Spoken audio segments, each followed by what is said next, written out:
Okay, so it seems like we have everything ready to go. So,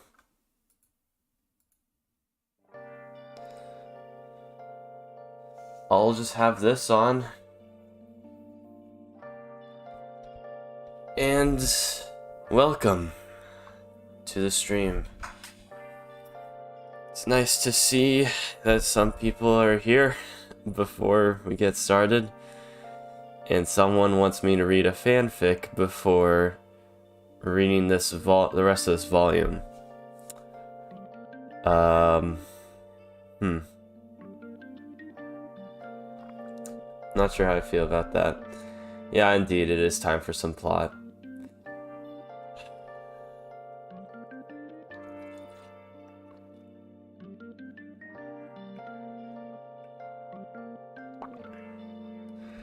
Dude, I need a link. I need a link. I don't know where the fuck it is.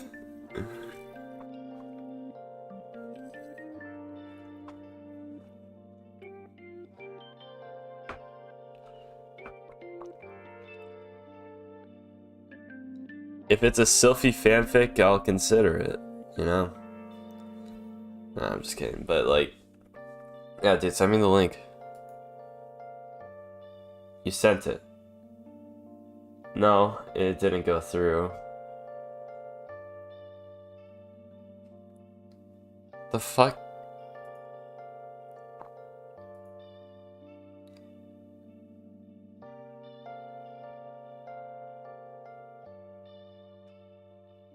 Bruh.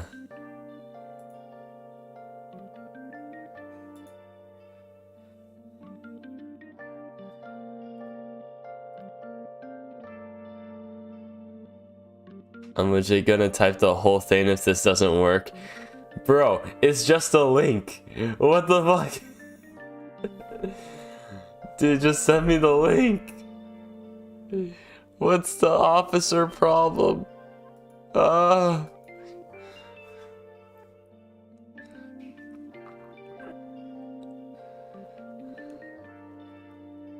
No more fanfics, please. I'm sure it's not gonna be as bad as the Aisha one. Hey.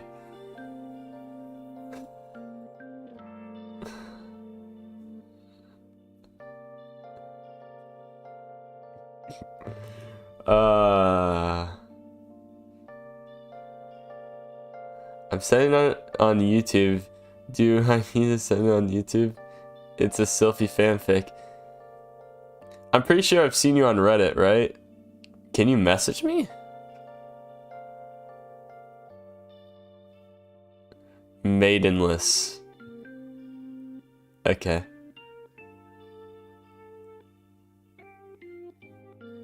Yeah.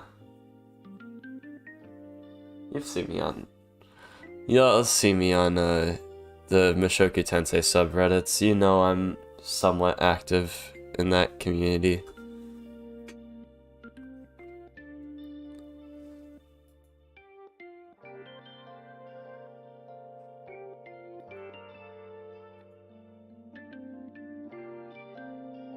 Anyway, yeah. So as this is taking a little bit of time, and patience,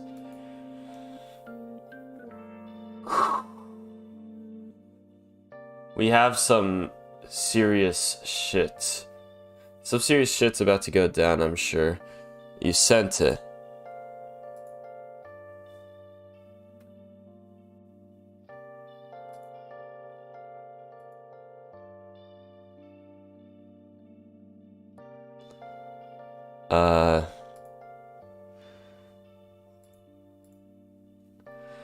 Alright. I think the worst fanfic is Rudeus as a girl. Uh-oh, war arc. Yeah, it's a war arc. What the fuck? Oh. Just gotta refresh.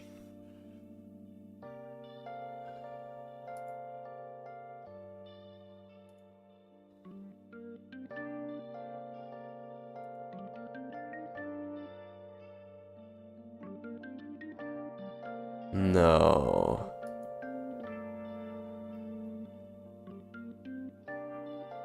Okay.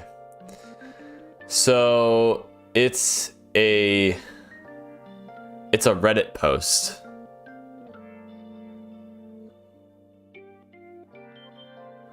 It's a Reddit post. This whole thing's a Reddit post. Are you fucking kidding me? I'll read it because it's short, but holy shit. Bruh, what the fuck is this? Don't read that one, you're gonna cringe the F out. Wait, hold on, what's happening in my chat right now? I also have an EPUB.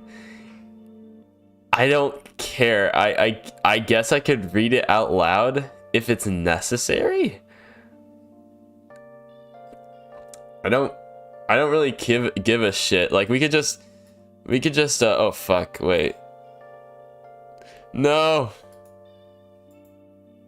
Work, you stupid fuck. Work, you stupid fuck. I swear.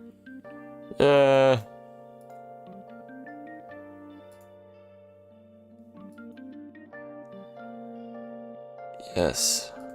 Alright. So this is how we're gonna have to do this shit.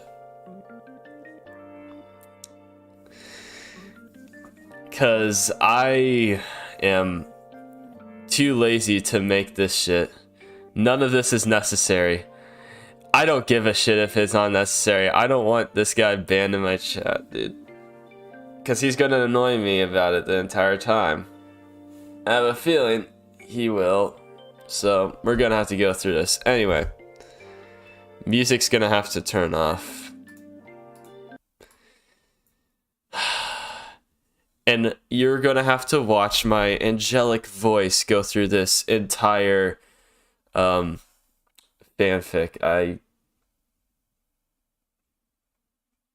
How long is it? Yeah, it's not that long. Alright, so Zanoba's sympathy. Great. Oh, oh no. At least I'm not a robot, dude. Come on. I maybe it was monotone as a robot, but come on, man. You gotta this shit only has 46 upvotes. I'm scheduled this time to just annoy you if you did. Bro. Whatever. Alright, let me stall just a little bit. Alright. Rudeus's perspective. Cheer up, Rudy. Don't look so gloomy on a day like this. By the time I realized that Sylphie's voice had called out to me, I'd already been embraced from behind. I felt her arms reach over my shoulders and her cheeks press up against mine, as if to reassure me that Why? Hey. This is a very short thing. What you reading? It's a fanfic. I don't give a shit. I'm reading it. You press up against mine, as if to reassure me that everything would be okay. A pair of moderately sized breasts were likely also pressed against my back right then, but regrettably I couldn't really feel them. Aw, big sag. I didn't say anything out loud, but the solitary teardrop that rolled down my face betrayed my thoughts. I was certain that the time that I've been able to spend with her after our marriage were the most blessed years of my life. Ugh. Hey, I'm not good at reading out loud, so you're gonna have to bear with me during this. It's been a long time since I've been comforted like this. I should have shown Sylphie my weaker side more often when I had the chance. When things were hard, I tried to put up a front to avoid worrying her, and it made Sylphie angry. My needless concerns over how I should have treated her were no good. As a man, no. As her husband, there was nothing wrong with wanting to be pampered by my beautiful wife. Aw, that's cute. I don't like this fanfic already, but we're gonna continue for the sake of it. I don't care. I don't care. But what was I supposed to do now? If I explained my current complicated worries to Sylphie, who was snuggling up against me right now. It would be a terrible thing to do to her and ruin the mood. I could lift her up and carry her off to my bedroom, but my son certainly wouldn't cooperate for various reasons. So that was also a no-go. Son? Do we have a son already? I doubt it. But anyway, but maybe, just maybe, if I spent more time sitting down here quietly while looking at her beautiful face, I thought there was a chance that my internal turmoil would just go away. It's all right, I think. I'll be fine, and I'll be fine if I just sat down for a little while longer. I managed to say after a pause, "Would you keep me company for a while?" "Rudy, that is fine, but my hair," she replied meekly without getting up. This is why I have a bot read it. I don't think I could do this for multiple hours on end, but you know, whatever. This is a special occasion, a special fanfic. I don't care. Whoops, it seems I've been unconsciously rubbing my hands through her familiar white strands as soon as she'd stuck to me. Certainly, she couldn't get up if I were holding on to them. How neglected of me. I apologize and let go. This is why I offered an EPUB. I don't care. I'm going to read this. This is like a very short thing. It's not that big of a deal. Please wait here for a bit, Rudy, she said with a mild, noticeable blush after getting up. How does this have anything to do with Zanoba? How does this have anything to do with Zanoba? Wait a second, what the fuck is happening? Oh my gosh. Please wait here for a bit, Rudy, she said with a mild, noticeable blush after getting up. I'll go pour some tea, but you can touch me some more when I'm back if you'd like. Just wait until the EN? You mean the end? Okay. Oh, I know this fanfic? Okay. The way she covered her mouth and averted her eyes after that suspicious pause was somehow erotic. Is she inviting me to misunderstand her with that sort of phrasing? Well, I didn't really mind that. The parts of me that needed healing were now located in my upper half. So I'll be content to just look at her and reminisce on the good times I had together with Sophie. Ha, if it were only that easy. Wow. Beautiful. Oh, I'm crying. Tears. Yeah. Yeah, the end better be good, bro. What the fuck? Well, I didn't really mind that part of me. Okay, wait, no. I read that part already. Every time I heard Sophie's voice happily call out to me, I couldn't help but feel a pain of guilt over what I'd done. By all measures, I'd been a bad husband who cheated on his wife with another woman. Nothing I could do to change that fundamental fact. I wanted her to scold me, to get angry over my mistakes, make me beg for forgiveness so I could apologize, but it never happened. That time I had spoken to Sophie, she cried and wouldn't even answer me, even when I knocked on her door. I wanted to say that I was sorry, but never got the chance in the end. Yet the Sophie who happily ran off into the kitchen just now acted like like that had never happened. She made a jealous face when I looked at the other women, but she was obedient as always and accepted everything I had to say. As if she'd come to terms with the fact that I am a no-good cheating scoundrel like Paul. Was it always like this? No, it probably wasn't. No one would look at me with disdain if I just accepted this situation as is. But what was I supposed to do? I couldn't consult Roxy on this matter. I wish that I could. But the situation now. The tea is ready, Rudy. Oh, the tea is ready. Oh. Anyway. I heard Sophie's voice call out to me from the kitchen. I figured that I should at least do some work. So I quickly used the wind to blow away dust, fallen leaves from the table in front of me. I wasn't entirely satisfied with the outcome, but there wasn't enough time to properly clean it with water magic. This will have to do. As I expected, I soon saw Sophie's figure emerge from the kitchen, triumphantly carrying a porcelain teapot and cup that I made with Aisha some time back. I would have definitely been awkward, and if she walked in on a table covered with a giant water bubble. I made it a little sweeter than usual, she said with a satisfied smile while pouring me the amber-like fragrant tea. I am so bad at reading, holy shit. It may not be expensive, but I put my heart into it. I thought it'd make you feel better. She hadn't poured herself a cup, even though the portion was definitely too much for one person.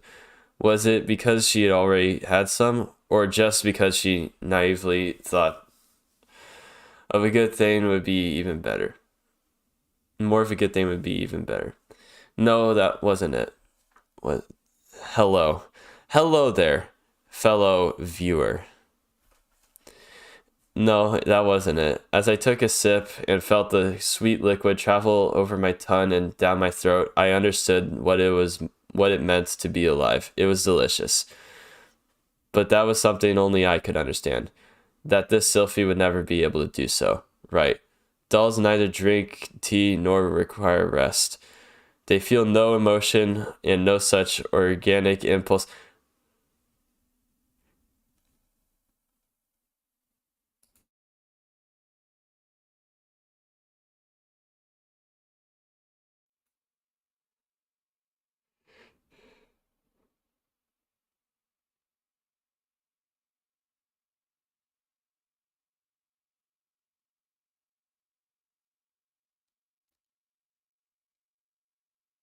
It just clicked. It just clicked what's actually happening. I'm gonna keep reading. Fuck it. They feel no emotion, no such organic impulse favors their actions. Every line that she said with this perfect imitation of the old Sylphie's voice. Every expression she made with her lifelike artificial muscles and skin. Every act of appearing to care for me as a loving and doting wife. All of this was synthetic, a falsehood mirage created to try to make me forget about the past. This wasn't it. This really wasn't it. No matter how hard I tried to forget, looking at the likeliness of Sylphie only brought to mind that horrible memory from Azura, and that large cut that ran down her face, and her lifeless body hung from the gallows. Every time she touched me, the cold skin uncharacteristic of an automation reminded me of a fakery, of how the emotions were a mere fabrication by Zanoba that imitated human behavior, and the immutable truth that the Sylphie I knew was long gone. I wanted to scream, to vent out all my disgusting thoughts and mess her up, but I knew doing so would just cause this doll resembling Sylphie to cry and mutter, "I don't understand." Even though that she was just a fake, I couldn't bear the thought of verbally abusing something that looked and sounded just like the old Sylphie I knew and loved. But I've had enough of this. I asked the Sylphie automation to turn around, and she obediently complied. Sylphie, Zanoba, I'm sorry. Forgive me for my selfishness. Forgive me for being a bad person who's caused everything up to get to this point. But I can't stand it anymore. It's never going to work. For the sake of my sanity, I don't want to subject myself to this horrible experience ever again. I took a final look at the Sylphie automation before my eyes and fired off the stone cannon and erased her from this world.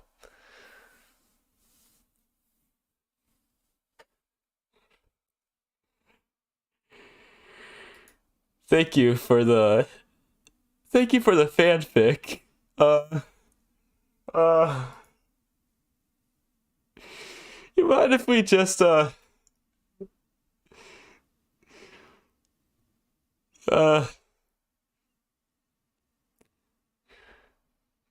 you mind if we just get started with this is yeah, it is technically canon, I know that. This is the automation reference, and he himself did destroy it. Okay, for those of you who haven't clicked yet, this is the freaking future Rudeus who had Zanoba during like his after both of his wives dying. Zanoba decided, hey, let me make you a doll version of Sylphie. it may be automated, but it's like the best I could do to help comfort you at this point. And that fanfic is basically captures the moment where he destroys that Sylphie doll, like it said in the diary. Holy shit. Okay, yeah, thanks for that recommendation. That was a great read. Great short read. Yeah, so remember, he understands Rudeus the most. Cliff is also dead, that's why the automation felt inhuman. Yeah. So anyway, back to this. So I'm need to bring this up. Okay. All right.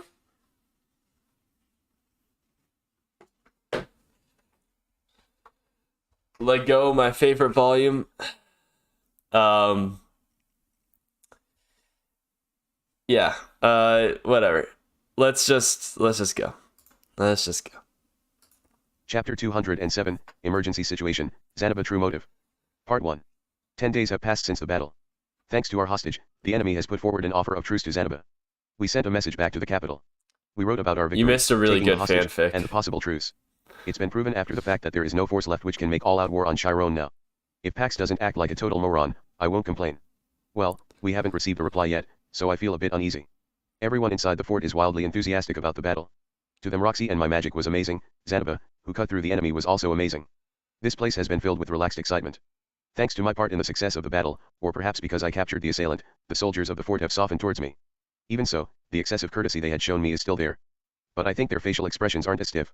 They have started to smile at me recently, and when they come to talk they do it with a bright expression. The magician who they didn't know may have become a fellow soldier to them. At least there wasn't a single man that came to blame me for the death of those who were caught in my saint-rank magic. Thanks to things like the attitude of the men, the day-to-day counseling with Roxy, and my concern for Zanoba, my mental state was recovered. I am able to believe that I did not make a mistake, my actions were not at fault. It's better to not focus on the past's troubles. Here in this world I am a subordinate of Orsted. In order to protect my family I have made an enemy of a god. A time like this was bound to come someday, I should have prepared. It's a fragile calm, but this is the path I've chosen. However, in the future, I probably won't participate in war even if I'm begged. In this other world, how should I say it? It's another universe. At the same time, perhaps I'll have to kill again. It is tiring if I dwell on each person one by one. If I can avoid killing, then that's what I'll do. This is my decision. It won't pay to worry for days about each person I may have to kill, it would just cause unnecessary mental damage. Well, let's reorder my thoughts. Even though I have been wary these last 10 days, nothing has happened. Both my mental state and my magic have made a full recovery. I'm in perfect condition. The magic armor MKI is still set up and I remain vigilant. I am in a better position now than at the audience with Pax. The death god should have attacked then if he was going to. After all, Hitagama may have had nothing to do with this affair. It must be as Orsted said. This event originally happened but was not recorded in the diary. Even without me Zanoba must have somehow handled this. Perhaps he wasn't even summoned. This may have been a waste of time. However, that isn't something I should say. There is still a possibility that Zanoba could have died this time. Regardless, the war is over. There is no longer an enemy country arrayed against the Chiron kingdom. Zanoba should also be satisfied. I should be able to persuade him to come home to Sharia now. I should be able to persuade it. Is repugnant. Part 2. There are some errors in this. I stretched myself out in the morning sun. M&Ms. Probably, I think. Good snack. If he's done nothing here, then the possibility of a trap is as low as possible. After I thought about it like that I slept soundly for the first time in a long while. And nothing happened while I was sleeping like a log. So, it's not a trap after all. With this new refreshed attitude, I decided to go wash my face in the nearby river. I could also use water magic, but it isn't the same kind of feeling. At the river the soldiers were washing their faces and brushing their teeth in groups of 2 and 3. Oh look, it's Rudeus-sama. Thank you for your good work at watch every night. I thought that doll must surely be part of Zanoba's hobby, but it was a magic tool after all. I had quickly become surrounded. I'm a very popular person. Being pampered day after day like this, it may be my first time. At any rate, the soldiers of Chiron wear a light brown pair of shirt and shorts outside of combat. The uniform is the same for both sexes. Moreover, the women do not seem to wear a bra when they go to bed. The young archer girl who had hugged me is here. Pachi rises up a bit. I'm seeing something precious, it's a sight for sore eyes. I wondered what caused this crowd to gather, it's Shishao. So Zanoba also comes here. Also this guy, from head to toe is dressed just like the soldiers. There is no hint of royalty here. Because of his skinny limbs and underdeveloped muscles, he gives off the impression of a need. Zanoba-sama. As it is, the soldiers drop down on one knee for Zanoba. Alright, Go back to washing your faces. B. But. Generally, you don't need to place me on a pedestal. I am the same as you gentlemen, I'm just sleepily getting up. While saying so, Zanoba makes a deep yawn. Over the last few days Zanoba has been busy with the cleanup after the battle. I don't know the details, but after a large-scale battle there are a number of troublesome things that have to be dealt with. By the way, the dead bodies left on the battlefield had been neglected. During the last few days a bunch of men dressed like bandits appeared out of nowhere, stripping equipment, they slipped away unnoticed. People who specialize in that kind of thing will be drawn to the battlefield. Occupation, looter. I was mulling all this over while kneeling by the riverside with Zanoba. So, how is the truce proceeding?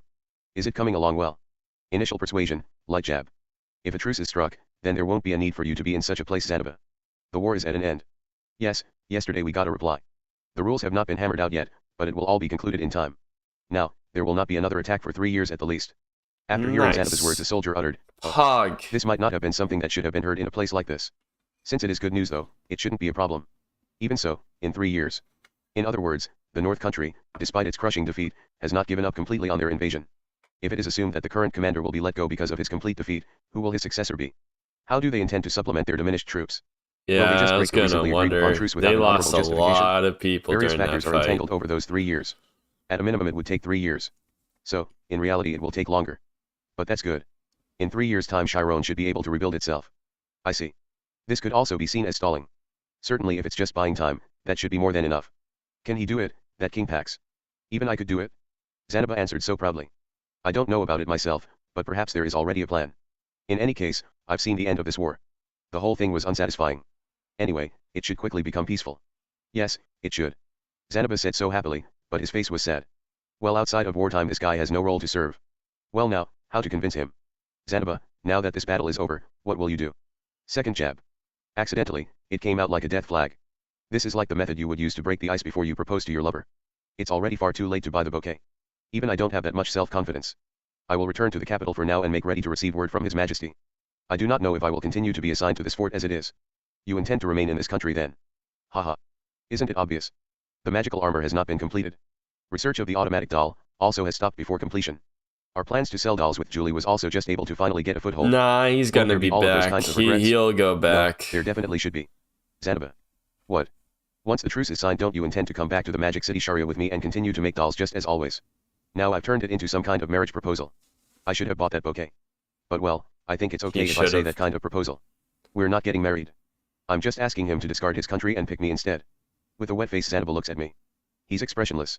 It's hard to believe that until now there was a fun atmosphere. This is bad. I'll be turned down. I failed.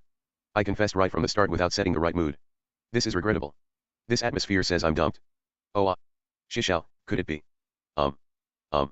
Right then noise suddenly rose up from the fort. The sound of horses running, clip-clap, can also be heard. We don't have cavalry in this fort. Who is making that sound then? As I thought that, I looked around the edge of the fort and spied a person coming at us on horseback. Famu, that's a messenger from the capital. At those words from Zanoba I also stand up. Probably Pax has sent us a statement about the truce. What could it be? Maybe it is a message that instructs us to invade and destroy the enemy nation. Oh yeah? But I also feel like we could do it if you are there, Shishao. We wait for the approaching horse while joking. As we watch it approach, we notice that the rider is a familiar person. It's a person I also know. Ginger. Ginger rode up to us on the horse with a desperate look. I wonder what's going on.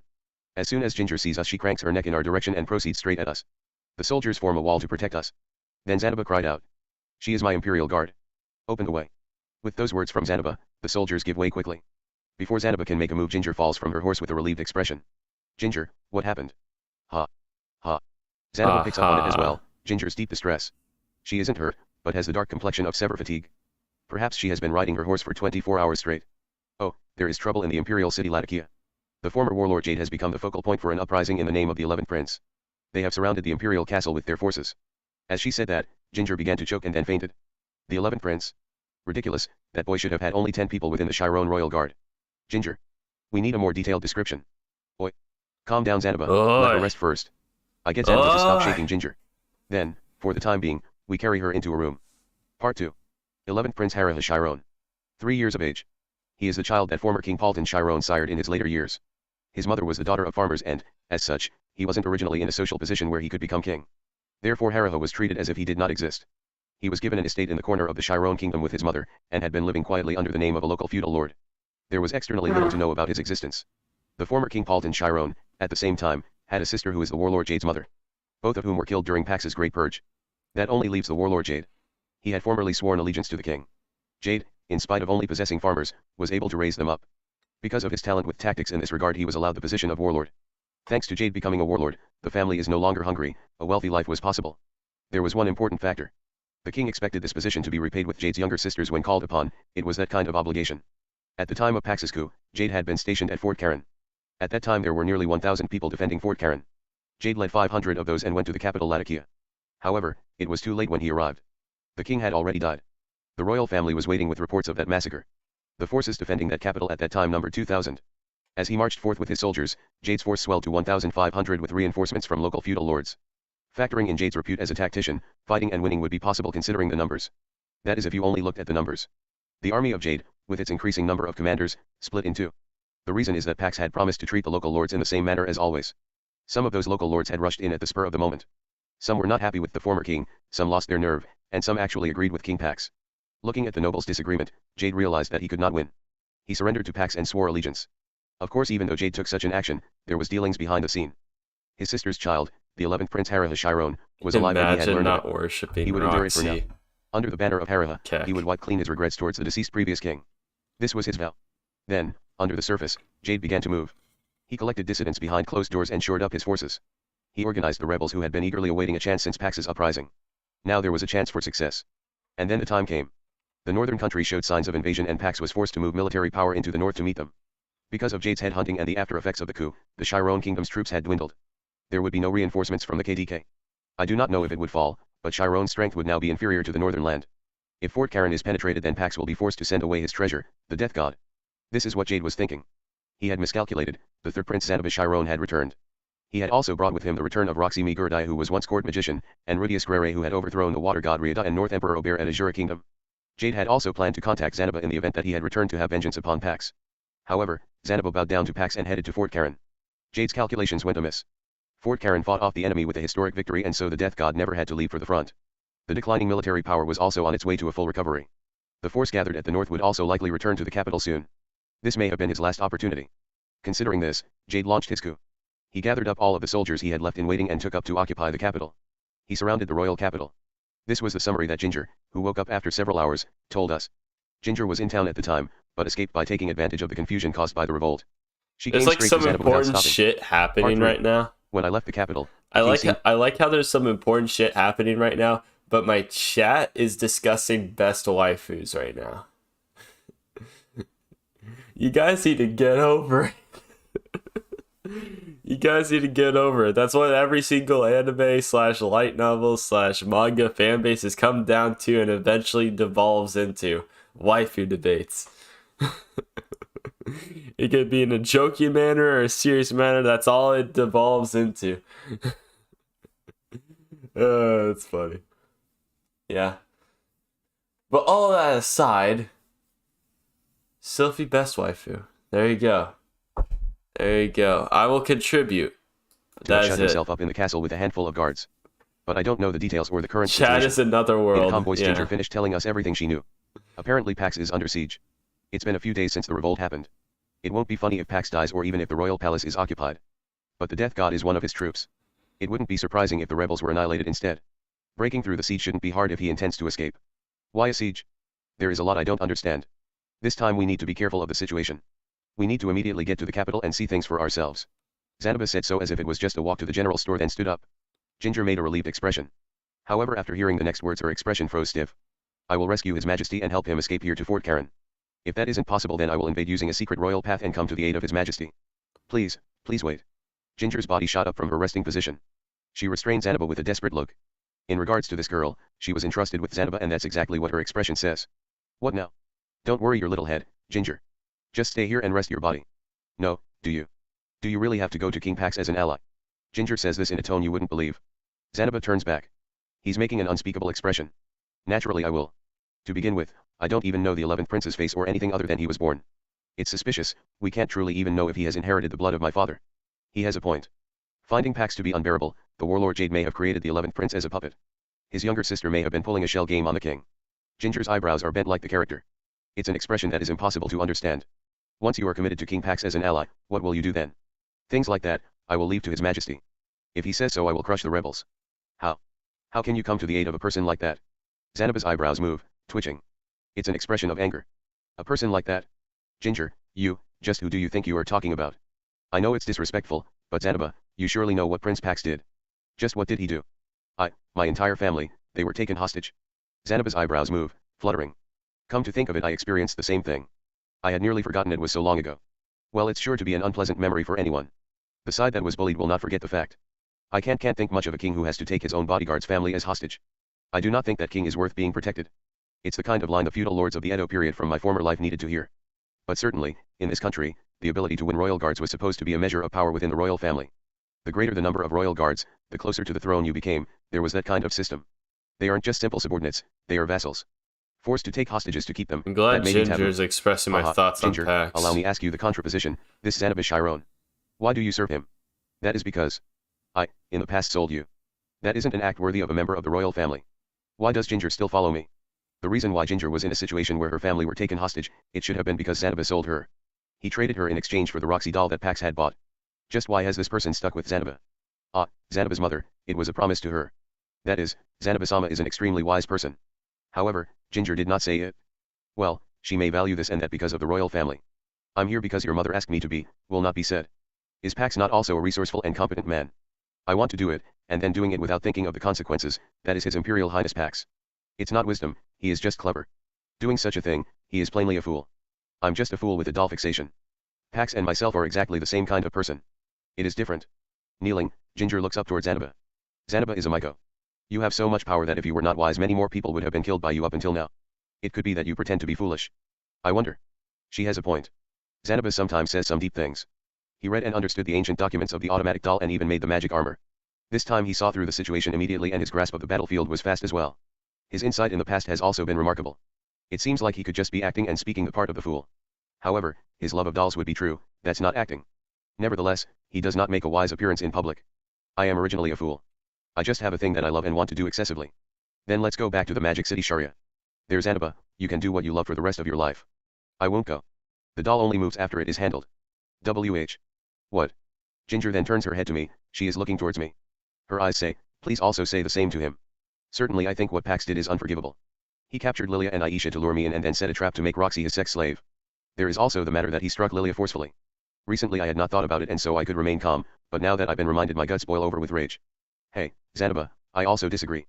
Shisha. Pax certainly might have changed a bit since going to the KDK, but Pax is not a companion that you should bet your life for. With an angry face Zanoba turned toward me. Like I told you before Shisha. I am a servant of my country. The country belongs to the king. If the king is not safe isn't that a problem, Didn't you say, my duty is to engage in war with other countries? It is because I am reliable in this matter that I was permitted to live. Zanoba remained silent. I remember word for word.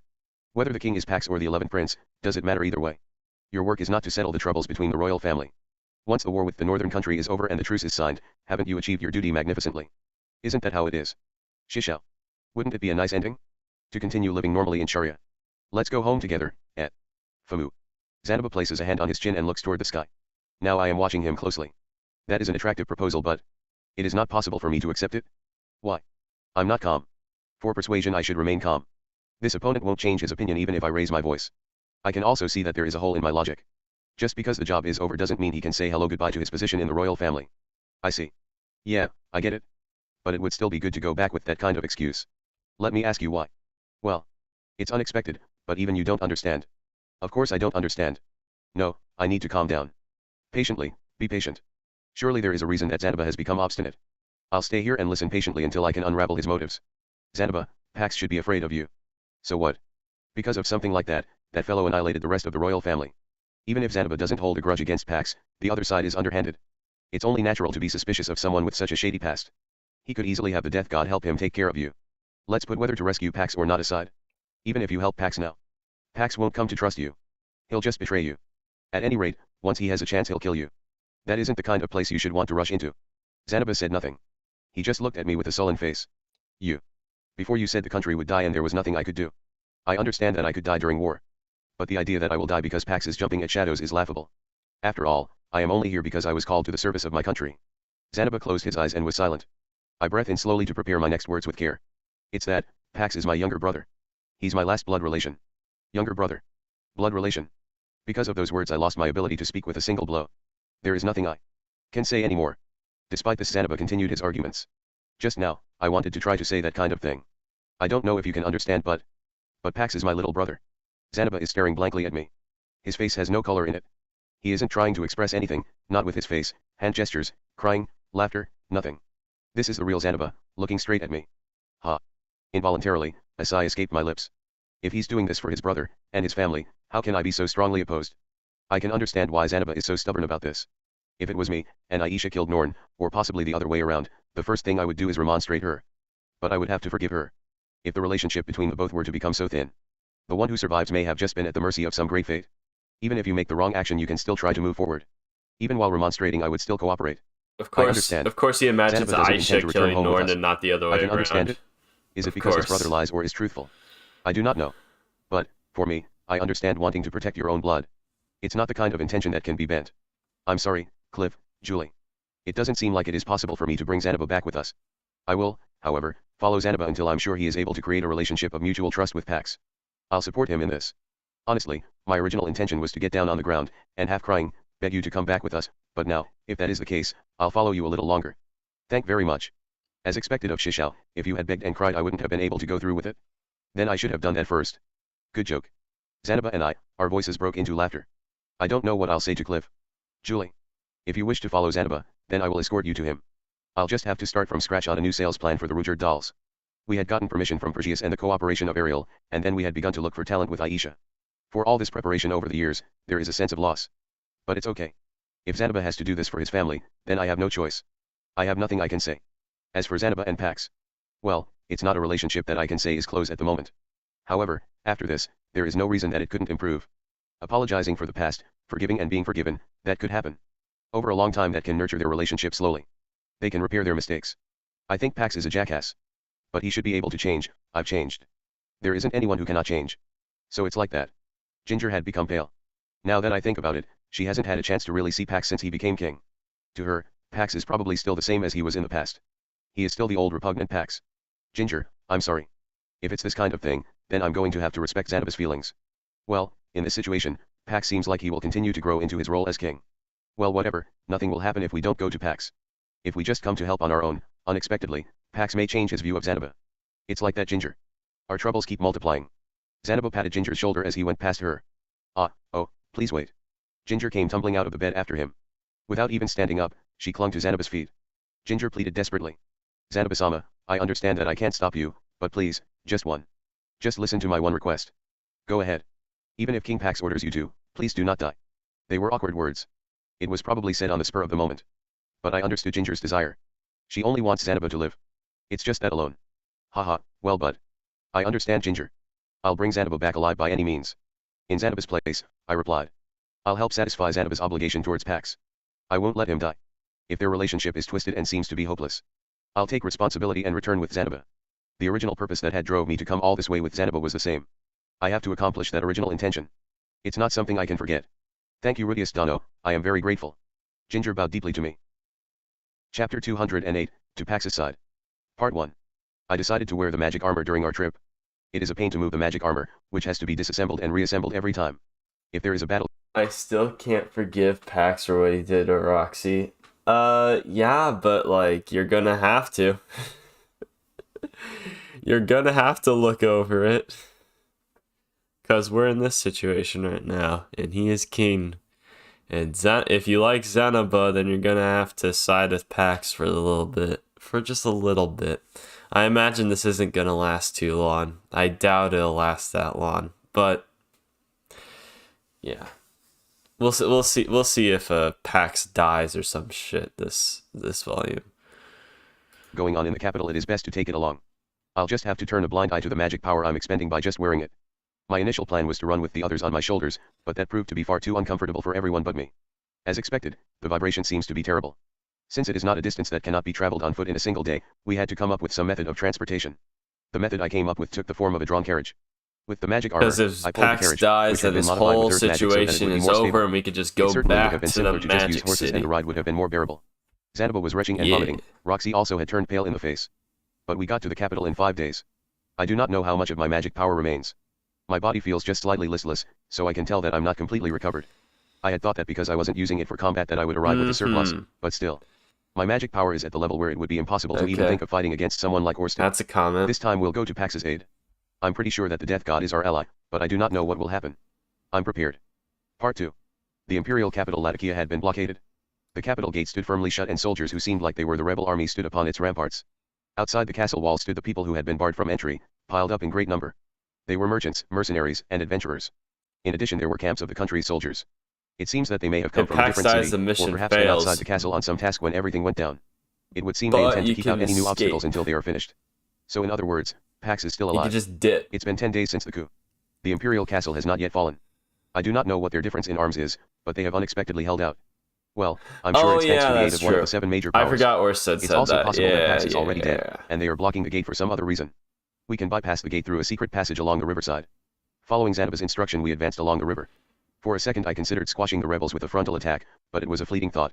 True, it isn't good to just guess. bust into things without knowing the situation. Also that would just be adding a bunch of unknowns to my list of worries. I also want to know just why this all took the form of a siege. We avoided the people outside the castle perimeter. It would cause an uproar if they noticed Zanoba was the prince. The warlord Jade should have recognized Zanoba as an ally of Pax. So it's better if we aren't discovered. It was pretty quiet at the riverside. And so I chose to suspend the magic armor there. I couldn't imagine a fight breaking out in that place. I wonder where the boundaries between war and peace are? I think this is it.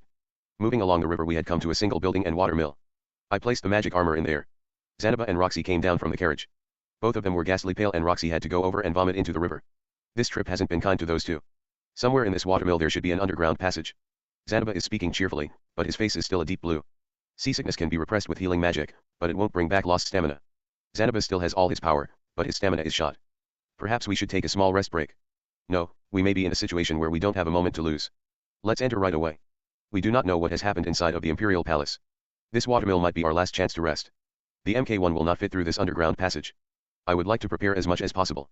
My magic power will not be able to recover, but I think that Zanoba and Roxy should allow their strength to return. Zanoba, calm down. This is the best place to take a break and get our breath back. Besides, you and Roxy look ragged. Those who hurry make mistakes, is how the expression goes. I've never heard of that expression. But I understand. Zanoba nodded reluctantly.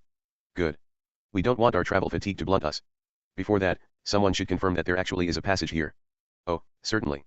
Following Roxy's advice, I go confirm our path under the watermill. I found it under a pile of barrels and crates which had been crammed inside the mill. It was in a place like a storeroom. Zanoba and I beat on the floors and the walls looking for the path. Then we reached the far side of the mill. There we found the path, hidden in the bottom of a wooden box. It was covered by a metal plate. It doesn't exactly look like a door, but something like a doorknob is definitely there. Is this it? Wait, don't jump to conclusions, this may be some part of the warehouse. While saying the opposite of what I was thinking, I start to examine the suspected door. I wonder how it is opened. No, it wouldn't be strange for an escape passage to not open from the outside. I wonder if it is designed to only be pushed open from the other side. Oomph. After Zanoba peeled the metal plate up with brute force, a pit with a ladder was revealed. It doesn't seem like it could be a root cellar. I used intermediate level fire magic to light up the inside. After that we could see the bottom several meters below us. While checking it out we made sure that the tunnel was aiming towards the capital. However, I didn't immediately discard the possibility that it was just some kind of cellar. I dropped down and tried to light up the back of the cave. The inside of this place was completely bare. It was just a narrow passage which continued on into the darkness. There is no doubt. This is an underground passage.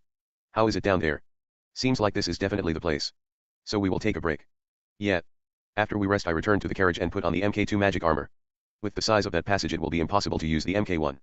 However, I should be able to perform well enough in the MK2 as long as I don't have to fight one of the 7 major powers. Now that Zanoba has regained his physical condition, we begin our invasion through the passage. Part 3. The passage was so narrow that a person passing through would rub along the sides as they continued on endlessly. There doesn't seem to be any lighting at all. An invasion through here shouldn't have entered anyone's mind. We used the summoning scroll's light spirits for illumination. They are just as convenient as always. The passage was empty and dark. It was a path that appeared to have been made only for the sake of moving through it. We marched down the path with Zanoba in the lead, followed by myself, and then Roxy. A rear guard is unnecessary.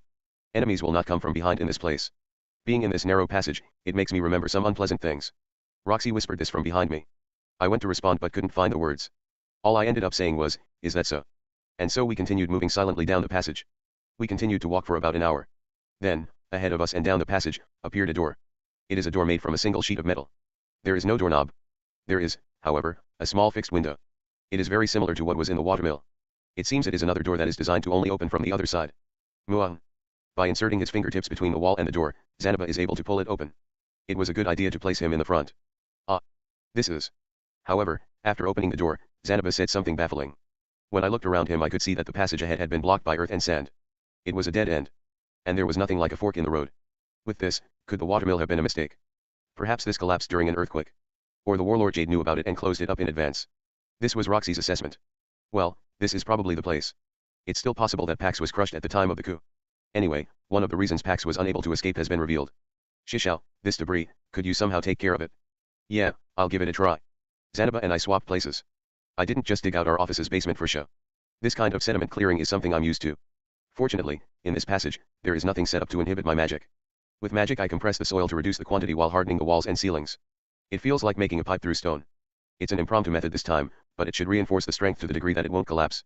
It's something I'm used to dealing with. We eventually come out the other side with a crash after an hour. The distance was something along the lines of 5 meters. So short, and yet so long. However, that kind of thing doesn't matter. A surprising scene awaited us upon our exit. What the hell? There was a lateral tunnel. It seems like it's a cave. Its height is about 2 meters, its width 3. A similarly sized passage ran right beside it. Water is flowing through the ground, reinforced by masonry stones. It's a trickling stream but it doesn't feel like it's sewage. The passage we just came through simply ends in this cave. We are in a slightly higher position, there is about a 1 meter drop to the cave floor. Zanoba, do you know which way we should be going? Well, I never heard anything about a fork in the road but, for the time being we'll just go down into the cave. Even without the spirit of light, things are visible down here. If you look, mushrooms growing on the wall of the cave are giving off light.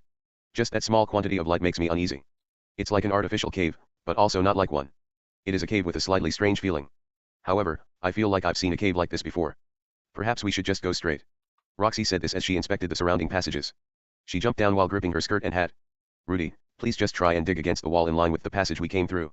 Okay. I don't bother asking why. Yeah, it's Roxy's instructions. I'll just follow them. Roxy Dono, could you explain what is going on? In my place Zanoba asks. Well, not asking doesn't mean I don't want to know. This cave has a similar feeling to the labyrinth I conquered in this country. It probably has eroded the passage as it grew. I see. Well, it's just a guess. If Rudy's digging doesn't turn anything up then we'll just have to take the right or left. While I'm listening to them talk I'm also digging. Ultra digging. I dig just like a dog. No, I'm using my magic. As I go another hours passes. Then I finally hit the first pocket. It was a passage similar to what we had went through with the spirits of light at first. We did it. The path, it's here. Then let's go. I made stairs for them. The stairs are also for the return. But, if we leave this open like this, won't demons from the labyrinth enter? Yeah, whatever. Still, as expected of Roxy. She looked at the cave, and in just a moment realized that it was a labyrinth. This person who I respect is really something. Part 4. Then another hour went by. Good We'd spent about 4 hours in total moving through the passage. By the time we finally arrived at the exit Zanoba was beginning to show signs of fatigue. We emptied out into a place that looked like a basement. The space was 6 tatami 1. The walls and ceiling were solidly constructed with masonry. There were also candlestick-like things placed upon the wall. In the corner of the room there were stairs leading up. Our exitway was a door hidden in the corner of that room. I could tell immediately that we were in the palace of the Chiron Kingdom. At any rate this was a room I was familiar with. Well, I lived here for a while. Zanoba, I think this is. Yes, Shishao, this is the room where we met for the first time. It's a place of memories. That's a nice way of putting it, but this is the place where I was imprisoned by Pax after he had tricked me. I thought it was an empty room, but it was actually used for escaping. This explains why that trick magic formation was here to begin with. It was a now destroyed barrier. How nostalgic. When I finally met with the producer of that doll I thought it was the high point in my life. Never did I dream of all the joyous day-to-day moments that would occur in the future. We can enjoy our sentimental moments later. I try to stop Zanoba from monologuing like a documentary's interview so we can move forward. We move up the stairs and down the hallway. Everything was utterly silent. The sun had set while we worked through the underground passage. Outside the window everything is dark. There don't seem to have been any maids to light the lamps in the hallway. It's a stillness like in a hospital late at night. I wonder if all of Pax's men are plugging up the perimeter. It seems that way. Where should Pax be? He should probably be in the room that used to belong to my father. By his father's room. He means the king's bedchamber. Zanoba took the lead and started moving forward. Of course someone is familiar with their own home. This isn't something I want to particularly think about, so I walked forward ignoring it. We followed him in silence. Part 5. Ah. Suddenly Roxy stopped. She just came to a complete halt in front of a certain room. What's wrong? Nothing, I was just thinking that my old room was around here. The door to the room was open. Nobody was inside. There is only a desk and an empty unmade bed. This room's occupant must have fled in haste. The bed is in disarray, the desk and floor is also a mess. It must have been passed on to someone else after Roxy departed. It had a strange lived-in feel to it. It was another person's room now. But since Roxy had lived there for a while, it probably meant something to her. It is probably like the room I had lived in when I was Eris's tutor. Shishao, Roxy Dano, what's wrong? Nothing. Roxy was just feeling a little sentimental after seeing her old room. Didn't you just say we don't have time for sentimentality? Zanoba walked back to us with an amazed look on his face. Then he stepped into the room with a Famu and looked at Roxy. Roxy Dano had been living in the room next door back then. A flustered Yeah, Roxy I'm opened the pretty door to the sure. room next to I'm us. pretty sure he When she did. compared this Yeah. room with the one we had just looked at, she noticed something that made her blush. Heh, I made a mistake because of the darkness. That's Zanoba, he really humiliated Roxy there. What is that guy even thinking? If Roxy says that something is black, even if it is white, then it becomes dark matter. Shishao, why are you stepping on my foot? My foot slipped a little. I know Shishao adores Roxy Dano, but it would not make sense to be immersed in sentimentally for another place altogether. You are the worst. Stamping on your foot isn't going to be enough for me to forgive you. However, I am deeply moved hearing about a place where Roxy used to live. If the metastasis event had never happened, could it have been that I would have just ended up settling in Chiron? Let's hurry ahead. On Roxy's prompting we continued on. Part 6. We did not encounter anyone inside the castle. Not a single person. For some reason there wasn't anyone. The result of which was that Zanoba became rather talkative. There is an entrance to this castle on the second floor. This is the entrance used by outside guests, the third floor also has. He told us, matter-of-factly, about the castle. Floor 1, the living area for soldiers and servants. Floor 2, the audience hall and various facilities used for diplomacy. Floor 3, other facilities such as conference rooms, internal affairs offices, and corridors that lead to the primary defense positions in the walls and towers. Floor 4, the Bro, living quarters for the stop. princes and princesses as well as their Bro, bodyguards. stop. The king's chamber is on the 5th floor. Yo. It's a weird castle. Wouldn't Yo, the royal stop family be being annihilated if creepy. they failed to wake up during a fire on the lower floors? Well, that royalty was already all but gone though. Nothing on the first floor, the second floor, nor the third. There was nobody. I'm expecting When we the entered the death fourth god floor, to I tried show looking up through at the some windows. point. There were bonfires Where's around the Gordon castle. Ramsay? It was easy to understand that a rebel army lay outside. Where the However, the fuck presence is of Pax's Gordon men could not be Ramsay? seen. Neither is there any sign that fighting has occurred. I can't see a single person. I feel like it isn't just that I can't see them in the darkness. The castle is unmanned. This eeriness, Zanoba has noticed it as well. When we entered the fourth floor, the conversation suddenly stopped. Everyone's expression also became stiff. Something is going on here in the castle. While feeling this way, we climbed the final flight of stairs. Part 7. And then we arrived on the 5th floor. The top floor of this building could also be called the castle tower. It is the room which is literally at the top of the country, the king's chamber. Here at its entrance, the landing of its stairs, in front of the door sat that guy, the death god, Randolph Marianne. For some reason he had propped a chair up against the door like he was on break. Here he was set up on public display with his head bent forward. His elbow was on his knee, and he was using that crossed posture to hold his head with his neck bent slightly. He turned his weathered, eye patch wearing, death's head face toward us. Why does the king of this country have to put his bedroom in such a high place? Death god, Randolph Marianne. After spotting us, he suddenly said that kind of thing. It seems like it would be pretty inconvenient to construct a bedroom in a place like this. Coming down into the office every day would be cumbersome. Even after having a meal made, it would have cooled a little by the time it made it up here. Once your legs become weakened by old age, you would have a hard time climbing the stairs. If there's a fire, it would surely delay your escape. While cocking his gaunt face, he says all those things, and stares at us. It's the attitude of an ordinary worn-out old fart, but when he speaks it causes a chill to run down my spine. If it were my castle I'd place my room on the first floor. Then it's a short distance to my office and I can eat my rice while it is still warm. It would also be easy to go out. That's what a regular guy like me would do. Randolph punctuated his rant with a laugh, haha. With that laughing skull right in front of us, Roxy swallowed hard, gulp. Well, there are certainly advantages to having it this way. If you needed to barricade yourself in the castle, then this is the ideal. After all, this castle has a lot of magic-resistant bricks. This also offers good resistance to long-range magic. There is also a defense point on each floor, so it's difficult to reach the top. This is a pretty good castle for wartime. I wonder what Randolph is actually trying to say. He's just sitting there. Couldn't I pass through beside him? Although, honestly, I don't want to get an inch closer to this guy. Randolph Dono. While I'm confused, Zanoba moved forward without hesitation. Without changing his irreverent attitude, Randolph smiled at Zanoba. It's a skeleton laughing in the middle of the night. He's eerie. Your Imperial Highness Zanoba, it's a pleasure to see you again. May I know the state of the castle? Yes, certainly, I'll tell you. Randolph removed his eye patch while saying so. Behind it lay a glowing red eye. Inside of his pupil a pattern like a six-pointed star floated. It's an eye only a devil could possess. For His Majesty's life, I used my absolute void eye to construct a barrier around the entire castle. With that power I'm still holding off the enemy's force. It's a demon eye which I'm not familiar with. Orsted has not told me about the existence of his magic eye. That guy, he never tells me the important things. But does he wear that eye patch because he is unable to control it?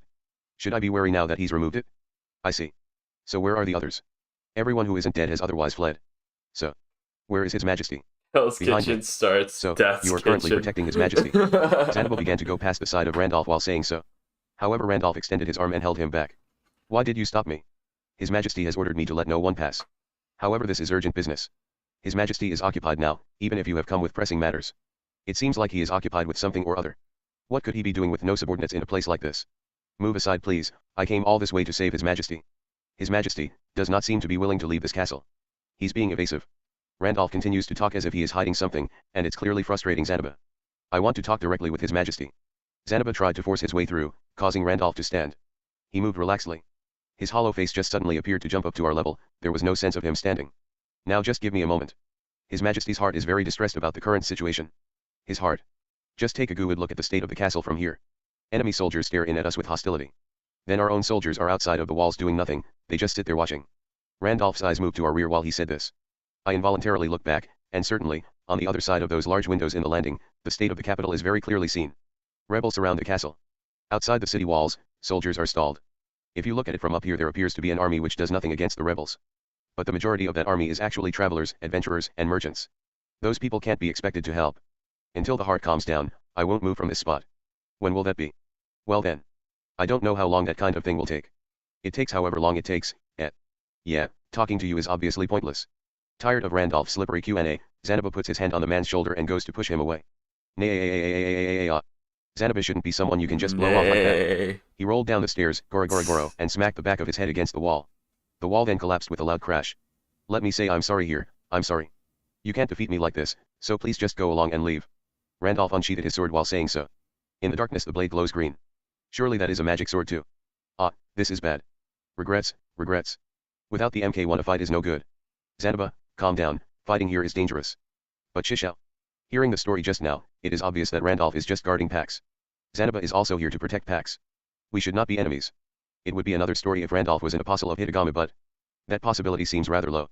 The same with this all being a roundabout trap aimed at my life. If he was trying to kill the future republic then, with the death god, Pax could have been destroyed much earlier. That could have been taken care of even back during the time he was in the KDK. Anyway. I'll ask him just in case. Yeah, I was. Randolph, if you ask us to wait, we can wait.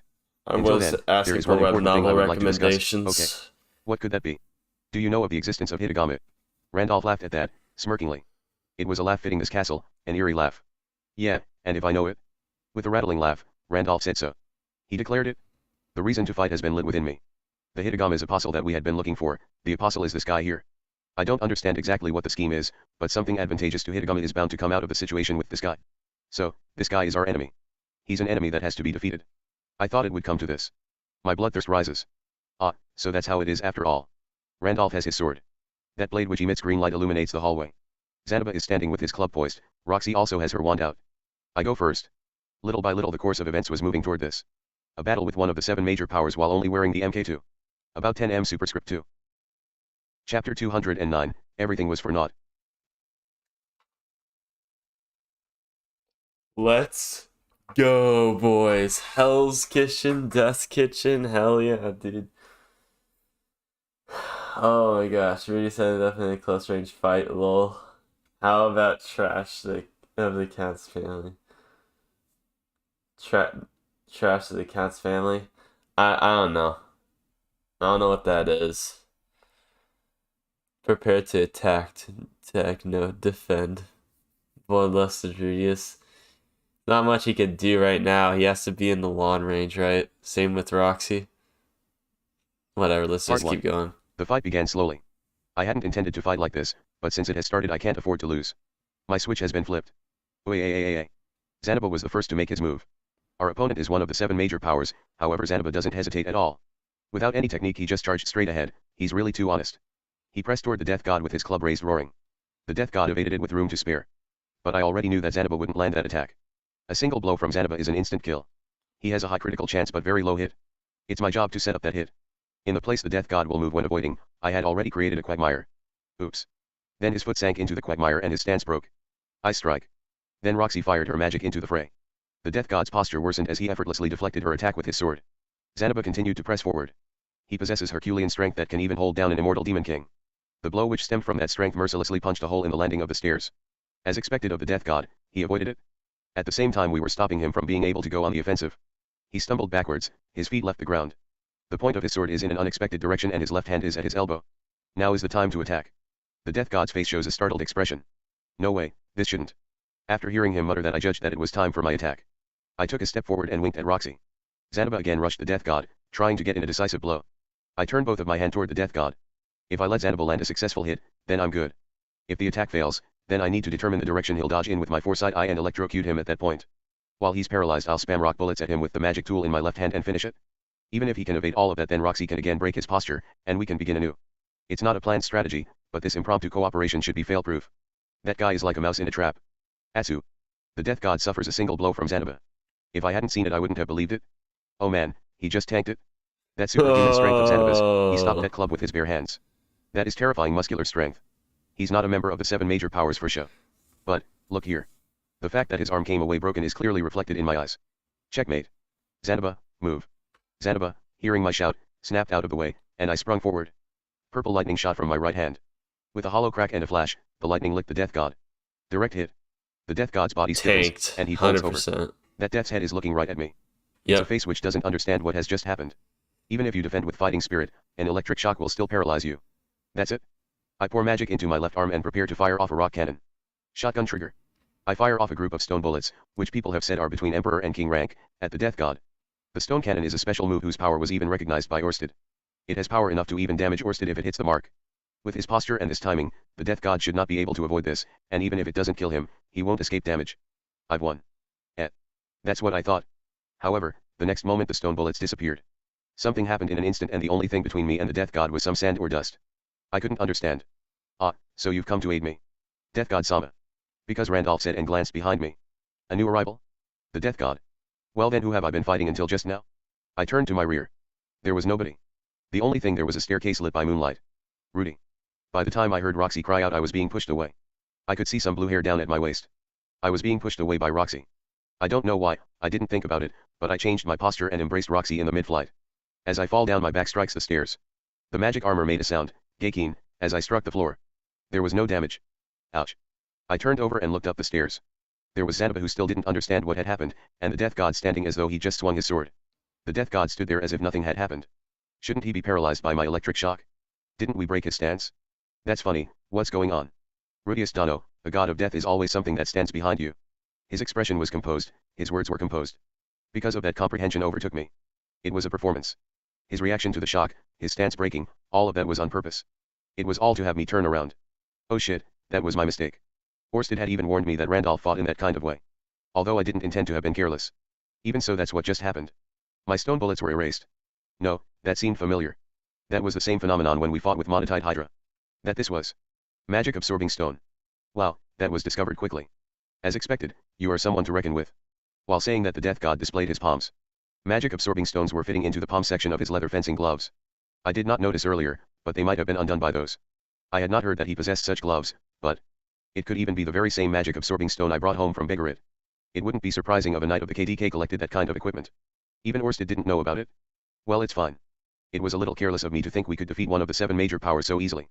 Just because magic doesn't work doesn't mean this battle has become more difficult. I know the properties of the magic absorbing stone. If he turns his hand towards it he can nullify magic, but only after he puts the same amount of magic power into it. In other words he has to turn his palm towards me for it to work. He can't turn towards his backside. The caveat is the small window of attack. It should be possible to penetrate that with 3 people.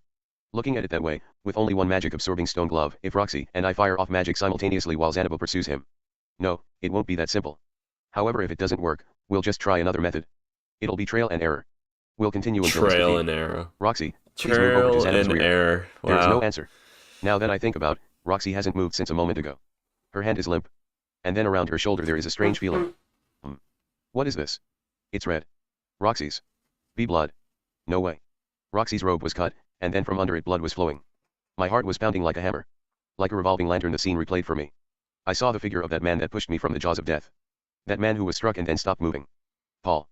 He reached out to me in the end, Paul. This is the same as with Paul. Roxy, dash. You too? This can't be. This isn't happening. Roxy.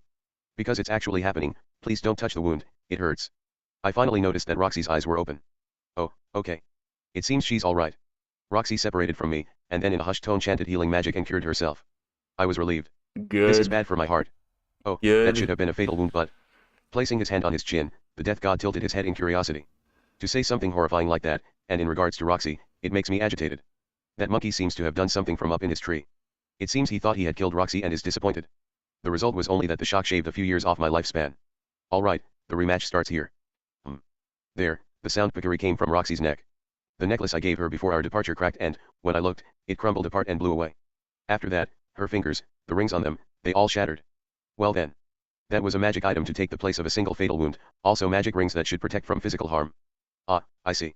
It was like that. I was horrified. I was struck with a chill so severe it felt like I had icicles running down my spine. I experienced a pressure like a strong gale blowing from the death god. I know this feeling. It's my usual cowardice. I can't stop even if I understand it. Involuntarily, I embrace Roxy tightly. Rudy. It's useless. Only to this point. My assumptions only came this far. That necklace was something I had prepared in advance. So it's not just luck. Everything up until this point was within the scope of my predictions. But, from now on, what? The opponent came out with an instant kill with a single blow. Trial and error? With this guy as an opponent, we won't get many attempts. There are not continues. They have all been used up. Someone will die if we continue with this guy any more than this. He just... The weird thing is, this whole fight started with just the Death God saying, "Oh, I know Hitogami. I know of that name. So what of it?" It's not very clear that he's an apostle. It's a high chance, but I don't know. Maybe he is. I'm not sure. I guess like you only know the name if like you've heard of Hitogami, but he could also just be referring to like someone else who was talking about Hitogami. I don't know. Let's just talk it out, have a coffee. We won't win. It's not surprising that you can't challenge one of the 7 major powers from the front and win. Why did I even seems think like it a was guy good who idea would to just challenge one of the talk 7 with major him. powers directly? Even Orsted said not to challenge him directly like this. It was like that from the very beginning. Zanoba. It's no good. Try to retreat. Shishao. We can't win this round. We'll return for a rematch with the MKI. Read While 10 still holding lines his club, more? Zanoba What? fell back 2 steps. He came and looked at me over his shoulder. No, we have a pretty good game going. That thing a moment ago was particularly dangerous. If you use it again, I don't have confidence I could prevent it. You even made me use my trump card. The death god murmurs.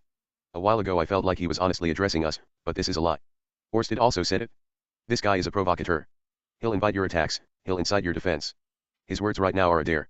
No, is he serious? Can he say that without having used his demon sword? This time his words were too blatant. He is deceiving us in an attempt to provoke us. I don't care. This guy, you can't believe anything that comes out of his mouth. I understand one thing. The me right now can't defeat the death god. In this moment that fact was carved into my heart. However, Zanoba did not agree. In that The case, Mark Shishao, 1 please look over ran me. up and get I'll break stopped through this so one person and then meet with hard. my little brother. Zanoba charged in. In my eyes it was reflected in slow motion. Time slows down, sounds disappear, the rest of the world fades out. Zanoba takes 1 step, then 2. In my foresight eye, the death god is already running. Yeah, I'm not It sure didn't if seem he to be the speed would. from his earlier awkward movements. It was a speed that isn't possible to be caught with your eyes. Time returned. A sword stroke flashed. Zanoba. The slash strikes Zanoba on the side, entering his upper shoulder. It's a reverse Kazaya. His armor is shattered and Zanoba is blown up to the ceiling. Zanoba struck the ceiling forcefully and then fell at my feet. He doesn't make a sound. This all seems like a dream. Ha. Ha. My heart is screaming, severe palpitations. Is he alright? His armor is shattered. That thick breastplate part and the shoulder are shattered like glass. I have no idea what kind of slash can transform metal into this mess. No effect from the secret technique pulverizing armor slice. With the death god's words, sound returned to my world. Definitely. Definitely, there is no wound on Zanoba's body, even if I look closely. The cloth under his armor has been cut, but his skin is only harmed to the degree of blue bruises. Ugh. Kiwoo. Zanoba groaned as he sat up. I glare at the death god who stands at the top of the stairs. As expected of a Maiko, that isn't enough to cut you.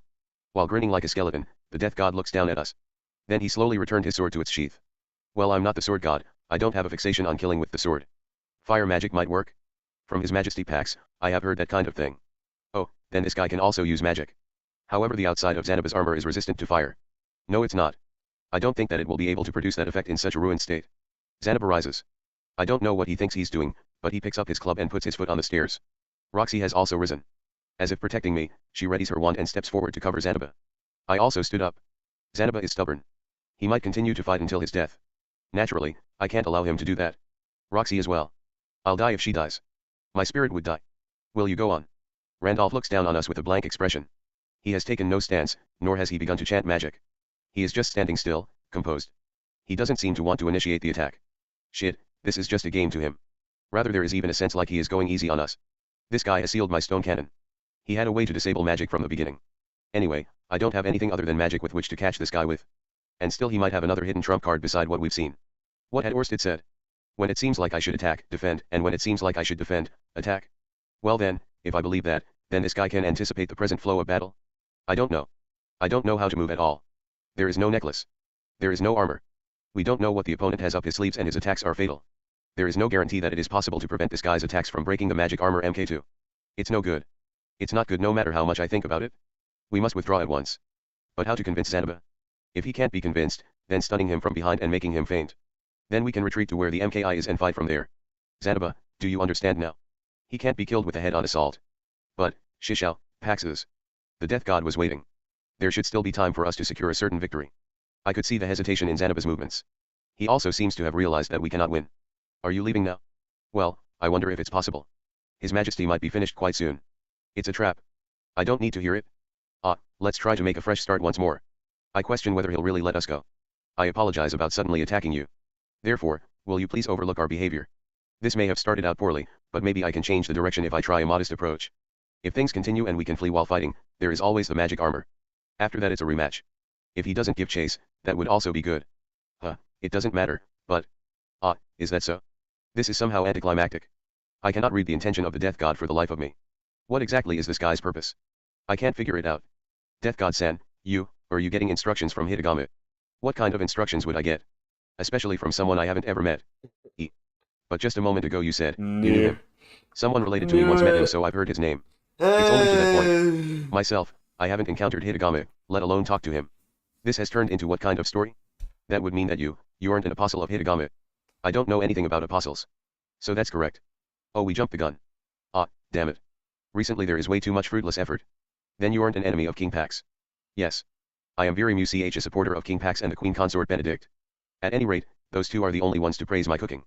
In other words, there isn't some dubious ritual going on in the room behind us and you aren't delaying us to buy time. Yeah, well, it's the kind of ritual that you might not want to talk about in front of a small girl. The death god glanced at Roxy while saying so. Alright, so... Roxy was called a small girl, how, so she... How are you gonna compliment Pax? It's like, he likes my cooking. It was like, why do you fight for Pax? He likes my cooking. You put your line on the... You put your life on the line for a guy who just likes your cooking. Yes. Okay. Looked depressed. She surely doesn't look like a mother from her appearance. Even so, I see. We didn't even have to fight. Yeah. I'll apologize. It's my fault for jumping to conclusions. So. I'm very sorry. We are not King Pax's enemy. That sudden attack, please let me apologize again. No, I also didn't explain it well. Sorry. Conversely, he lowered his head. He is very polite. Oh wait. Actually, this could just be us playing into the hands of the death god. In fact, he could have been preparing instant death skills the entire time we were talking. This cooking is trash. What exactly should I believe? Fucking donkey! This is such a mess, I have no idea. If this is the death god's trick, then I have already completely fallen into it. And, then... Randolph laughed with a and relaxed the force he was emitting. But I don't relax. This guy will not show an opening. Seems like it's ended. What has happened? What's to become of us? Oh, please don't worry so much. Because I don't really want to kill any of you guys. Liar, just a moment ago you tried to deliver a fatal injury. Haha, certainly. Rudeus, you are interesting. That skeleton laughed at me. He just said that I was interesting. I was ordered by King Pax to not let anyone through until the end. The thing is finished, so that order has been followed through to its end. Randolph resheathed his sword while saying so. Then, while sighing with a few, he sat back down into his chair. Well, as you please then. I wonder if this is a trap. The moment I show my back I may be dealt a single deadly stroke. I can go somewhere else if you hate the idea of showing me your back. No, that's fine. I'll leave you. So Rudeus it's official that Rudeus doesn't like this cooking. Okay. I stowed my weapon as well. Thus the battle ended. Part 2. The top floor of the royal palace. In the king's chambers. The Chiron kingdom's most luxurious place, the best suite. Paintings lined the walls, a desk with beautiful sculpture set to the side. In the back room there was a 5-meter wide canopy bed. A girl sits at the center of the bed, wrapped in the disturbed bed sheets. You could hear the quiet sleeping breath of that blue-haired girl. It was Queen Benedict. Cloths are scattered around, suggesting that she is naked inside the bed. Also, a familiar smell permeates the room. It's the smell from when a man and woman do that. And there is something sitting in front of that little girl. Until just now Pax and his queen were in the middle of it. This country is in a serious situation. Even though Zanoba has come here so desperately, they are doing something so carefree. There was Pax on the balcony. From the railing of the balcony he was looking out. Stubby limbs, big head, and short childlike body. It could be that his ugliness comes from his mother's side. He's only wearing a single pair of underpants. Oh boy, his back is wiry enough that it can't be said that he has never trained his body. In addition, there were many scars, and after that, bruises and cuts. All of this speaks about his life up until now. Was I so noisy that my older brother had to come and check on me? When Pax looked back at us I forgot about my initial impression carefree. His face was tired. His face was banged up. He was also somber. Randolph had said, until the heart calms down. He was probably being literal. I've had similar experience. After working things out, your mind will calm down. Your Majesty, I have come to your assistance. Let's forget about this castle and retreat to Fort Karen. Zanoba went to the front of the balcony and held out his hand to Pax. Pax faced Zanoba and, looking at his hand, laughed through his nose. Help. Fort Karen? Just what are you saying? The best plan would be to surrender the castle this once, and then to go wait in another place and sharpen our fangs. Once we gather troops, regaining the castle should be easy. And now you just repeat the same shit, why? Pax glared right at Zanoba. Those cold eyes were enough to make me shudder. With eyes like that, if you told me this guy was the death god I would believe you. Repeating myself. Zanoba questions him. Pax laughs through his nose. I don't understand, but he begins muttering something, then casts a sidelong glance out over the balcony. I had intended to try my best even until this. I replaced all of father's corrupt ministers with other people. I hired mercenaries in preparation for war. Security was worse, but certainly. I had fixed my sights on the futures of this country. Pax leaned back against the handrail of the balcony and looked right at Zanoba. I permitted my older brother to return home. I also heard the unreasonable wishes of that brother. Moreover, I took those wishes into consideration. Honestly, I dislike you, brother, but I have to recognize your strength as a Maiko. I know. The amount that your majesty has had to rack his brains over this Zanoba is clear to me. Zanoba is obviously trying his best to remain calm and speak well. It seems to have touched a nerve with Pax. He scowled at Zanoba with vicious eyes while strongly clenching his fists. Just what do you know? Does anything really reach you, including my feelings? Look at what's going on. Pax flailed his arms towards the scene on the other side of the balcony. Although the rebel army's bonfire light is right under the scales, the town is silent as death. Outside the city walls there are signs of a large number of people. There are bonfire lights and campsites set up. If you look from here, a large army seems to have surrounded the capital. Even though there are so many soldiers, there is no sign that they are trying to stop the rebels. Your Majesty, those are not soldiers, most of them are just various civilians. They are adventurers, merchants, and others gathered together waiting for the city to reopen. Is that so? So what? That doesn't change the fact that I have been abandoned by the entire country. He slammed his fist onto the railing of the balcony. Pax was screaming. I was just looking on without a word. It's not my place to interfere. I have a feeling that this is something that Zanoba has to handle. Your Majesty, that is absolutely not the case. By no means has everyone abandoned you. What is the difference? The fact is you only brought 3 people. You should have brought a lot more soldiers. 3 men. You did not bring help, those 2 over there are just your own bodyguards. That's not the case. I was against helping Pax. I wanted to discover what was the real motive of the Chiron Kingdom. I don't want Zanoba to die, so I've come with him. It's just like the old days. Even if I make a large effort, no one recognizes it. Even though I created good results, everything backfired immediately. It's all ruined. It seems like it's always like this. While screaming loudly, Pax pointed to Roxy next. Roxy's body stiffens in confusion. Roxy. Do you remember it, or is it too long ago? The time when I was able to use intermediate magic for the first time. Roxy rolls her eyes in confusion. I studied diligently myself. I trained. Once I finally succeeded in intermediate magic. Just what kind of reaction did you show? That's. Glancing at Roxy, she was obviously in a panic. Does she remember? Has she forgotten? Me, I don't know. You just sighed. I came and excitedly showed you, don't you forget, you returned a sigh. No, that's. Just. It was a sigh that said, he finally got this far. Oh, how you wounded me. With wide eyes, Roxy bit her lower lip. It's inconceivable, she wouldn't sigh like that. My Roxy? That Roxy who gave me a compliment every time I was successful in something. That's how it was. I adored you. You were the only one in all of Chiron who accepted me. So I was trying so hard to get your attention. But it was useless. You just absent-mindedly treated me with apathy. You corresponded with a man whom I did not know. It was ludicrous. Even though I made such an effort, I wasn't recognized. Why did you keep telling me to do my best? Then when I stopped putting in the effort, you just abandoned me unceremoniously. You just left the country as if to say, that's enough. Pax pulled the hair from his head. Remembering that time, his eyes are bloodshot, tears are pooling in his eyes. So, that is. Excuse me, I'm sorry. Back then I was. Shut up. I do not want to hear your excuses. Roxy kept silent. In her expression, deep regret was visible. The thing called effort is something that you should be doing for your own sake. But it isn't my place to make that kind of sermon. I have always been recognized, at least since I came to this world. All my effort returned results. Even when my efforts proved futile, at those times people still recognized me. So, I'm not qualified to preach to Pax. It's obvious. In reality, this is my limit. Here Pax relaxed. The king of KDK gave myself Chiron, but it's in this state. No one recognizes me as king, no one is coming. On the contrary, the general of some person who may not have even inherited father's blood has created a revolt. In the confusion, the knights whom I had received from His Majesty King of KDK also died. His Majesty would certainly be disappointed in me. Pax's restraint crumbled and tears poured heavily from his eyes. It is only Benedict who accepts me, after all. Only she loves me for myself. She says few words, but she smiles so very hard at me. The strength of Pax's voice seems to have somehow or another carried down from the castle. From the bonfires, voices and chatter could be heard. From below, I wonder if Pax's figure is visible. Pax looked down upon them as if they were unimportant. Hey older brother. In this situation, I wonder what I should do. I don't know. But, when you killed our parents and siblings, you went too far. That could be. But those brothers above us would have surely revolted just like this. Well, all right. Zanoba just shook his head. However, in these things anyone can fail. Reflect on it and decide whether or not to leave someone alive next time. The lively voice of Zanoba echoes off the top floor. It's amazing that he can produce that kind of voice in this situation. I can't do that. I'm just that kind of guy. Again and again I just repeat my mistakes. Pax shook his head slowly. The gesture was very similar to Zanoba's. These two people look so different, only that gesture was similar. Pax raised his face and looked behind me. Randolph. Yes, sir. I was startled. Imperceptibly, right behind me, stood Randolph. A death god is at my back. That's bad for the heart. That discussion we had before. Your wish is my command. Good. I wondered what they were talking about. A moment passed while I thought about it. Suddenly Pax moved over the handrail of the balcony. Ah. This is the 5th floor. He leapt. Jumped off. Zanoba ran. Whoa, There was no time. was He ran with his arms outstretched. He caught the glitch, handrail, destroying it as he went, and then fell. Zanoba. I quickly turned heel and dashed from the room. Part 3. Pax was dead in the garden. Zanoba was stunned. On his knees, he embraced the corpse. Ah, Shishao, quickly, healing magic. Zanoba called out, dumbfounded. I took out the scroll of healing magic from my breast pocket and pasted it on Zanoba. Maybe because he just fell from the 5th floor, but there are bruises on this guy. No, not on myself, on Pax. I shook my head in silence. Pax was already dead. It looks like he landed on his head. It is a tragedy. I want to think that there wasn't much pain. Really? Yeah, it's a pity. I did not expect it. That was so quick. That was so quick. F's in the chat.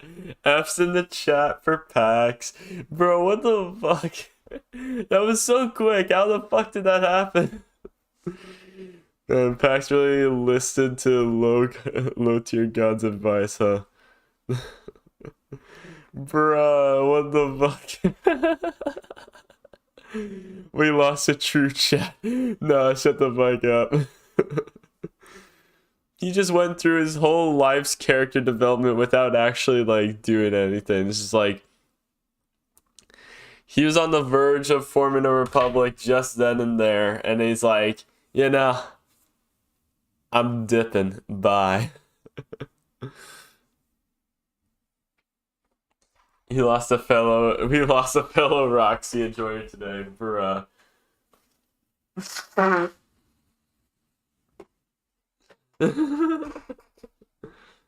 My man really tried improving his kingdom. It took so many L's, he just effed.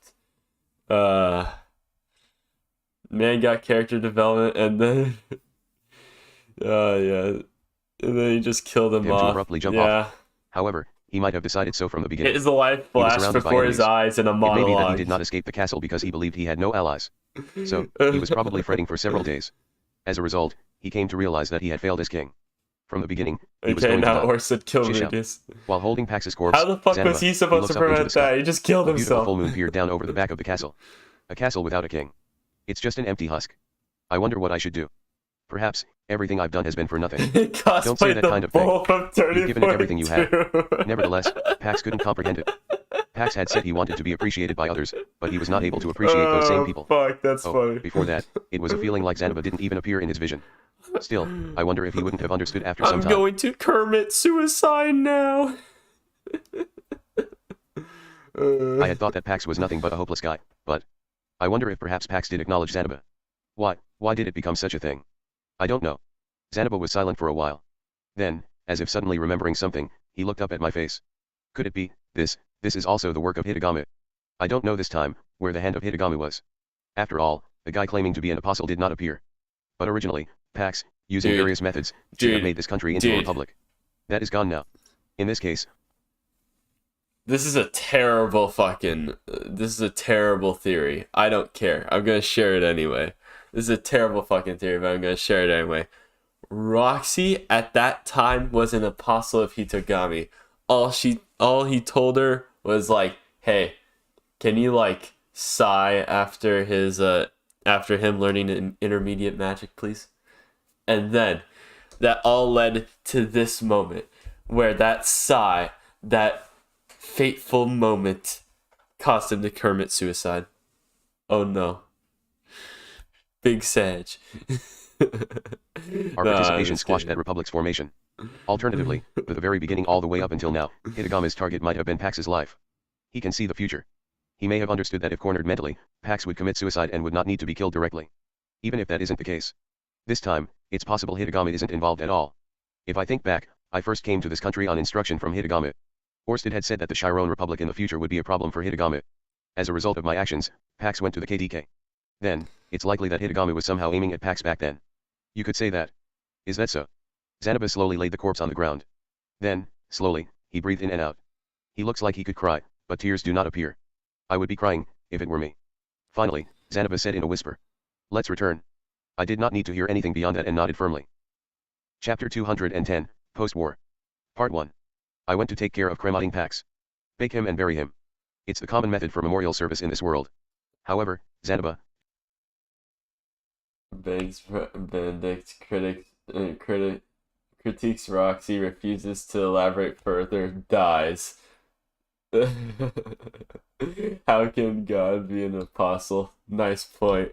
That's not a nice point. shaking his head, stopped me. Without Pax's body the revolt won't be settled. In a flat voice he told me that, in order to take care of this internal turmoil, we should leave his corpse. You shouldn't hand the body of your king over to the rebel army either. That's what I thought, but Zanoba was incredibly coercive. In the end, I cleaned Pax's body with water magic and then we carried him to the 5th floor. When we reached the 5th floor we saw Randolph carrying the Queen Benedict on his back like luggage. Roxy was helping. Randolph seems to have relied on her. She helped dress the naked Benedict and made a backpack from the sheets to carry her with.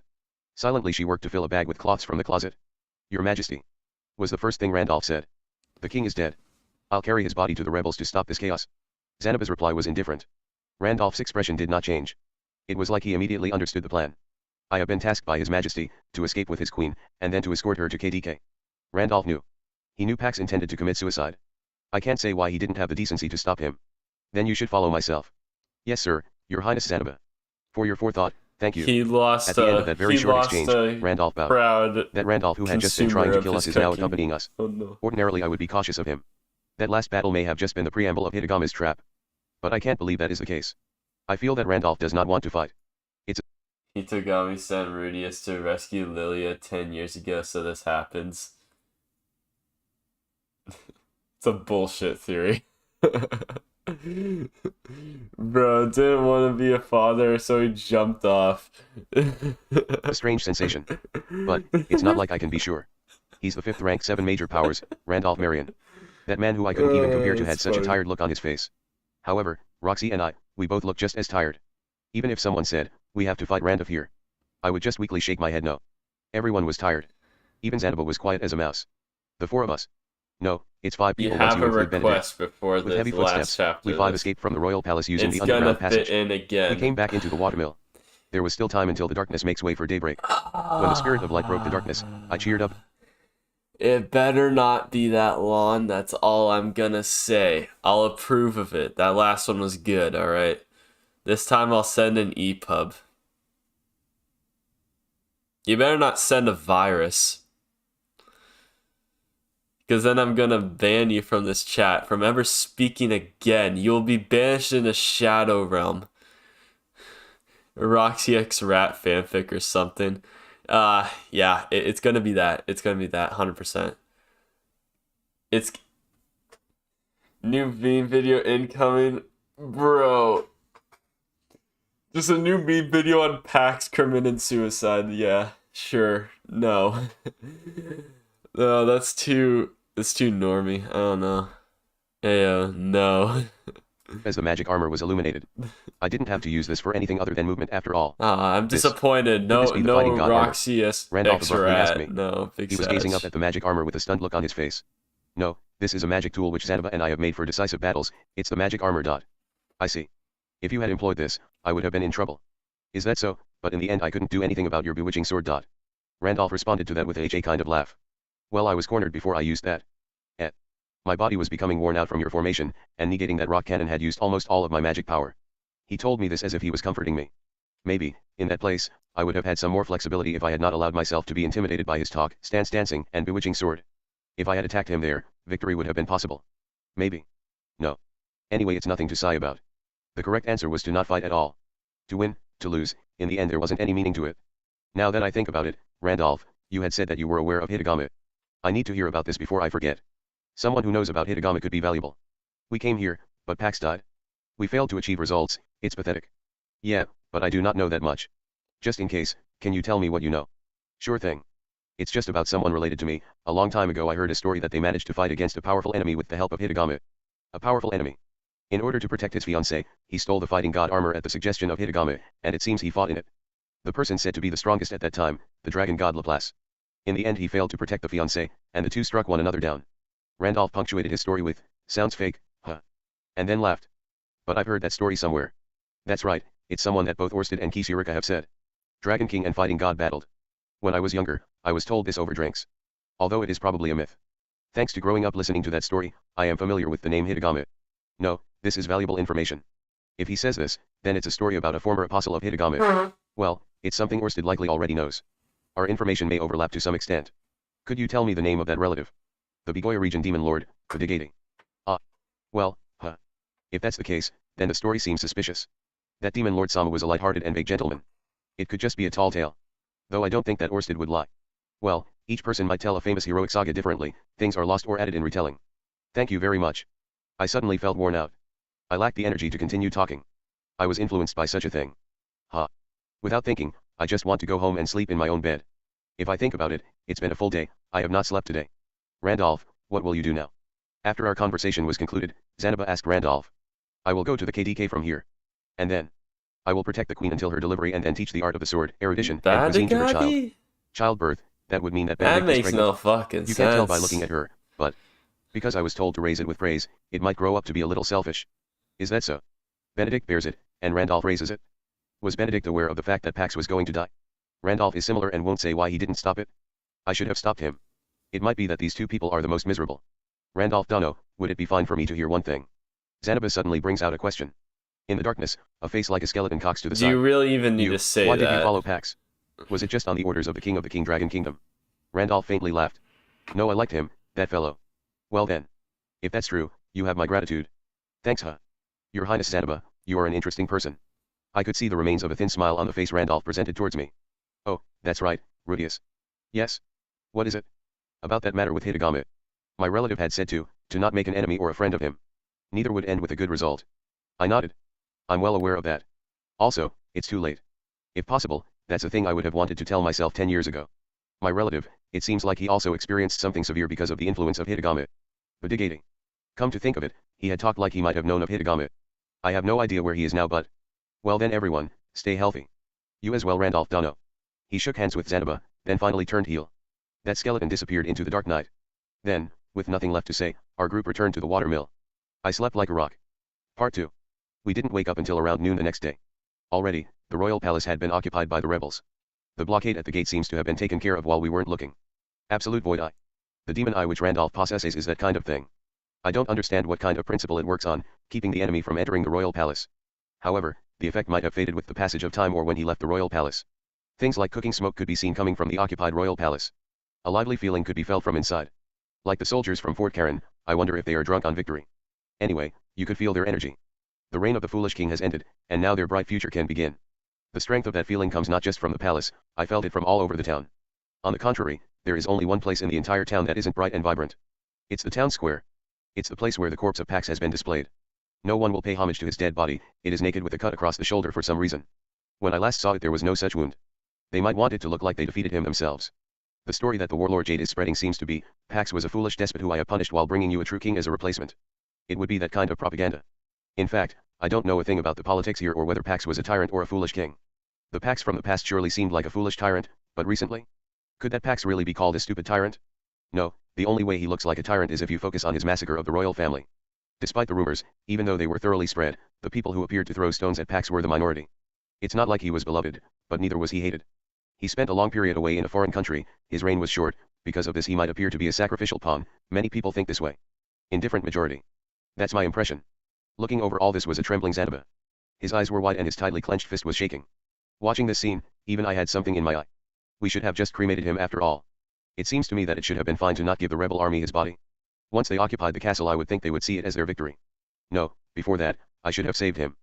I never even considered that he would jump off like that, or that Zanoba would leap after him. I could have used wind magic, possibly. I quit. I couldn't have known Pax would jump so easily. I was just too late. We should have noticed he was considering suicide at an earlier stage. There is no need to dwell on it. I may have erred again. As if lost in thought, Zanoba whispers. I don't know what lies in his heart. I can't understand just how seriously Zanoba thought of Pax as his little brother. However, if you look at Zanoba's face, you can see that he indeed did have some feelings for Pax. Their past which I don't know about, there may be something there. Well with this. But if I look at it this way, then the people who will defy the next king should have decreased. The country will be stable, right? The 11th prince. What's his name? I don't remember, but he's definitely only 3. Even if he orders something, it won't be necessary to follow him. General Jade, you can handle it. That's the idea. It's just my suspicion though. After all, Jade, I wonder if he was Hitagama's apostle. I wonder if it would have been better if we killed him. But, we are beyond the point when we could have saved Pax. Also, now that this is all over, it's likely that Hitagama is done with whoever his apostle was. It's expected. I've kept working fruitlessly until now. At this time, anything I could do would be irrelevant no matter what I tried. Or rather, I have no confidence in my judgment anymore. As soon as we return, I had better get instruction from Orsted at once. Pax's death also needs to be reported. However, I can't return without consulting Zanoba. Zanoba, I'll be returning to Sharia, what do you intend to do? Shishao. Before returning, from here perhaps we still need to meet up with Ginger. Ah, that's right. I understand. Regrettably, I had already completely forgotten Ginger. That's right. We'll need to join up with her. We'll continue ahead after meeting up with her. After reflecting a moment, we left that scene behind. Part 3. Afterward, the 3 of us took lodging at an inn within the capital for 3 days. The original plan was to move towards Fort Karen and there pick up Ginger, but we didn't manage to put that into action. While I really wanted to get home as soon as possible, I also felt like I needed to monitor this country a bit longer. Just being here a few days longer might allow me to see where this is all going. For once I didn't slack off on collecting intelligence. Yet I still haven't understood everything that is happening. I couldn't afford to slack off on the magic armor's maintenance or general vigilance. Inside the town is buzzing with rumors. That the rebels surrounding the imperial city had battled with the kingdom's army led by Pax. That there was mortal combat between the death god Randolph and the warlord Jade. That the next era's king is wise and noble. It's all fabricated. It's a horrible means to win over the loyalist army. Although it might not all be the warlord Jade's lies. It's possible that it's just things that have been said in jest getting spread around. If you look at the times where rumors spread the fastest, it's often like that. Those rumors might have already been spreading while they were camped outside the castle. Some people just prefer to see a more dramatic world. Fact is stranger than fiction. Reality is strange, helpless, and disappointing. In the dining room of an inn, at the water cooler, in the market, lies, truths, and words that people might not understand are spread. Someone also had said things like, the next king is selling half of Chiron to the northern country. That reminds me, how will this affect the ceasefire negotiations? Did the commanding officer of the fort take over for us? As it is, I don't know. We know nothing, but Zanoba appears well regardless. Ever since we arrived at the inn, Zanoba has been absorbed in thought. Day after day, he just sits in a chair absent-minded. Thinking about it, Zanoba has lost his whole family, his house, his father, his brother. He had said that this country was his home, but it might not be a home worth defending now that everyone is gone. Although, he doesn't give off the impression that he is burying his depression. Basically there is just many things for him to think about. He's concerned about the future. There is another person who is actually depressed. It's Roxy. She has been a person of few words these last several days, and she eats very lightly like she has no appetite. In the evening, with a listless expression, she sits still, gazing into the fireplace. Pax's death, I wonder if she is in shock over it. I would be. In his very last minute, Pax spewed out his grudge against Roxy. It was like he was saying, she was to blame for his death. That would really affect me, if I was her. I'm back. Welcome back. Today, Roxy is just holding her knees while looking into the fire. I sit next to her as usual. There are a lot of things I could say to cheer her up, but they are all hackneyed irresponsible things. I cannot bring myself to say them. Well, the person saying those kind of things might be trying to comfort Roxy, but... certainly. She opened her mouth and whispered. Back then, I did sigh. Roxy won't look at me. However, she's talking to me. As if making a confession, she continued to speak. One day Pax mastered intermediate magic. He came to show me with great excitement and all I did was sigh. I might have even said, only to this degree under my breath. It really hurt him, I guess. When I said that Roxy clutched the end of my robe. I think that, honestly, when I was teaching Prince Pax, I was only comparing him to Rudy. When there was a problem Rudy, you, would immediately understand, Rudy learns magic so easily. And then I moved directly to this child who was far below Rudy. So, I might have been condescending. I did quickly learn up to intermediate magic. Roxy also probably learned it without difficulty. But that doesn't mean that everyone else can learn it so easily. Surely, Pax was giving it his best. He made his best effort, studied, practiced, and finally learned it. Then he wanted to show off to Roxy and be complimented, but only received a sigh. Back when I was in Buena Village, if such a thing would have happened to me, I would not have come to respect Roxy, and we might not have married. In those days I only looked towards the top. I was thinking about learning king rank magic and then aiming for further heights. Perhaps it was arrogance. It was enough to lead me to neglect the people under me. Biting her lower lip, Roxy tightly hugged her knees. I stroked her back. Roxy was trembling slightly. I intended to repent. After failing I would study well for the next time. In that instant, tears swelled up in Roxy's eyes. But, I regretted, I failed. Although I had vaguely thought about what I might have done wrong as a teacher. I mostly just blamed the environment of the royal place, I had to justify myself. Tears spill from Roxy's eyes. I didn't realize that my attitude had such an effect on Prince Pax. Until the other day, when he told me from his own mouth, I hadn't even a clue. She buried her face in her knees to catch all of the tears which were endlessly flowing down her face. I stroked her small back in a circular fashion. For Prince Pax, there won't be a next time. Roxy simply cried. I continued to stroke her back. I had been doing so for a while.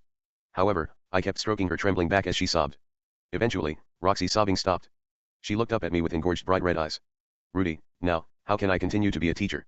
What should I say to that? I don't know. I'm not a teacher. However, there are words that I have heard in the past. Sensei. These may be superficial words which I stole from a game or manga.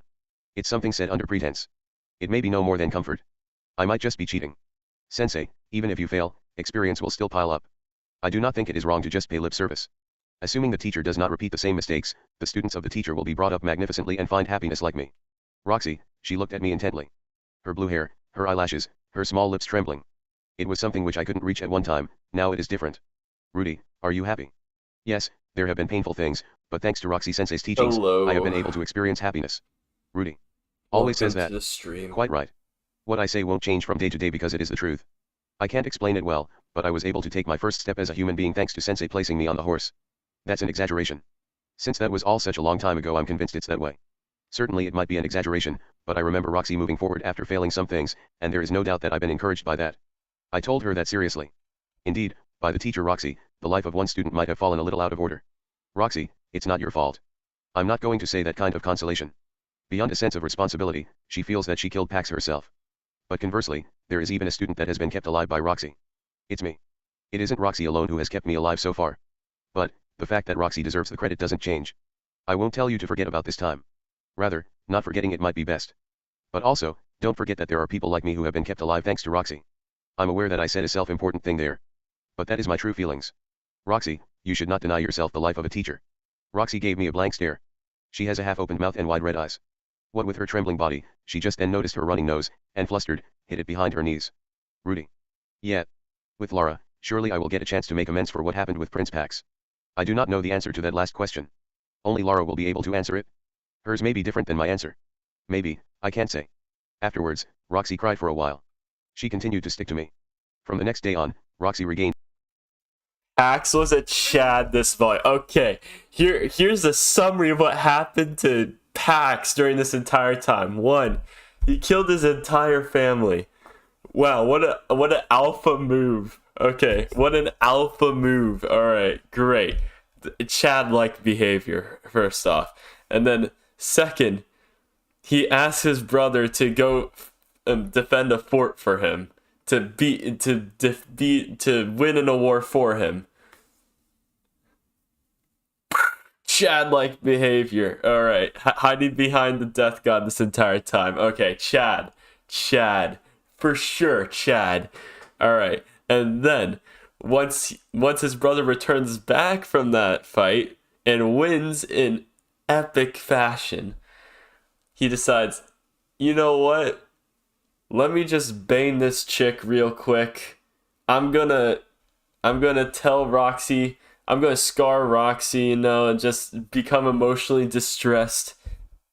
Oh wait, before that, he told his assistant, the death god, it's like, hey, I'm gonna kill myself, and he's like, aight.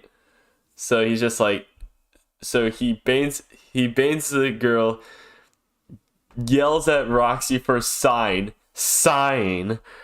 and then he got so butthurt about a sigh and the way that he's being treated by the kingdom, when the kingdom's actually just indifferent towards him, and he's just like, I'm gonna jump off this cliff now, I'm just gonna jump out the window.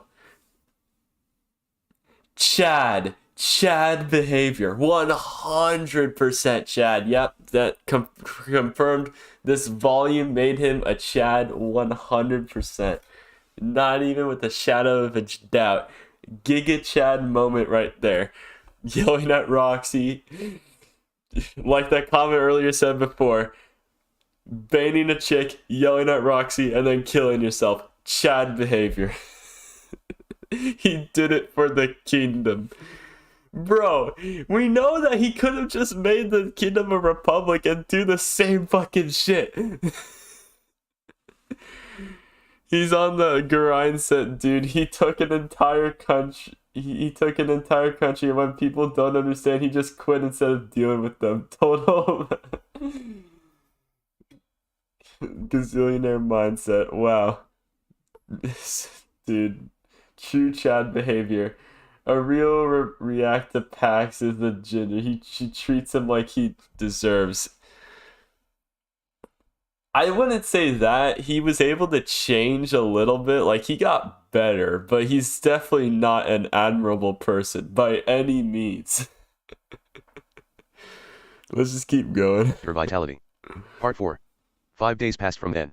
The warlord Jade seems to be planning a coronation. It's something that should be flashy, but there isn't room for that in this country.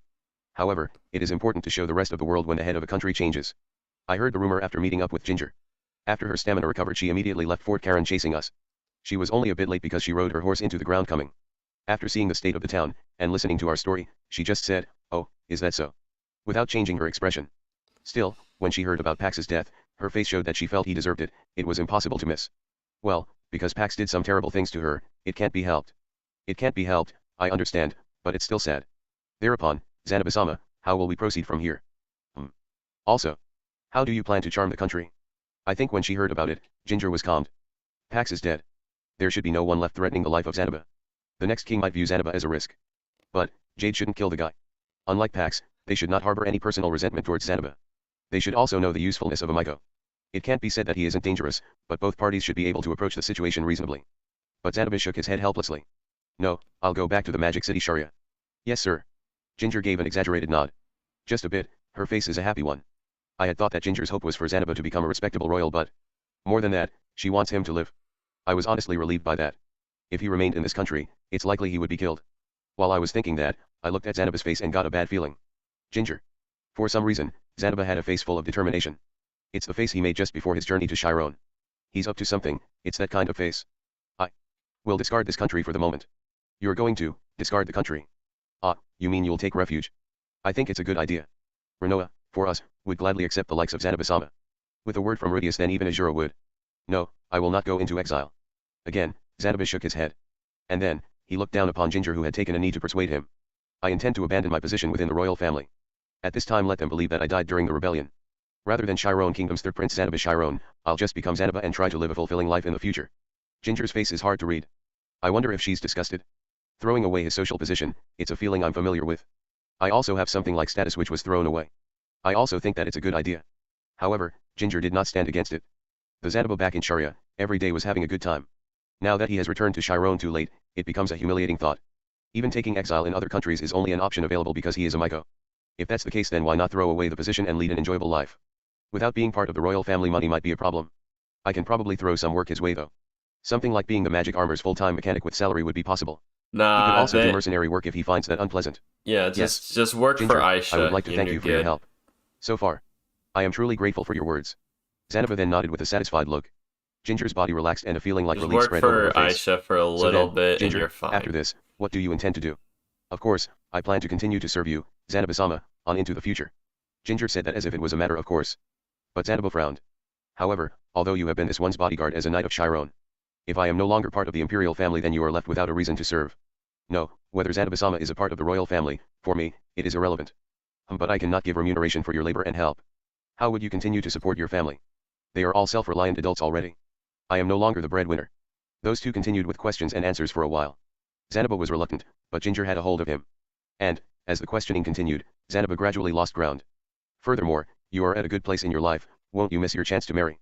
Zanoba's final question was this kind of thing. Marriageable age. Now that I think about it, that Ginger, I wonder about how old she is. If I think about the normal marriageable age in this world, I feel she may have already missed it. The likes of marriage. At this point Ginger became impatient as well. Violently, she raised her hands up in front of her face. It turned into kneeling. What happened was, she slammed her body heavily into the ground. She was prostrating herself. In Chiron Kingdom, I wonder if throwing your entire body on the ground is the way you show maximum respect? Zanoba, he does it properly. I was asked by Minerva-sama directly, to look after Zanoba-sama. Even if Zanoba-sama is not royalty, it does not matter. But, even if I'm not a guard, I would be fine as a mistress. Please.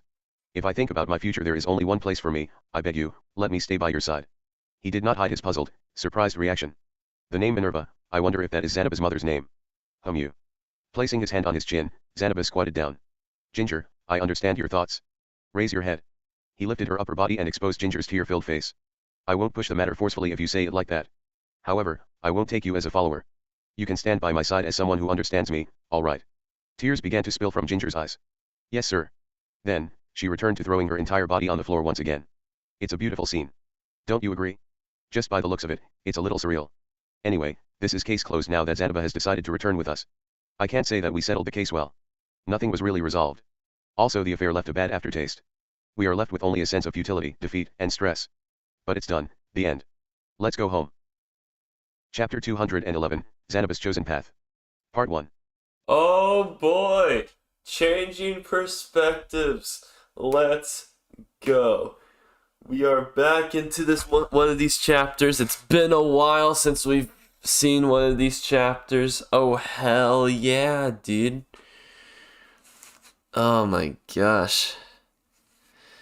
Yeah, that was a weird volume. That was a pretty weird volume. Yeah, like they said before, then nothing really happened in this volume that ended with like a good result. We just had Pax dying, and yeah, that was mainly it. Pax died. It's almost done. Yep. I think this is the last chapter. Let me see here. Degree. Oh, the distinction fuck. began to sink in as it grew up. Nope. Goodbye. Ba-doop. Yep, this is the last one. I think. Nope. It's the second to last one. Yep, second to last. Best part of the volume is from here to the end. We just have character development for people that is not Rudy.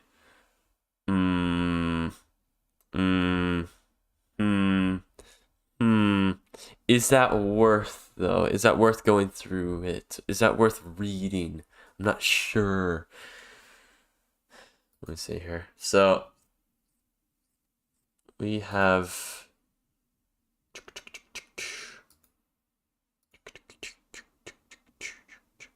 Forgive me for just a second. Be patient. Rudeus has a nice moment, too. Yeah. I need to check something here real quick. Quick, like swiftly. Fastly. Speed I am. I am speed.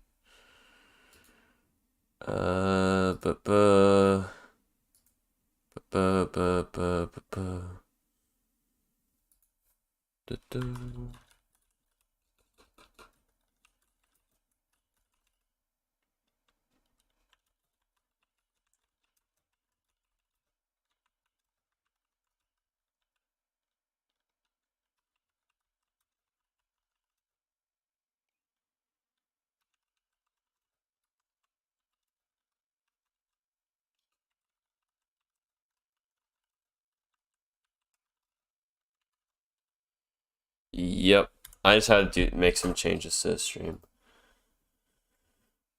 Alright, back to it. No, read this chapter, then the fic, and then the final chapter. Yeah, I was just trying to do something to the stream. No worries. Before it's time to rejoice, I'd hope you read the fanfic I sent you. I sent you another one? Bro, what the fuck? What the fuck, bro?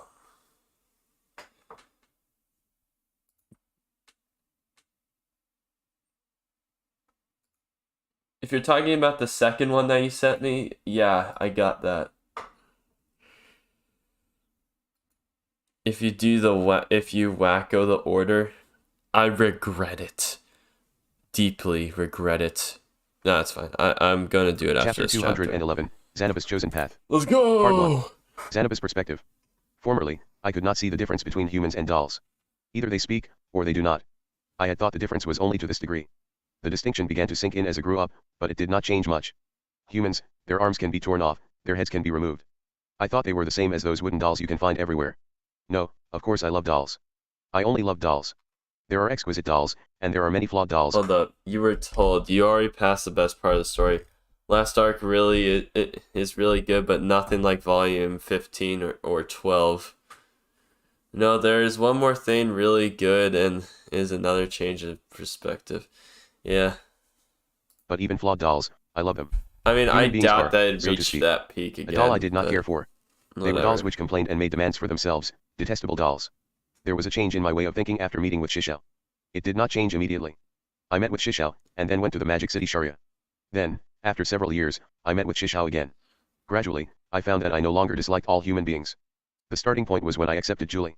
She was a slave which I had purchased with Shishao and Sylvie Dano for the purpose of manufacturing dolls. We could not speak a word to one another, and I could not leave a 6-year-old to fend for herself. She was a troublesome presence. My existence as her master became a kind of charm for me. It was troublesome, but a doll will not emerge from a block of wood if some of the wood is not shaved away. Therefore, I took the task to heart and, one by one, instructed her in the things that she must do. Before I realized it, Julie was no longer a hindrance. I don't understand it. She would listen obediently to what I said and quickly absorb the techniques I taught her. Until that day I had never met a human like that. I had begun to like and grow attached to that person. I did not discriminate against them at all. Did this start from the time I began to live with the girl? Other humans also began to appear differently in my eyes. I really noticed it when Ginger appeared. Ginger was an existence that only scolded myself. I had misunderstood her because of trivial things. I failed to see the trees through the leaves. The branches and roots are an essential part of the tree. The roots hold the tree down while the branches hold the leaves up, but this is something I never understood. Honestly, she was an interfering presence.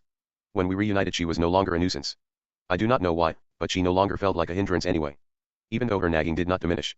Why? Why did I change like this? Definitely, it is because of the influence of Shishao. Shishao never abandoned me even once. I am a man who is only good at power, and will clumsily break the doll he is trying to create. With my magic power so small, I am a man that does not live up to the expectations of his Shishao.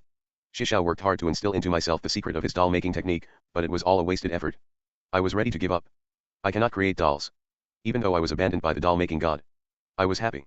A presence that would look after myself to this extent, until now did not exist. Therefore, without Shishao, the Ginger which always watched over me would not have been recognized. Because of that, the stupid me finally noticed. Human beings and dolls, there is a difference. I understood the importance of this.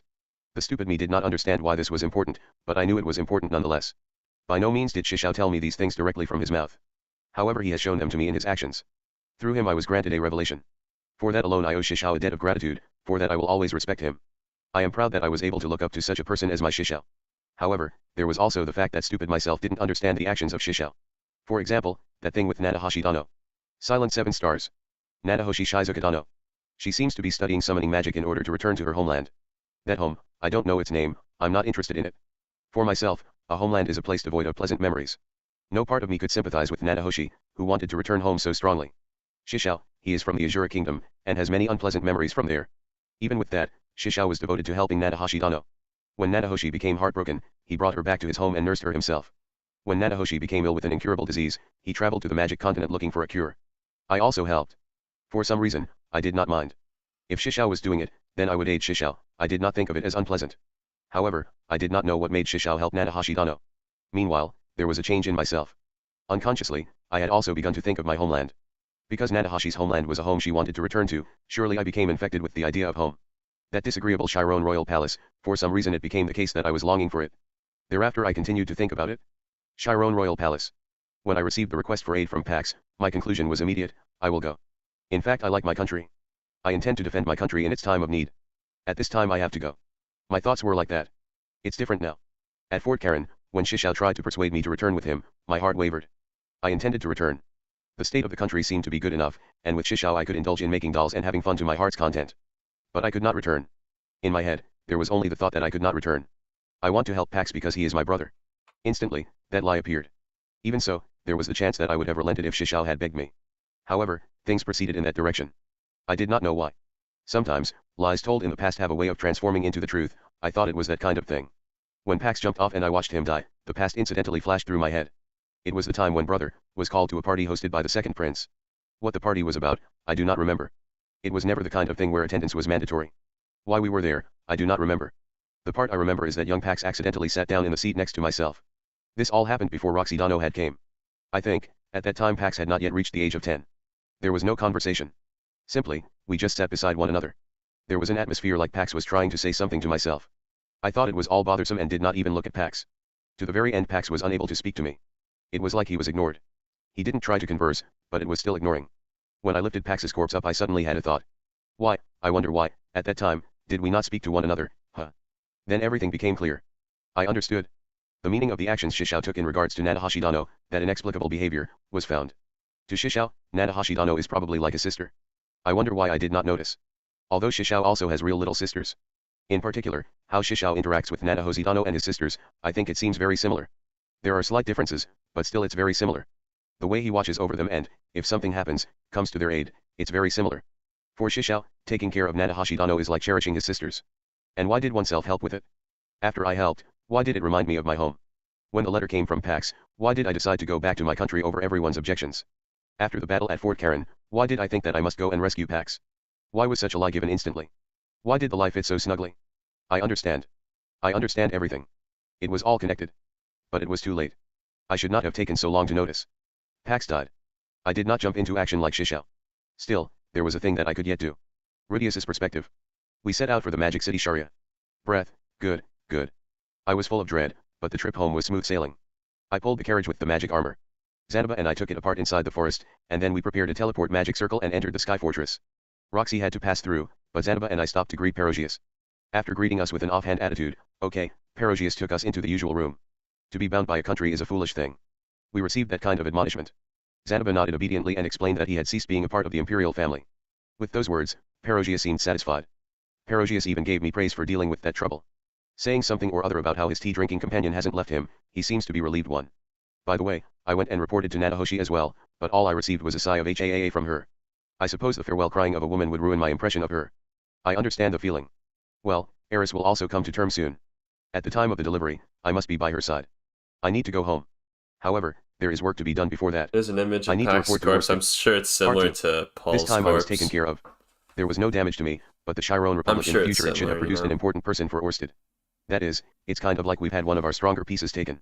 Thinking about it, my return might have been Is premature. it gonna be If I like? had stayed in that country a while, could I have possibly pushed it towards becoming a Is republic? it gonna be him No, on like? if it was just about the on republic, like Orsted a- would not have said, reinforce Pax. Anyway, Is the picture gonna be like him on display for like a crowd of people, and it's just be like having like a cut across his chest or some shit, and just him being like just chilling, hit like a fat stubby kid and shit, just like sort of deal. Public display, naked in front of everyone. Also, one of Roxy's head that would fly off if Rudy didn't give her that magical implement.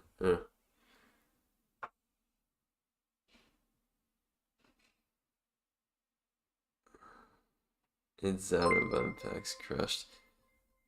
What the fuck? Why isn't this working, bro? My pathetic attempt to get the notification thing working. Shit, that's bad. I don't know what the fuck happened, but the alerts did not work, unfortunately. I'm going to remove it. I'm sure someone subscribed. If so, thanks. I'm gonna remove this alert though, because it's not working. Yeah. Wait, that may have been an art shit. Zanoba holding his corpse. It's Zanoba and Pax crushed. Okay. Yeah. You should just honestly tell him what has happened. Then, if there is something we can do, I'll do it. Then Roxy, I want to stop at the office. I need to store the magic armor. Okay. Be safe. I'll go to the family and let them know we've returned early. I bid farewell to Roxy at the entrance to the city and headed toward the office. Zanoba came with me for some reason.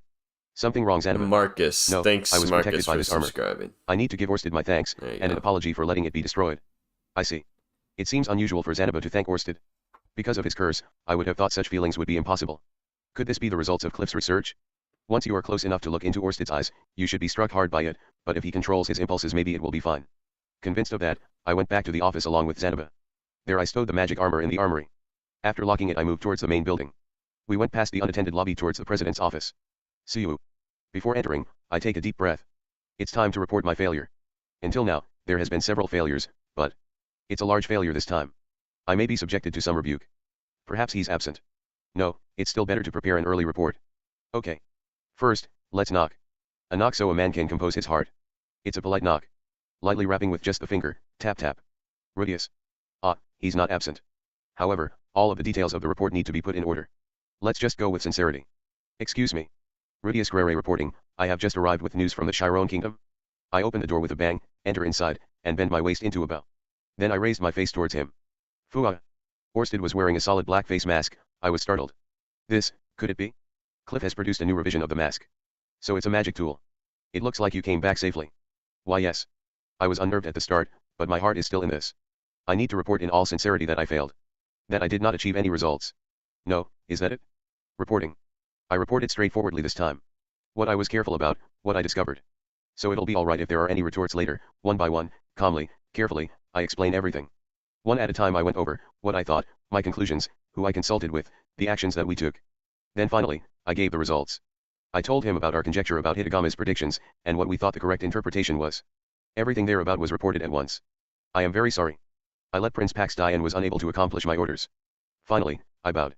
No matter how you gloss it over, failure is failure. If there is a punishment, I'm resigned to my fate. Under the surface, Orsted gave off a heavy dull feeling. His expression was incomprehensible for a minute, it's more frightening than usual. Honestly, it's scarier for me with the helmet on. Hell, why does he even have it on now? Just take it off. King Dragon Kingdom's king, Leonard King Dragon was an apostle of Hitagama. Probably, the warlord Jade or a Chiron Kingdom general was also an apostle. By manipulating these two people, Hitagama cornered Pax and drove him to suicide. This was Orsted's conclusion. There were two apostles. First he manipulated the king of KDK to assist Pax. By doing that he planted the awareness that he must meet the expectations of the king of KDK in Pax. Give him the princess, give him the death god, have him put the country into a good state. Then manipulate Jade to orchestrate his failure. The flow should be something like that. Since Hitagama can see the future, he would have easily understood who can force Pax towards suicide, it would have been obvious. Who was the final person? The other person, Vista's king. The probability is high. That reminds me. The death god said something, and it seems there is a possibility that the demon lord Badagati was once an apostle. If that demon lord was an apostle, he would have shown up by now, we would have seen him. Ah, certainly. That guy stands out. Though in this case, my existence should be an anomaly for Hitagama. For this reason I won't necessarily meet with a person who is an active apostle. But, I wasn't able to notice the intent of Hitagama. I'm pathetic. In the future, will we be destroying Jade? It's too late. Emotionlessly, Orsted spoke. For that, I'm very sorry. Before that, I had made an error in my predictions. After killing Leonard, I shouldn't have left everything to you. Thinking about it, I should have then went to the Chiron Kingdom. But still. After saying that much, Orsted went silent. It feels like his motivation has run out. This failure, is it that severe? Or maybe, there is someone who could substitute for Pax. There is no substitute. There is nothing. Orsted-sama, are you alright? Then a voice called out from behind me. There was Zanoba peering in from the rear. From when did he arrive? Perhaps he was here from the beginning. Since he did not speak, I thought he was waiting outside. Zanoba Chiron. Orsted also seemed to have just noticed him now. No, in reality, he really may have just noticed him now.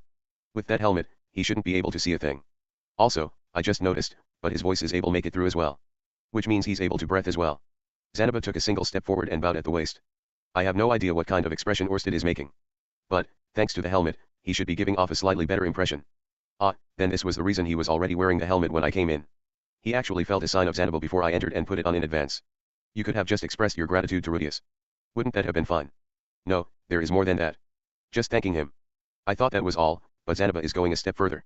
He doesn't seem to be completely daunted by Orsted. It is the case that I have heard the story from Shishao now, that Pax was swallowed up in the battle between Orsted-sama and a hostile force. I wonder if that is correct. You are not mistaken. Does that mean, this time, Zanoba thinks everything was the fault of Orsted? That's the case, I had better stop him. However, Orsted-sama was trying to aid my younger brother behind the scenes, correct? I wasn't trying to help. I needed a man who would have been born in the country Pax would have created. Created a country? Person born from. I could try to explain, but you wouldn't understand. Orsted is saying a lot of profound things today. However, there is something I also want to know. If we don't understand it, how are we going to recover from this? I think I would like you to explain in detail, if you could please, Orsted-sama. When asked, Orsted remained silent. While the silence in the room stretched thin, breathing could be heard from within the helmet. In this kind of tense situation, it's a sound that could be easily misunderstood. But I totally hear those breaths as a sigh of anger, and my tension rises. After becoming king, Pax would transform Chiron into a republic. Yet. I heard all this before. I want to hear what comes after this. After Chiron becomes a republic, a man who was formerly a slave trader rises to power. His name is Bold Macedonius. Pax gives this man an important post. Bold Macedonius. He's a person of consequence. Bold Macedonius becomes a man of influence in the country and sets his roots into Chiron. What does this person do? Bold Macedonius, himself, does nothing. However, from his descendants, the demon god Laplace is born. Laplace. So he comes out here. Moreover, now that Pax has died, I no longer know where Laplace will be born. In other words, without Pax founding the Republic, there is no flag set for the birth of Laplace. No, wait. If, even now, we somehow create the Republic, or set up bold Macedonias with the partner who would have given birth to his children when he married, it's useless. Do you think I haven't tried those things until now? In his long series of loops, Orsted also probably tried various methods. Therefore, the nature of Laplace's birth must contain many random variables which need to be regulated. Perhaps it's not just Chiron Republic. It is something that has been directed for over 100 years, to have Laplace born in a specific place. Additionally, there is the possibility that some of my work was also towards this cause. With just one thing out of order, none of them are good anymore. In order to reach Hitagame, Laplace must be killed. As for that guy, he'll resurrect, then, after a brief period to gather men, he'll wage war. While I can defeat Laplace, to bring down that guy and his subordinates requires a great deal of magic and labor. Then immediately after that, I am brought into a fight with Hitagame. Well, after defeating Laplace, is there no way for you to restore your magic power? The time Laplace will revive is roughly determined. It's far too close to the end of my loop. I have tried creating a scenario where he is revived earlier, but it was impossible. After a deep breath, Orsted continued. I can't reach Hitagami if I have to go through a war. This loop, it's a failure. Failure. Those words rang in my head like an echo. Then why didn't you come to Chiron? Part of me wants to curse and scream, but nothing comes out of my mouth. The work I was entrusted with, I failed. Now, I wonder if I'm useless. This job really proved the measure of my worth. I wonder if I'm a disappointment. Orsted seems to have completely given up on the loop now. If that's the case, what should I do now? Don't just assume this is a failure, it's too early. And then Zanoba spoke up with a vibrant voice. I wonder just how much of the story just now Zanoba understood. Suddenly it was a story about the future, that didn't confuse you. When war breaks out, if you say you have to bring down Laplace and his subordinates. Starting now we can begin to prepare our own forces. Creating an army. Even not going quite that far would be sufficient, don't you think? The forces to defeat Laplace, if we start gathering them now, we'll have plenty of companions when the time comes. Zanoba said something good. It's like that. If using up his magic power is the problem, if Orsted doesn't have to fight then everything is fine. Orsted Dano, as your curse prevents you from collecting comrades, Shishao. And myself, leave that to us. Then Zanoba stepped forward and took a knee, lowering his head, before Orsted. The current proposal, it's just an idea based on my limited understanding. I'm not sure whether it's even relevant. I don't know whether it can be realized, however it seems like a good idea. The revival of Laplace. Wasn't it not until 80 years from now? If his revival is approximately set, then it should be within a several-year time frame. By that time we could have gathered plenty of strong allies like Perogeius and the Death God, and be ready to strike when Laplace resurrects. That way we can preserve Orsted's magical power. I do not know the detailed circumstances, but I have heard that you are fighting a two-man war against Hitagami. And that Hitagami is. There Zanoba abruptly stopped his speech, then raised his head to look at Orsted. After that he placed his hands on the ground. He is the adversary who killed my little brother. Zanoba went prone. He was prostrating himself with his head on the ground. It's not the usual way in which he just throws his entire body on the ground. Slowly, gracefully, he shows his respect. Would it be possible to, please, accept myself as another subordinate under Orsted-sama? I want to make our enemy pay. I think Orsted cast a glance in my direction. His vision should have been blocked but, does he want my opinion? Well, am I even qualified to give an opinion? Because of Zanoba's addition, the magic armor was able to progress. Also, just now, that idea seemed pretty good.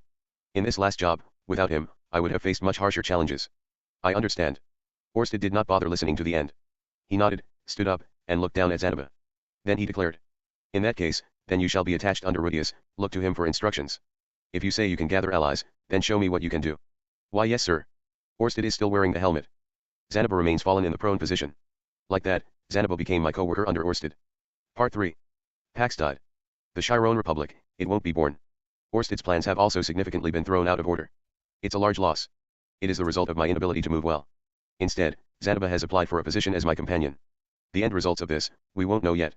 If it's him, then at least we should be able to make improvements to the magic armor but, still, will I be able to turn my existence into something profitable for Orsted? I was told that I had made considerable accomplishments until now, but I feel as if it has been cancelled out by this job. Alternatively, it could have become a net loss.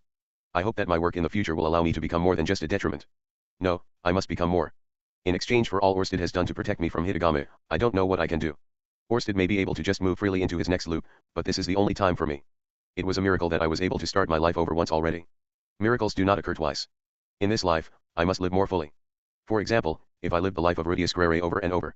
If the current me continues to drag Orsted down, then I'll become a burden. Far from useless, my existence itself might be problematic. There is the possibility that I would be unceremoniously cut down, forget being saved. I must do my best here, there won't be a next time. If I'm detrimental to Orsted, the me in the next loop will be fooled by Hitagami in the same way, warned by the future me, and then Killed by Orsted after picking a fight. Alternatively, I might be killed at an earlier stage. During my childhood in Buena Village, or during the time I was Eris's tutor. He could also target me on the return journey to Azura. It seems like what will happen depends on the circumstances from here on out. Orsted has been kind to me. He should have many reasons, but a large part of it should be cold calculation. His kindness could just be a means to scope me out for a subsequent loop. I don't know how I'd feel about that. That is a possibility, I must not forget it. Still, I was spoiled up until now. Somewhere in my heart I believed, that by becoming a follower of Orsted, that he would somehow get aid to me when I really needed it, somehow. I was thinking like that. I must not be such a child in relation to Orsted. Let's take that to heart once again. TLC. Chapter 212, it is okay. Alright. I need to go use the restroom. I'll be back. Once I come back, we'll start the fanfic. Alright. So, in that case, see you in a little bit.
Alright, I'm back. I have read chat and I understand that we have a tearjerker on our hands here.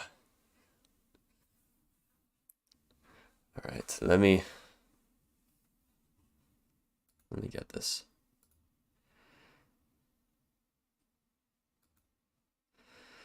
If I say that, then that'll ruin half the fun of the fic. Give me a second.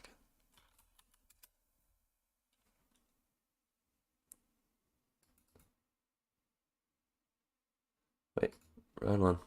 I gotta add a book real quick. Real quick. Ba-ba. Da-da-da, da-da-da, da-da-da.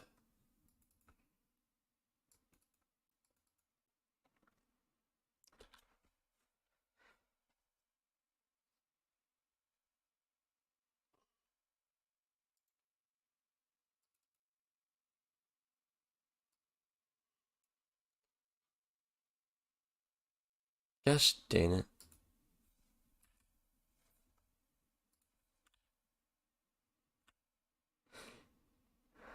Unfortunately, the current state of this EPUB file is a bit sag. It's black on gray. It's like, let me just, yeah, we got it. Yeah, it's readable now. Well, I guess I'll add to Mr. I actually want to see like how this turns out for viewing purposes. I want to see how this turns out for viewing purposes because it's like kind of difficult to read ahead sort of deal, and we're just gonna have this bot auto read. So maybe it's because I'm in. Is it because of me being in dark mode? Maybe I'm not 100% sure. Let me just change this. Do, do, do, do, do.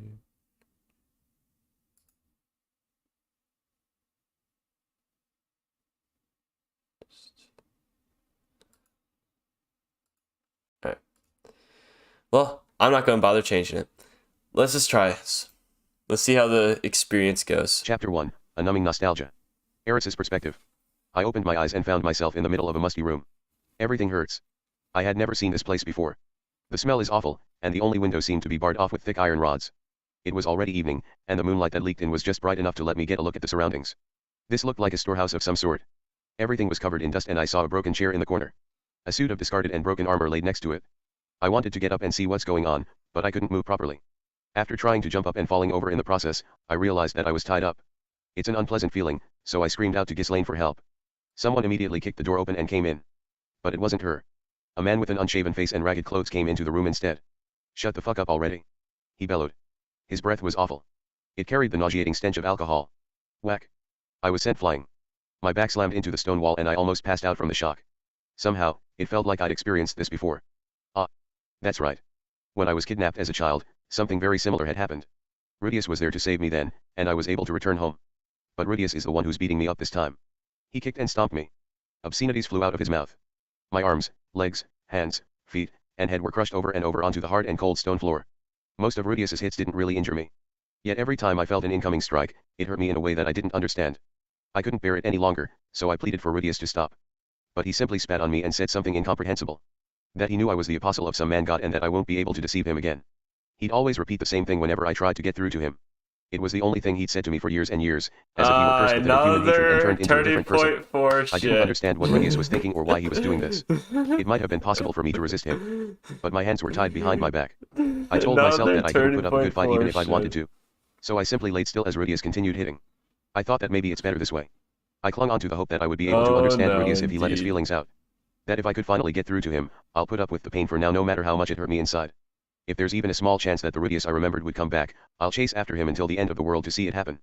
Even when my heart was washed white by his marrying of 2 other women and the cold rejection that came from him soon after, I was able to continue moving forward because I believed that I'll be able to see Rudeus again. The strong Rudeus who could face any danger without hesitation. The kind Rudeus who would pat my head and compliment me. The dependable Rudeus who cared for me when I was weak. Though I told myself all of that, I couldn't see even a trace of that Rudeus in the terrifyingly cold eyes that stared down at me right now. My mana had run out at some point. His ruthless strikes began to make contact without being dulled by fighting spirit. My consciousness faded in and out. With the dull thud of each impact, my bones shattered, my limbs bent, and my organs ruptured as I vomited blood. Yet even then, I still held on to the belief that Rudeus would come to his senses. I no longer felt Rudeus hitting me after some time. I couldn't see anything either. It was pitch black. Did I lose consciousness at some point? I didn't even know if I was alive or dead. For some reason, I felt sorrow. I wasn't particularly attached to the thought of survival. Because Rudeus was the one who had saved my life so many times, then it would be okay if he ended up taking it away. I somehow came to terms with such an irrational thought. Rather, I felt a much greater sense of loss when I thought that I wouldn't be able to speak with Rudeus again if I passed. I should have been aware of the fact that I could die any day. If I'd realized that sooner, then I would have done what I wanted a lot earlier. But I took too long. Because of that, I couldn't win against Rudeus anymore. That's why the last time that we met, he beat me, captured me, and I ended up in such a sorry state. I felt like crying. There were so many things that I hadn't been able to say. I just wanted to be by his side again. I chased after him all these years and even selfishly dragged Ghislaine around with me. Yet he'd never accepted me even once, and I saw the Rudeus I know slowly become less and less like his past self. It was my fault for not being there for him. Because I'd left Rudeus, he became like this. I was convinced of that. I thought that I could guide him back on the right path somehow. I didn't know exactly how I'd be able to do it, but I thought that if I stayed near Rudeus, then I'll be able to make it happen. That's why I dragged Ghislaine around with me all this time. But it never happened. And now, for the first time, it felt like such a day would never come. But then a familiar sensation jolted me awake. The warm feeling of a healing spell permeated my body. I didn't need to open my eyes to recognize that the person casting it was none other than Rudeus. Even though a great number of years had passed since the last time he did this for me, I still remembered the sensation vividly. I felt so relieved that I forgot all of the things I was worrying about. I didn't know if Rudeus finally came back to normal or if it's only because his anger had temporarily subsided, but either was fine. It seems that I was no longer restrained either. I thought of embracing Rudeus and crying into his shoulder while letting out all of my emotions. I would take this chance to finally say what I couldn't all these years. But I never got to do it. The happiness that I felt was crushed mercilessly when I opened my eyes. What I saw before me was the same cold pair of emotionless eyes that stared at me with disdain earlier. But now, Rudeus wasn't even looking at me. He was staring directly at my chest, breathing heavily. I suddenly felt afraid. My instincts told me to run away. Rudeus violently pushed me down right then. He clawed at my top and ripped the fabric apart like a wild beast. I wanted to break free, but I couldn't gather my strength. I pleaded for Rudeus to stop, but he paid no mind to my cries. Rudeus continued tearing apart at my clothes. My coat was gone, then my belt, top, and undergarments. Just as I felt helplessly exposed and vulnerable, he slammed his hips into mine. I thought then that this must have been a nightmare and begged for it to end. It was real. The emotions that I felt at that moment were far more disheartening than the simple despair of having my body be ravished by some brute. If it were just something like that, I could probably recover. But it was Rudeus who was doing such a cruel thing to me. I couldn't understand it. What Rudeus was doing wasn't really much different from the night that we spent together shortly after I turned 15. He didn't know how to do anything other than thrusting into me back then either. Of course, I didn't feel much physical pleasure at that time. Yet I remembered it as a time when I was overjoyed to be ravished by him. Each and every movement gave a sense of happiness. Now, I felt only heartache and grief. I wondered what sort of expression Rudeus had on his face. I was sure that I'd see the side of a vicious and perverted barbarian, so I avoided looking at him. Because if I saw something... Yeah, like... What the fuck is this? Did you guys skip the diary or something? Bro, if you guys skipped the diary, I don't know what the fuck is wrong with you. Oh, wait, wrong thing. Like that, I wasn't sure if I could keep on living. I heard Rudeus mutter something, and unconsciously turned to look at him. I couldn't comprehend what I saw. Tears streamed down his face even as he continued to move his lower body. It was then that I finally heard Rudeus's words clearly for the first time. Damn it. Damn you, man god. I hate you. I have to get stronger. Now my brain I'll hurts. fucking kill you. I'll fucking kill you over and over. Rudeus repeated phrases like that over and over, staring vacantly past me. He wasn't even thinking about me or what he was doing. I see. This is the man god's curse. I didn't know what it really was. Even if I did, I don't know if it's possible for me to really forgive him. But at that moment, I understood what I needed to do. I'm sorry, Rudeus. I raised my right hand and caressed his face to wipe away his tears. I don't think I'll ever truly understand what's hurting you. I wrapped my arms around his back and pulled him closer, his chest pressed into an embrace against mine. I felt Rudeus begin panting heavily, and steeled my resolve.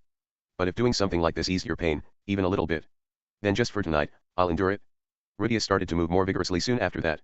It didn't take long before a warm sensation filled my stomach. Looking at the collapsed Rudeus, I felt as though I'd seen a slight reminder of the same Rudeus who passed out on the bed after we did it for the first time. Yet, even as I held his hand and interlocked our fingers, and I felt the luscious sensation left behind in my womb, no pleasant thoughts came. The affection and warmth that surfaced easily when I first became one with Rudeus were nowhere to be found now. For the first time in almost 20 years, I cried. Chapter 2, Love and Loss. With a lot of troubles, I opened my eyes again. How many days had passed since then? I looked around. This was the same room that I was imprisoned in yesterday. When Rudeus traveled, he always brought me with him. We would stay together under one roof, either in an abandoned building or camping outdoors. His magic skill was still impressive as usual, making an earth house from nothing in a blink of an eye. He had become stronger than me as well. The me who had spent 5 years training in the sword sanctum, acquiring power to be able to stand by his side, to protect him in front as he looked after my back.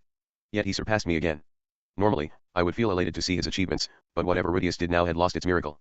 The fact that I lost to him and was reduced to this state. I could only feel my helplessness again.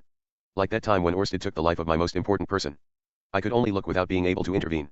Now, Rudeus's life was being robbed away a second time. This time, it was not Orsted, and not his own life being robbed. But another enemy had destroyed Rudeus's life regardless. And once again, I could not save Rudeus. What was the point of me leaving him to train, if in the end I was still weak? What could this new strength I sought do, if I could not even protect my dearest one? In the end, I was just the same girl of that night. Talent with the sword? It did not matter. At the moment he suffered, I was not there for him. I should not have left him that night, if the outcome did not change. I would remain weak. But at least, I could feel happiness. I could still stay by his side, not being too far apart from him like now. Granted, he always kept me close to him. Our physical bodies were close. At one moment, we were touching each other, skin to skin. But the closer our bodies were, the further our heart distanced. Finally, my own heart was torn into pieces. Compared to how he treated me that day, being spoiled by him was much better. Why did I not stay back that night? Why did I not discuss with him before leaving? I was sure I had had my own hesitation as well. If I had talked to Rudeus, he would have convinced me to stay, and we would avoid this future altogether. We would have a happy married life together. This is a fanfic. So in the diary chapter, this is referring to the time that future Rudeus was, I believe, killed, not Roxy, the fucking Eris. So, I believe this is what this is referring to. At one point after Sylphie died, he went on trying to find ways to kill Hitogami, but as he's doing that throughout the entire time, he constantly runs into Eris trying to like challenge him to a fight, to a duel, and he, for how many times this happens, Rudeus then thinks that she's an apostle of Hitogami to try to distract him, sort of deal. But when really, in reality, she's not. One that the author did not want to publish. I am here to give you that pain. Yeah. Knowing how we both desired each other's body, we would likely have many kids. Oh, I would try to give him a son. We would no longer be the Boreas, but giving him an heir would be my greatest happiness. With me managing the household, Rudeus would not marry anyone else but me. I would not feel sad about him marrying anyone else ever. Or maybe, with how pervert Rudeus was, he would insist on taking another wife. He already had 2 wives back then, his pervertness knew no bound. We might meet these 2 women again, and he would fall in love with them again. I would certainly oppose such a thing. Having multiple wives was not uncommon. I heard Rudeus's father had 2 wives as well. And I was not a Mealy's believer either. I gave but a having to share brief Rudeus's love summary to another to woman, it would be a challenge for me to accept anyone who needs However, context Rudeus might be able again. to convince me, again. And maybe I would still feel happy, even having to share Rudeus's love. Being spoiled by Rudeus would wash away any resistance I had. And more importantly, I would be by his side when disaster befell on him. I would still be a weak girl, but my sword skill would still be of use for Rudeus. Seeing how Rudeus had grown this strong, he would have no problem covering my weakness. I had never seen this man god, but certainly we as a duo would have no problem facing him. And even if all failed, I could at least cover for Rudeus. If Rudeus's wife had to die, then I did not mind becoming that one. As long as Rudeus was safe, I would be satisfied, having protected him as I wished. But now, even that dream had gone. Only a delusion in my mind, which was filled with regret. Biting my lips, I had no choice but to swallow this pain. The pain on my body was excruciating, but compared to my broken heart, it was nothing. I wanted to end my life to get rid of this feeling. But one part of me still clinged on living. The regret was unbearable, but it was the reason why I could not die right now. I had to escape. Since that day, Rudeus had not done anything to me. However, it did not mean he had turned back to the Rudeus I knew, after having had my way with my body. He still looked at me with that hateful eyes, asking me if I knew the man god. My spirit, having been scarred by Rudeus, just froze up when he looked at me with the eyes I never wished to see. With my silence, I could feel his bloodlust choking my breath. I had never thought bloodlust could be this oppressive. However, thanks to me staying silent, he did not raise a hand at me. Was he still suspicious of me being man god's underling, so he wanted to keep me alive in order to interrogate me? I felt that, in such a state, with my clumsy words, I would tick him off in a wrong way. Eventually, my strength recovered. Being healed by Rudeus from his own abuses was also helpful, but I needed some time for my mental state to turn back to normal. Now, I was alone in this dark room. My wrists were still cuffed to the ground. I could not see my beloved sword that I used when partying with Rudeus, or the sword given by Sword God so I could challenge Orsted. But that could not stop me. Before being bestowed the epithet Mad Sword King, I was known as the Mad Dog. And a mad dog had fangs. Metal cuffs could not stop me. After sneaking out of the room using the technique of North God style, eventually I met up with Ghislaine. When I lost to Rudeus, she had been tailing us. However, with him staying close, she could not rescue me. She said that with how strong Rudeus had become, with me as a hostage she could not risk my life. I could not tell her what happened during the last few days. If she knew, she would fight to the death with Rudeus. Regardless of the outcome, one or both of them would die. I did not think I could endure that. Young mistress, let's go back to Azura. There is no need to follow this trash anymore. Even if you beat it to his head, he is not seeing it. You don't deserve to be treated like this. Despite my silence, her instinct seemed to have guessed something. She did not fall into a rage meant she did not know the details. No, Ghislaine. No matter how rejects me, this is the moment he needs me the most. I had regretted leaving him once. I would never leave him again. If I did so and something happened to Rudeus, I would never come to term with my regret. Rudeus seemed to be very angry. While hiding ourselves, we could see him searching for me in nearby villages. He got into fights with the locals, beating them up like a thug. Eventually, he lost interest, then he moved on. We then boarded a ship to Mealy's continent. I still had troubles with ships, but there was no choice. Despite the fact that the country here put his head on bounty, he still traveled there. Also, because he was wanted by Holy Mealy's kingdom, he sneaked into Westport through his smuggler connections. There were assassins ambushing him as he traveled, but these small fries stood no chance in front of Rudeus. He then arrived at Zantport, and from there he arrived at Windport. And we followed him close by. Finally, we came back to Demon Continent. Returning back here gave me a sense of nostalgia. But I could not feel happy about it. And then it came. That being said, it was quite unexpected, but not a surprise. It had been 1 month since we started the trip to Demon Continent. Ghislaine and I were camping outside as usual. Demon Continent was a harsh land, but with 2 Sword Kings taking turns standing guard, it was not a problem. I still remembered Demon God language, so I took charge of communication, even though I was still bad at it. The problem was the nausea I was having. And I vomited. I tried my best to endure it, but Ghislaine quickly noticed. I also realized the state I was in. Ghislaine silently grabbed her sword. If I did not quickly grab her wrist, she would set out to the town Rudeus was staying and cut him down, or getting blown into smithereens instead. Let me go, young mistress. Ghislaine ferociously roared, but I put my strength further to hold her down. Please, Ghislaine. This is not his fault. It is mine. Why is it your fault? I don't understand. That bastard. Please. Ghislaine. My eyes blurred from my own tears. I had never cried in front of anyone before. And Ghislaine had never seen me crying either. From then on, we just silently traveled through Demon Continent. We still talked, of course, but I could not see her in the eyes. As we traveled, I reminisced about the dream I had before. The life where I stayed by his side. The life where we were family. We would have many children, and I would certainly give him an heir without fail. I thought that maybe such a life was not entirely impossible now. If I gave him a boy, maybe he would decide to settle down with me instead, and forget all the pain he had endured. Aldebaran. Kalman. Maybe ours. While rubbing my stomach, I decided to meet up with him again. Even if I was bad with words, I would have to convey my feelings. He was moving toward a fort city called Necros. With my meager understanding of the language, I was able to figure out that the city belonged to a demon lord named Adafaradov. He might come here just to talk to that demon lord. After the audience, I would approach and talk to him. He might be on guard, but I would come alone, unarmed. I hoped that my feelings would come through. By the time my consciousness returned, a coldness ran through my body. I could barely recall what happened. I remembered Rudeus challenging a demon lord. With his power, even a demon lord would have no chance. However, I could see him making many mistakes in that fight. Rudeus was always cautious. He still made mistakes sometimes, but I had never seen him making such beginner mistakes. The demon lord herself was not a problem for Rudeus. But her underlings, especially that old man, were bad news. When he was cornered, before I knew it, I had stood in front of him. If I had had my swords, and my body had been at top form, I might have been able to block that attack without fail. Now I could barely maintain my consciousness. I exhaled in relief. Rudeus's eyes finally looked at me. No more hatred behind those eyes. How I missed his worried look so much. I could barely hear anything. Rudeus was saying something. Ghislaine's voice as well.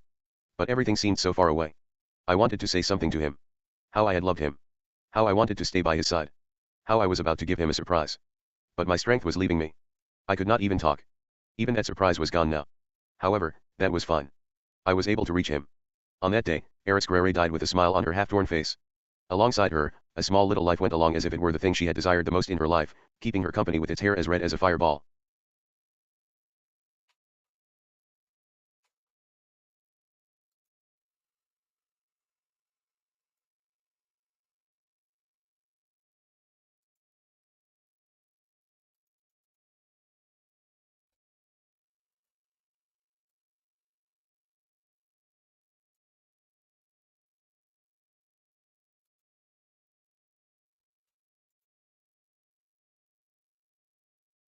Chapter 212, It is okay to rejoice. Part 1.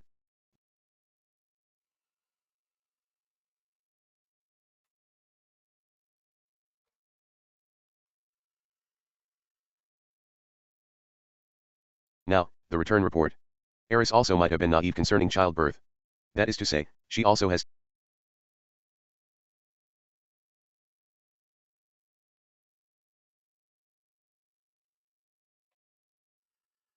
times when she goes into an emotional slump.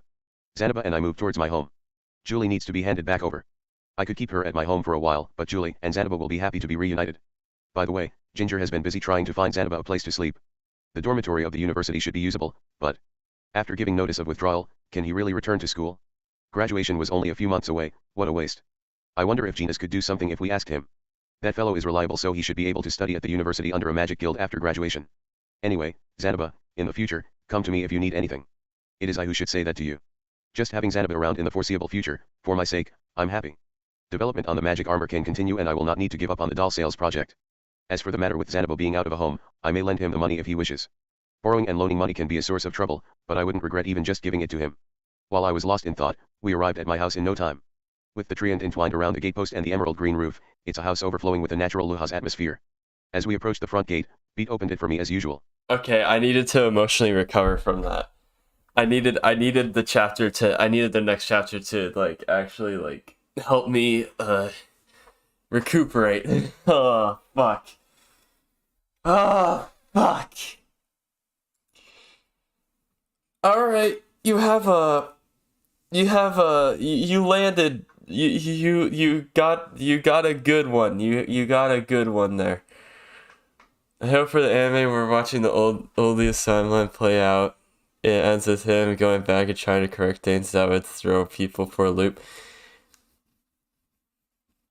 Yeah, it would. It will help. I know it's getting there, bruh. Yeah, I really hope they adapt something similar to this, but I don't think they will. And we're not going to see that in like 6 to 8 years, I imagine. We're not going to see that season and that be adapted. So, yeah. Yeah, we're just going to continue. Well, I hope Julie hasn't been a bother to Shishao's family. Julie is fine. The exact Her and Aisha opposite are of close stalling friends. right now. Whoosh. The moment I enter the grounds, I hear a particular sound made by the wind. I immediately recognize that sound. What just happened After in your all, words? it's a sound I've heard millions. So we just went through a fanfic of Eris's perspective during old Rudeus's timeline. So Turning Point 4 Eris alternate timeline shit. You could rewind back in the stream to experience it yourself. That shit was fucking crazy. Next season is probably gonna end at Paul death or around it. Yeah, it will, 100% it will. Unless they do like a short one core season, then in that case it'll probably end with what would it end with? Probably the proposal, probably, if I had to imagine. Yeah. Depending on how fast they go through the school life, I don't think they're gonna. I think they will stretch it out like at the same pace as the other episodes of the series. I don't think they're gonna rush through that. It'd be a mistake to do that. So, yeah, I think they'll keep it at the same pace. Anyway. Of times. It's the sound of practice swings. Has Norn returned to the house? Whoosh. No, anyway, that's a pretty good sound for Norn. Although I haven't practiced the sword with her recently, when I was teaching her, it was a sound like whimp and wobble. Now the sound is whoosh. It's the sound of a sword swinging straight. Even I may not easily make such a good sound. It's a sound like Eris dash. And, when I viewed the source of the sound, I could not believe my eyes. There was a woman waving that stone practice sword I had made a long time ago. The woman's hair was bright red, as if someone had... To be fair, they sped through the forest in a demon continent, but those aren't as big, those aren't as important as, like, going through the whole school arc. I doubt they'd rush through it. He hasn't read one already because it's spoilers. And another one released tomorrow. Huh. Thrown primary color paint onto it. She was easily swinging that terribly heavy stone sword with one hand. That woman who was expecting. Eris. Oh, Rudeus, welcome back. You are late. Wait. Eris. What are you doing? I hastily ran up to her. No good. She's doing this despite being so close to her due date. She's waving that awful heavy thing around like it's so light. That's going to put a lot of stress on your stomach. Her stomach. What? Eris's stomach is slim. She's slender. Where's my baby? What? I try to touch it. Oh, wow, it's a six-pack. And it's tight. This is not the belly of any pregnant woman I have ever seen. What is this? Perhaps the muscles of Eris's brawny six-pack, perhaps they have permanently compressed our baby into a tiny package. What the hell? No, I shouldn't panic yet. Maybe it's just been pushed downward into her. Or maybe here. What are you doing? I was hit hard when I moved to grab her butt. I look up at her from the ground. With her feet spread apart shoulder length, her arms crossed, and her chin stuck out, Eris looked down at me. She just bluntly said to me. I gave birth. To what? I answered on reflex. Even though there is only one correct answer. Fucking hell. A child. Who did? Obviously I did. Eris. Our child. She gave birth. I sat up in the Caesar position. Then. It came, tell me about it, when? It came 10 days ago. It happened late in the night, but I somehow managed. 10 days ago. What was I doing? Certainly, I would have been in Chiron. In the inn perhaps, that day with Roxy. No, it doesn't matter. In other words, it was that. I didn't make it back in time for the delivery. Well, you ought to have come home a little earlier, it's a damn shame. Eris said that with a smirk. Yeah, it was a voice that seemed to say I can do it on my own. What should I do? I wonder if I should show a broad grin. Though I don't really have that much of a reason to feel guilty. Originally, we had considered such a possibility. However, I am filled with regret. Hey, why? Aren't you happy? As if confused, Eris frowned. There is no reason to not be happy. I'm happy, but also, it's a complicated feeling. Ah. That's right, naturally it's a boy. He's named Arus, after the great hero of humanity. But, I wonder if it is okay to be happy. I failed Orsted's job. Zanoba's brother Pax died. There is some hope remaining, but I still failed. In this situation, if I receive such happy news, then is it fine to be pleased? Master. While I was lost in thought, the front entrance swung open.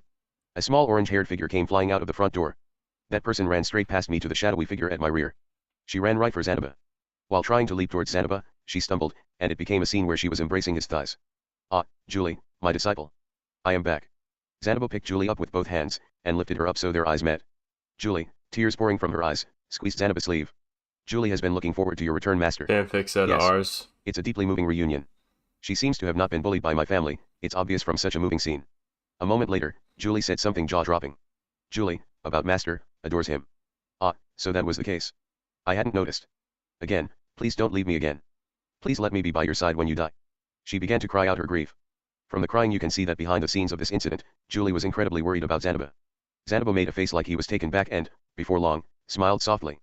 Yes, be at peace. After this we will remain together. Master. When Julie began to cry, Zanoba gently pulled her head into his shoulder. Zanoba seemed kind of delighted. In the end, Pax certainly died, the job was a failure, and we lost to Hitagami. That's the way However, to we all came back deliver, alive. Master. Neither Zanoba, Roxy, Ginger, or I died. We didn't Good lose a job, single person. robot. Good Let's job. celebrate. I'll say it happily. Eris. I wasn't going to fight against the feelings that had suddenly started bubbling up inside of me. I embraced Eris, and then kissed her. Even though she was surprised, Eris responded well. She returned the embrace, and I was kissed back. Then I rubbed her ass and stroked her back. By the time I got to her shoulder, she was kissing me deeply. When I moved my hand down and rubbed her chest, I was allowed to kiss the ground after being hit. That was too much. I'm sorry. Whoa. I immediately got up and put Eris in a princess carry. It was the only option. I need to go see the face of my child. Hey, my boy, where is he? In the house. Eris was unusually obedient and wrapped her arm around my neck. Then, like that, we went toward the house. Yes. Shishao. What is it, Zanoba? This is it for me today. In the future, I'll come and thank Roxy Dano. Yeah. With that exchange, Zanoba left. He likely doesn't want to intrude on our family's affair. I also dash into the house. Through the front door I entered the living room. There, two girls there sitting on the couch, holding a baby. Look, Nornana, he smiled, just now he smiled. Aisha, let me hold him too. Here, gently support his head and neck. I know that already, I've already helped Lucy and Lara. Ah, this child is groping my breasts, could he be hungry? Here you go. That's just because he's our brother's child, right? A baby won't do that kind of thing. Two 14-year-old girls, holding my son, the youthful energy is overflowing. My sisters, and my son. Oh, it sounds like I'm saying some indecent thing. Eris, I'm going to set you down. Gotcha. After I put Eris back down on the floor, the sisters notice me. They look up at me, two people with smiling faces. Oh, Nii-san, welcome back. Ani-chan, welcome home. They are smiling. Both of my sisters are here smiling. Seeing that, suddenly, the face of Pax appeared in my mind. I remember the self-mocking smile of a man who had given up. I heard from Roxana that it was a bad time. Now see here, Nornana. Oh, yes. That's right, brother. This is Aruzkan, your son. Norn handed me the baby. This is Aruz. His hair is red. I His thought eyes it's also look just like Eris's. ours. It's unreal. I wonder if that's because I wasn't here when he was born. Little An ours, uneasy feeling welled yeah. up in me. The baby watched me, and moving his tiny hand reached out and touched my chest. He gently poked me, pat, as if he was looking for something soft. However, my chest is tight. Ayaya. Ajaya. He begins to cry immediately. All of my anxiety was swept away at the same time, relief spread out from my heart. There is no doubt. This is my boy, Paul's grandson. Huh? Aruz, this is your papa, okay. It is not a stranger, okay. Nii-chan, are you alright? Aisha and Norn cast anxious looks my way. Those two people were holding my child and saying cute. They held him with a smile. They love him. Surely I love these two as part of my family. It is ours. Thinking about Alright. Pax. He was killed. Zanoba has no children, but Zanoba did have siblings. His Already younger brother's getting children, the juice. his older brother's children. They were massacred. He wasn't able to love them. He wasn't He's able a to be loved by them. juicer. They never mutually loved. Ah, Zanoba, he meant this. I wonder if he wanted this kind of relationship with Pax. The moment I realized it, tears came flowing out. Hold on. Why are you crying? Yeah, somehow my tears just fell. It can't be helped, I have an idea. You should stop crying if I embrace you. Stop that. My baby's head bobbled around, I took him and sat down between Norn and Aisha. For a while my baby and I were crying between those two. Until that moment, why didn't I have any recognition for Pax? I wonder why I didn't realize the feelings Zanoba had for Pax at an earlier stage. If it's me, I should have been able to understand Pax's feelings. Hearing my cries, footsteps sounded from upstairs. Lucy and Sylvie appeared in the living room, and then after a brief moment, Roxy, holding Lara, followed them down. Then from the kitchen, Zenith and Lilia came. Sylvie should have heard from Roxy what had happened. Looking at me blubbering, she just stroked my head without saying anything. Lucy, trying to imitate it, climbed on top of my knee, and gave me a pat. Rudeus is always such a crybaby. Finally, Eris patted my head. Everyone is so kind. Aisha. Norn. Crying, I called out to my two little sisters. I'll help you anytime you need. If you are in trouble, don't hesitate to rely on me. You might think I'm unreliable, but no matter what, I'll do everything in my power. Those two looked at one another. Rather than helping them, maybe my crying face is troubling them instead. I don't know. Maybe they won't be able to rely on me in an emergency. Yeah, I know. Yes, I understand. But, those two nodded. That's good. Everything is fine. Gisutsu. While sniffing, I look up at Roxy and Lara. In her arms, Lara is making her standard impudent face. Certainly, this time, my life wasn't in danger. However, without Roxy, it might have been critical. Even though I have strengthened my determination, I am still weak. If she had not been by my side, I may have folded at some point. Once again, Roxy is dependable. And then I wouldn't have even taken Roxy with us if it had not been for Lara. Roxy and Lara. This time, there's no way I can thank the both of them enough. Roxy, thank you for your hard work. Rudy too, thanks for your effort. Anyway, it's over. This time, it was a hard one.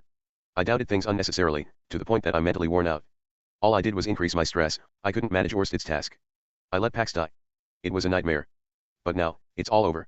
There will be other things to do from tomorrow on. Before waiting on the next incident, there are things that need to be discussed. Everyone, please pay attention to what I'm about to say. That day, for the family, I explained about Hitagame. Not only Hitagame, but also about Orsted. Until now, it was the two of us fighting.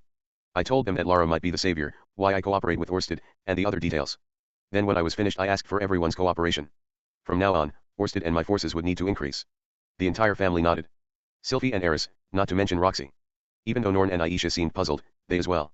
Lucy, without firmly understanding, made a serious face and also nodded. It was refreshing. Now the only secret I'm still holding onto is that I am reincarnated from another world. I've returned to the start. Part 2. Let's organize the information. First up, how to defeat Hitagame. To reach Hitagame, 5 treasures handed down through the dragon tribe are necessary. These 5 treasures were manufactured by the dragon tribe in ancient times. Respectively, each of the 5 dragon generals holds a treasure, and the dragon god possesses the secret skill necessary to open the world's door. The me from the future realized that one of the treasures could no longer be acquired and fell into despair. Perhaps that treasure was the one held by Laplace. If I think about the words Orsted used, then he must be killed. I've Then I not should read assume Old that the treasures Dragon's can Tale. only be I plan obtained on by doing that sacrificing the lives after of the 5 dragon redundancy. generals. Mad Chaos Dragon is already dead. Probably Orsted's doing. His treasure has been recovered. Of the 5 dragon generals, only 4 remain. Holy Dragon Emperor Sillard. Dark Dragon King Maxwell. Armored Dragon King Perogius. Demon Dragon King Laplace. Maxwell and Sillard might already be dead. Orsted has not said anything about them to me. Still, that is killing your allies and harvesting them, it's something I need to think about, or perhaps just accept with a guilty conscience. It doesn't seem like he's on bad terms with Perogius, after all. Anyway. In order to get the 5 treasures, the resurrection of Laplace is essential. Laplace must be resurrected through reincarnation. He'll be born as a baby. Orsted specifically said that he had attempted to kill Laplace effortlessly as a baby. However, that was a failure. The resurrection takes place in an unknown location, from there Laplace gathers followers to wage war on humanity. That way Laplace has to be killed during the war in order to get the treasure. Even though Orsted can do it, it's tiring. That becomes a major detriment in the fight against Hitagame thereafter. Therefore, the current loop is a failure. That's what Orsted said. However, I did not feel resignation from him. It felt like he was extremely disappointed, but I would not say he has given up. If I think about it, it seems like this situation is still within Orsted's prediction. For example, Ariel's affair. Orsted had said that 100 years from now, Azura will fall into a crisis. If Ariel became king, it would be possible to overcome. Afterward, certain talented people would be born in Azura, is what he had said. That this crisis is the war with the reborn Laplace is likely. The kingdom of Azura is the world's largest nation. If it can resist for a long time, then Laplace's forces will wear down. It will also aid in limiting Orsted's magic consumption. Or perhaps, from the time Orsted became aware of my existence, he may have considered the possibility that Laplace won't come to be born in the same place as usual. My presence may have been sufficient to disturb that relationship flag. Why does Hitagame prevent it? That question comes to mind, but I squash it instantly. Thinking about it, Although Hitagama cannot see the presence of Orsted, he regards the dragon god as hostile. For a long time, Laplace was in existence that waved the anti-Hitagama banner. If Orsted works towards Laplace's revival, then he is up to something. If Hitagama notices some pattern during the hundreds of years at the start of Orsted's loop, and decides he wants to obstruct that and interfere with him, then it's something I can understand. The dragon god's aims will only become harm for Hitagama. In any case, this means that we'll be slightly diverging from the history which Orsted knows from here on. This is the end of traveling the world on Orsted's orders setting flags. Since the plan has been knocked out of order, such things are no longer important. Laplace is reborn. War occurs. If Laplace isn't defeated, we can't reach Hitagama. Hitagama can't be defeated by an Orsted who has been worn down. So it becomes Zanoba's proposal. I can collect companions. Separate from Orsted, to enhance our strength, I'll gather allies while moving freely. This is all in preparation for the war which will take place in 80 to 100 years. I will organize the anti-Hitagama faction, gathering men to defeat Laplace and support Orsted. I'll create Orsted's armed forces. Probably, I'll die before the battle takes place. But Orsted will overthrow Hitagama for sure if I bequeath him an organization of companions. With my life, I'll guide the future. Credits. Author. Raifujin N. A. Alright. Woo! We did it! We did it! Let's go! Old Dragon's Tale is so boring that when the dragon folk is telling a story, the spectator falls asleep. Yeah, it's canon. But nice line at the end. Yes, sir. With my life, I'll guide the future. Wow, that's insane. That's so cool. It's so cool. No, ODT was dope. We got conflicting opinions here. Now look at the illustrations. I'll pull them up.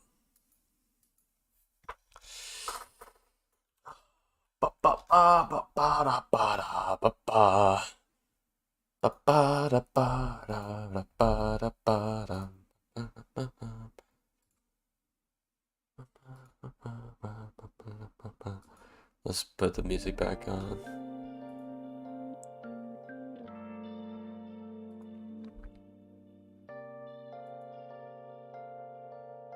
Thoughts on volume 20?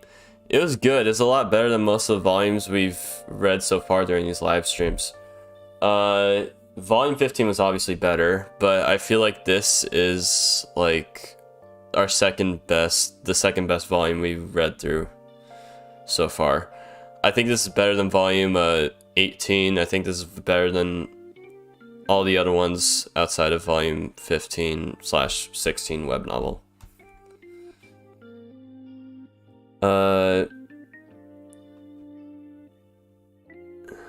Next volume has a very badass Rudeus moment. Japanese light novel readers say it's even more badass there. I don't know how they made that scene more badass. Now that I remember, there's a very short volume, like 5 or 4 chapters. It was only. Middle arc is very good, top 5 for me. There aren't that many arcs, dude. Right? There can't be that many arcs, whatever. Let me pull this up here.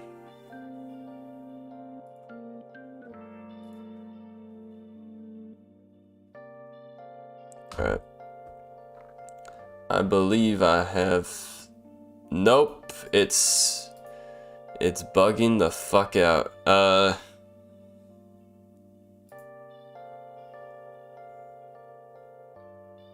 Yeah. Here we go. So we start with this. Start with this. So I can't remember for sure, but was that slash to the head? Was that like a slash to the head? I can't remember.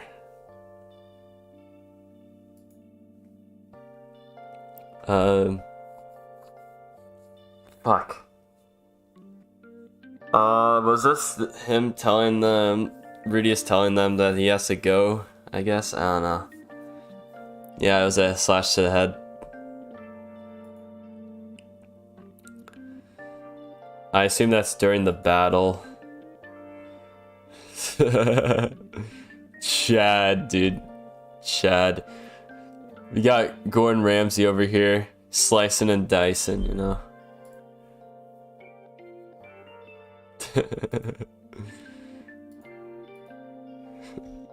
Just the music that's going along with this. It's like yeah.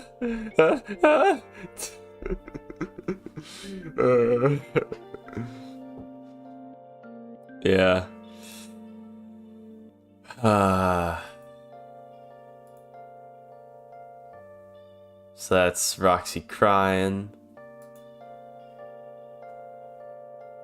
Yeah, they're happy now.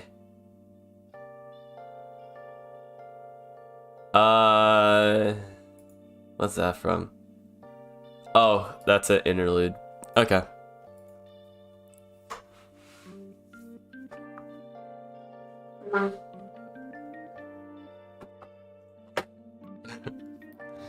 They all have six-packs. They all have six-packs. Oh no. Yeah. That shit was good. So next up we have Volume 20. Rudeus returns with Zanoba from Chiron Kingdom to Renoa Kingdom. One day, a letter arrives to Cliff, who is graduating from Magic University. From his grandfather in Millis. As with Zanoba, he suspected that may be a trap from Hitogami. Rudeus also receives a letter from the Latteria family, Zena's parents' house. What is waiting for Rudeus and the others who came to Millis?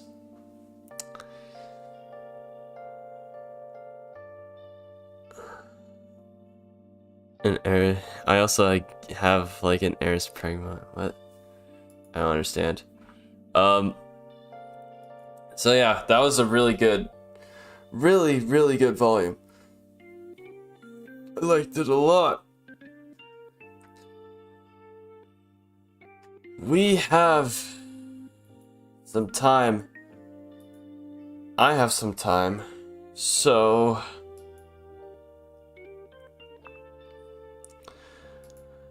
I'm not going to end the stream just yet. I'm thinking probably stream for another 30 minutes, but the rest of this is not going to be any Mushoku Tensei readings or anything like that. I'm just going to be giving my thoughts on the current anime season. So, before any of y'all leave, if you don't want to watch Mushoku Tensei, if you want to just stay committed to Mushoku Tensei and shit, please subscribe, because apparently I cannot manage to get the channel, the live streams to pop up on the main channel. I think it only shows up in subscription feeds, or at least the scheduling does. Let me check. Does it? Okay, so the live streams do show up once they're live, but the scheduling only shows up for those who are subscribed. So, yeah. So please do if you haven't yet. I wanted to talk about the next volume, but I don't want to spoil. Do you ever figure out what Ariel's kink is? Better not do that. Bruh. I just saw Spy X Family and that's it. I'm reading Kaguya-sama, so I'm gonna watch the series back to back when it's finished. Next arc is not really my favorite, but the payoff is good. Honestly, here for the Mushoku Tensei, kind of addicted to it. I recognized you for the turning point for rat meme on Reddit. Yeah. That was a thing. That was a thing. Spy X Family is great. Yeah. So the rest of this will be dedicated to my thoughts, because I watched a few of the first episodes yesterday for these series. I could also give my brief thoughts on past ones. Let me just go here real quick.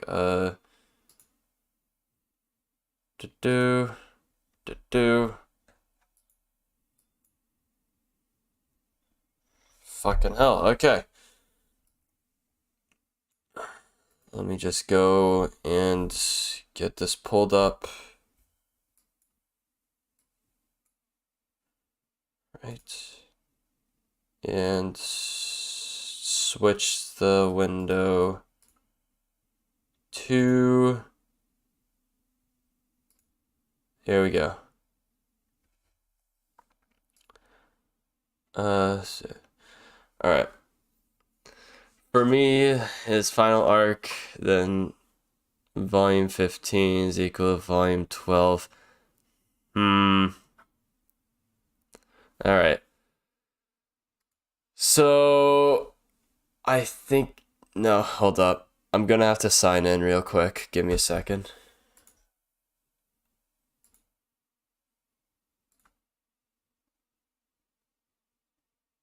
All right. Back to this. So Shield Hero season 2, what's really, so this is like the big series that's airing this season, I guess, because the popularity is really high for this one, and you got like a shit ton of just, hold on, you have a shit ton of fans who are really excited for this. I'm not personally excited for it. I thought Shield Hero really fell off once Philo was introduced to the cast. Shikikomori, I'll get to that. Shikikomori, I'll get to that. So I thought the season 1 really fell off with once Philo was introduced. I thought the Raftalia Naofumi dynamic was really nice to see, and I felt like that arc with once he was once it was finally clear to everyone that the Raftalia wasn't like brainwashed or anything. I thought that arc was like really good. But once Philo was introduced, the whole comedy just got annoying as shit. I felt like the chicken was fucking ugh. The chicken, the bird, just ruined everything. But it did get better near the end of season 1, so I'll give it credit. Season 2 looks like more like the end of season 1, where thankfully Philo doesn't look like she's getting that much of a focus. Thankfully, holy shit, that character's fucking annoying. But yeah, I'm not too interested in watching the rest of the season. I feel like the new incomer, the person from the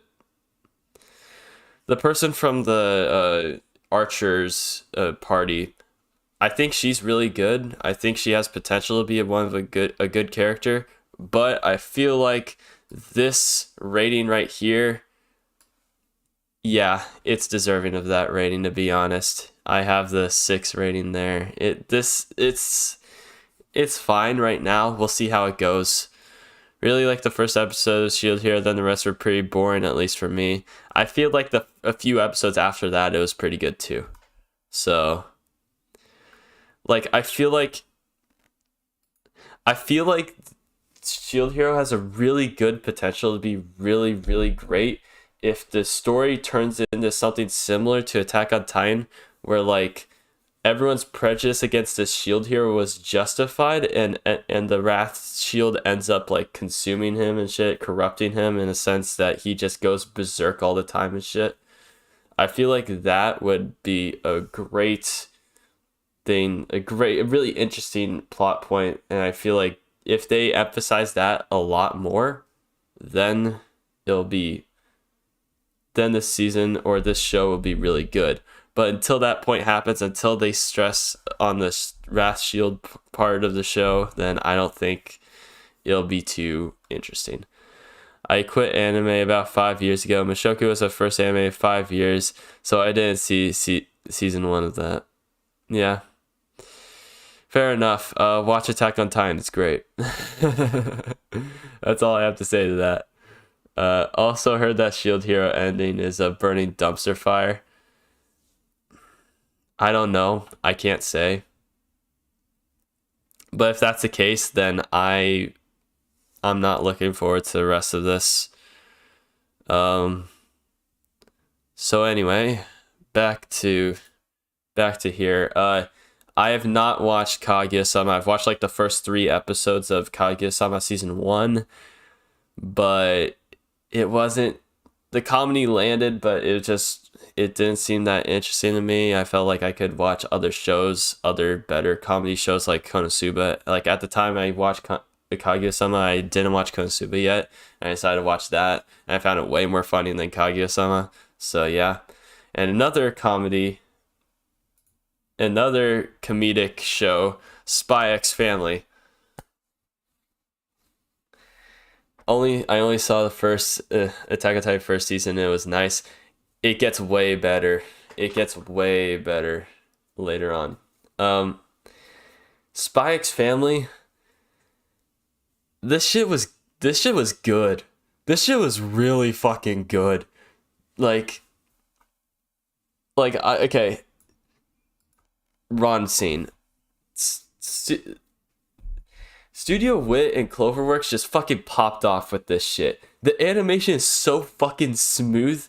It's ridiculous. And things happen at such a fast pace, but you're able to like keep up with it the entire time. Like, it's so good. This first episode was amazing. If you haven't watched the first episode of Spy X Family, this shit good. This shit really good. It has a potential to be one of the best anime this year. Honestly, of course it'd be great.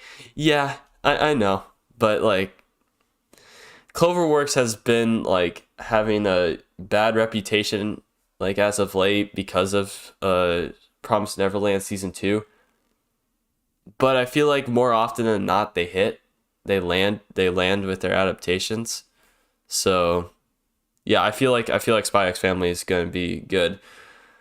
Comedy bits also hit as well. I find this show to be pretty damn funny, so that's it. That's all I'm going to say about that. All right, so what's next? All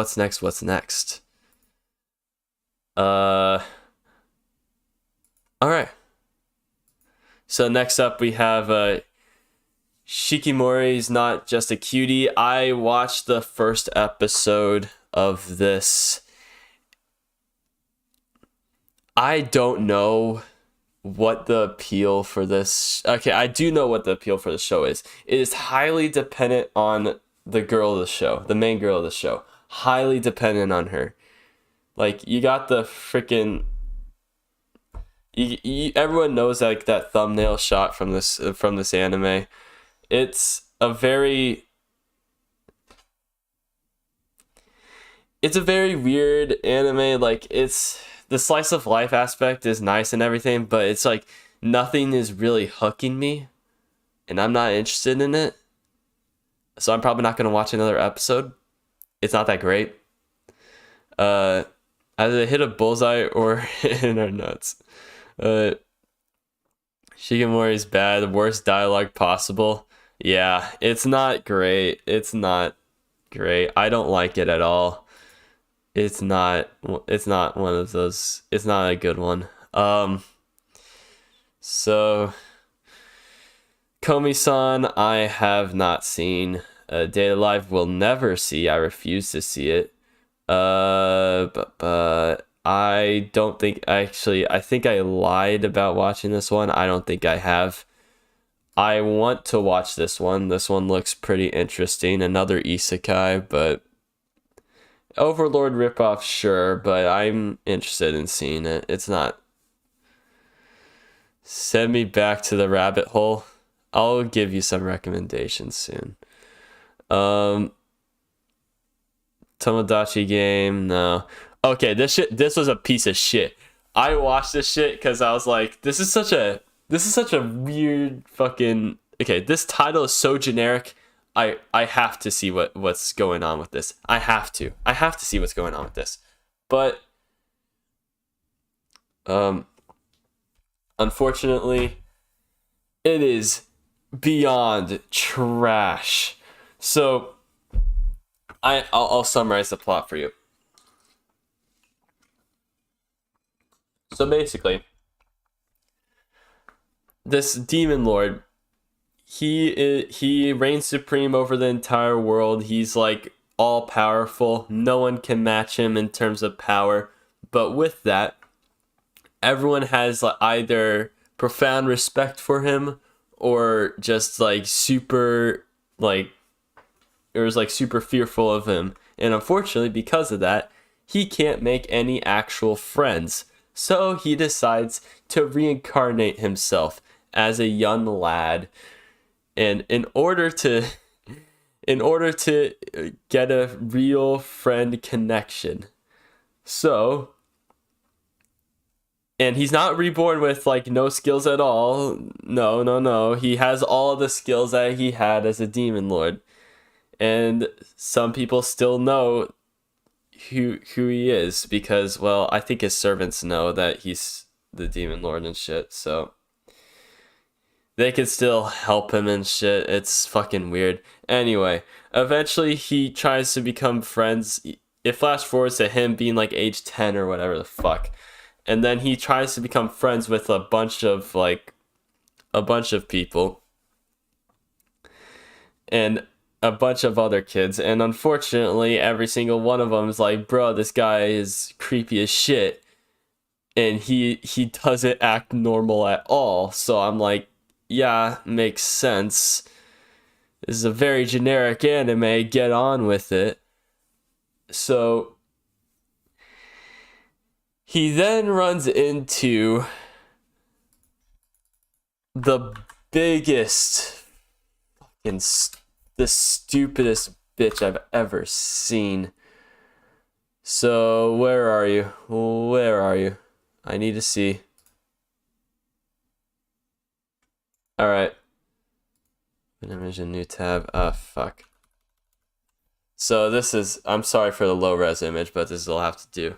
So, basically, he tries to become friends with this bitch, who is really just like, no, I don't like you, get away from me, and all that shit. Very like you're fucking weird, get away from me sort of shit. It's hopefully I hope this ends, because all other links didn't go. Okay, well, sad. I should watch really good anime with active fan base, or watch Mushoku Tensei for the 5th time. Choices. I know. It's really sad. I don't know. So this bitch is like, I don't want to be friends with you, whatever. And he's like, okay, fine. I guess I'll just keep coming to you until you become friends with me. And eventually it fucking works after he saves her from like an attack. An attack of like monsters and shit in the forest, and it's like, wow, it's so amazing. It's not generic at all. And then it's like, oh, how no one likes me and shit. No one wants to become actual friends with me and all that stuff. And it's like, I'll become friends with you. And then she's like, okay, and then they become friends. Of course they fucking do. So. So then it flash forwards to, fuck, I thought this image was higher res. Shit. We'll stick with this one. So then it flash forwards to like probably, I guess, I assume like at least 8 years. I assume they're adults. And it flash forwards 8 years to when the demon lord wakes up in his bed, and that girl tries to wake him up. How does he try to wake him up? By getting on his bed in loungewear and shit. And of course, this fucking girl looks very similar to like Sylphie with a white-haired elf. Of course she is. Generic shit. I've seen in every single anime. There has to be an elf girl. There has to be some horny elf girl who will pleasure their husbando. Fucking hell. It's so dumb. It is so dumb. I hate this show. It is so generic. It is so stupid. I fucking hate it. This shit gets a fucking bad of 4 for me. I hate it. I hate it so much. I don't like it. It's not as bad as some other anime that I've watched, but oh my gosh, fucking hell. And then I don't think I've seen any other anime. As for anime I plan on watching the first episode of, Summertime Render looks pretty decent. I might watch that. It comes out later this week, so I might watch it then. Aoashi, I heard the manga is decent, so I'll watch that. And yeah, that's about it for this season. I don't have much else to say about this season that's I'm passionate about. I haven't seen any other shows this season. So if you wanted my Kaguya-sama opinion, I don't have one. First few episodes were good. I dropped it for some fucking reason, similar to Bakemonogatari. I just dropped it for no fucking reason at all. Anyway, and Komi-san, I'm not interested in watching more slice of life stuff. After experiencing true peak slice of life with Toradora, I don't think it'll ever hit the same. Isekai musical? What the fuck is that?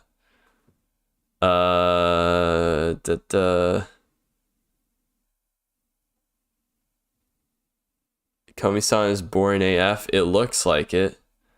Oh wait, no. I forgot to point out the best anime of all time. Whoa. Birdie Wing Golf Girls Story, dude. The best show of all time. I don't even need to watch it, and I can tell you that I completed this shit, plan to watch, and it's already a 10 out of 10 masterpiece, bro. I can already tell you. All I need to see is this cover, and all we need to know is that it's girls golfing. I'm in. Will I see it? Probably not. It's a masterpiece, though. That's all I have to say. Anyway, so yeah. As for last season, my thoughts on the last season.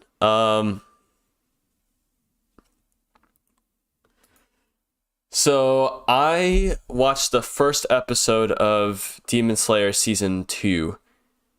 I can already tell it's way better than season 1, so I'll probably start watching it. So I'll probably just first episode by itself, I'd say it's an 8. I rated the Demon Slayer season 1 and 8. I've changed my scores since then. Attack on Titan final season part 2. I rated it a 10 at first. The first 4 episodes are fucking 10. But then once it gets off of Eren, once it stops focusing on Eren, it kind of gets all muffled and not as good. It's still good, but not as good. I think the peaks of this season are really fucking high. So if I rate the peaks by itself, it's a 10 out of 10, my favorite anime. But if I rate the entire season as a whole, it's a 9. It's pretty decent. It's not that great, though. Demon Slayer is a better show watching back to back. Season 1 is not that great, dude. I'm sorry. I read the manga of Demon Slayer, and now I don't care about the anime. I wish I didn't do that. I read the manga for Attack on Titan, and I still care about it, so. Anyway, My Dress Up Darling, I finished this show, and this show is pretty decent. It's good. It's not great. The comedic bits are good. Actually, it's an 8. It's an 8. It's pretty good. I don't know why the animation just popped off for one episode specifically. Just I think it was episode 6 or 5 or something like that. I don't know why the animation just popped off there. Apparently it was a different animation director, and that's why the animation popped off, but it was really fucking weird. It's impossible to make a perfect story. It's possible to make a perfect sequel from a story. Shrek 2. Beautiful. Uh, yeah, I thought the comedic bits landed. I don't care for the fucking Gojo too much. I don't care for the main MC too much. Marin's fine. I can understand why people simp for her, but it's all right.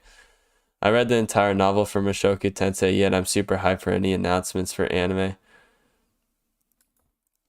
I have a, it's weird. It's different when you read a light novel and then watch an anime, it being adapted into an anime, because there's a ton of new experience that you get from watching anime if you've read the light novel. It's different from the manga though, because you have like a lot more visuals on the manga, so I don't know. But any other? Oh yeah. I did watch Realist Hero season 1. I dropped this one after I'd say 2 episodes.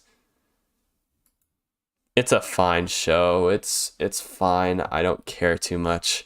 It's whatever. Realist Hero season 1 was like, it's a good show to watch with friends, but outside of that, I don't think there's a good reason to watch it. It's eh. It's blah. It's garbage. It's whatever. I don't think I watched any other shit this season. This season was really top heavy. I could tell. I could tell this season was really top heavy. Do y'all have any other? The manga for Mushoku Tensei is really bad. Yeah, unless the anime is really bad, but from what I understand, Demon Slayer's manga is actually respectable. Vanitas is really good in my opinion. I might have to watch that. I might have to watch this. Where was the first? Oh no, that's the manga or whatever the fuck prequel. I might have to watch that. Vanitas is pretty good. Yeah, all the Mushoku Tensei mangas are bad. Yeah. I'm interested in watching this one, but the score isn't really enticing me to watch it, so whatever. Fall, we had Mushoku Tensei. I changed my score from a 10 to a 9 on that one. I watched the movie for that. I need to rate this one. Ranking of Kings was really fucking good. Y'all should watch this shit.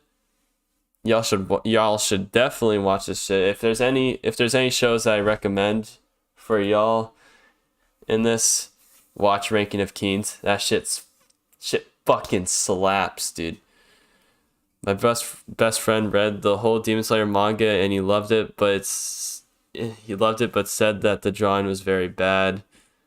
I don't really read multiple anime mangas at the same time, so I'm kind of empty-handed at the moment. Finest Assassin had some good episodes. 100%.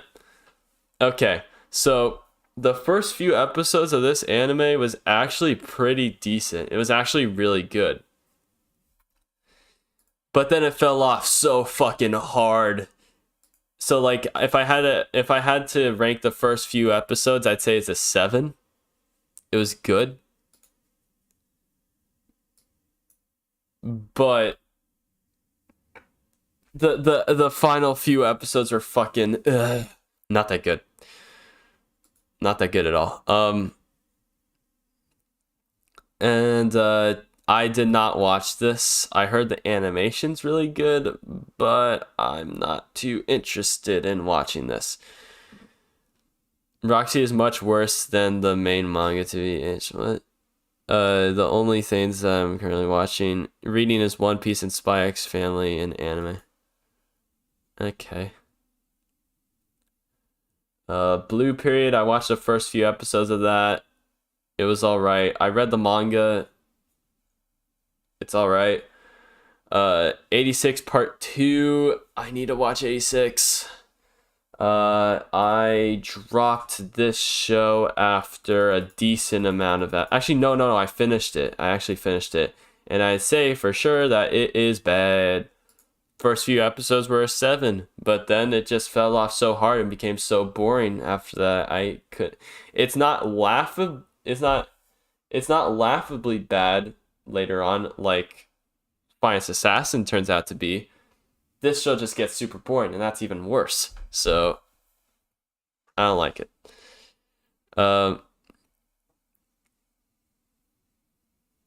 Miruko's good. This one? I'm sure it is. Comedy, horror, supernatural. I have not seen it, so yeah. I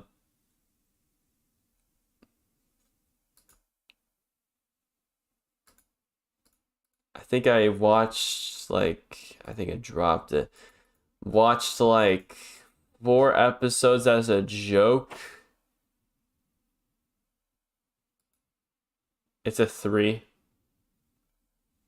It's hilarious, but I can't disrespect other anime and say that it's a 10 out of 10 masterpiece.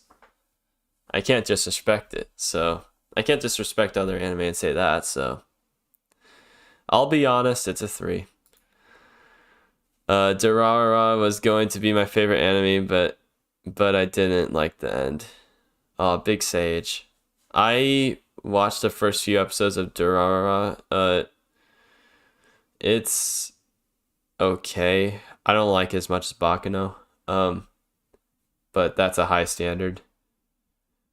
Yeah, okay. I'm going to go back to my anime list here. So let me just... So, I finished you. Fucking weird. Anyway, yeah, okay, now it's gone. Okay. So, let me just get the scores out here. Let me just hand out some scores. By the way, do you read the manga Kingdom? No, I do not. Oh, shit. My headphones just disconnected. Great. I don't think I need to hear anything in order to do this. I think, though, that... I do think that I should probably have the music back on, though, because it's pretty empty with just my voice talking, you know? So,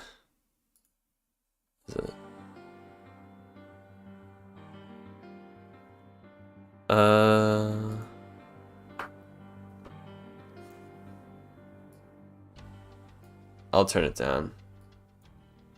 Yeah. So, do you read the manga Kingdom? Yeah, I already answered that question. Sag Kingdom is pretty goated. I'm sure. I just love how this is here now.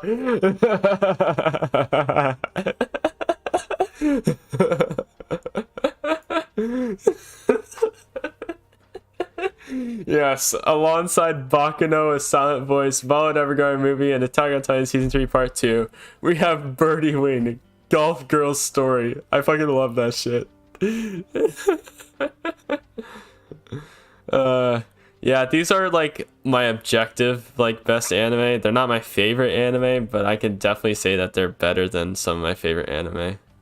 I'll definitely say that. So, yeah.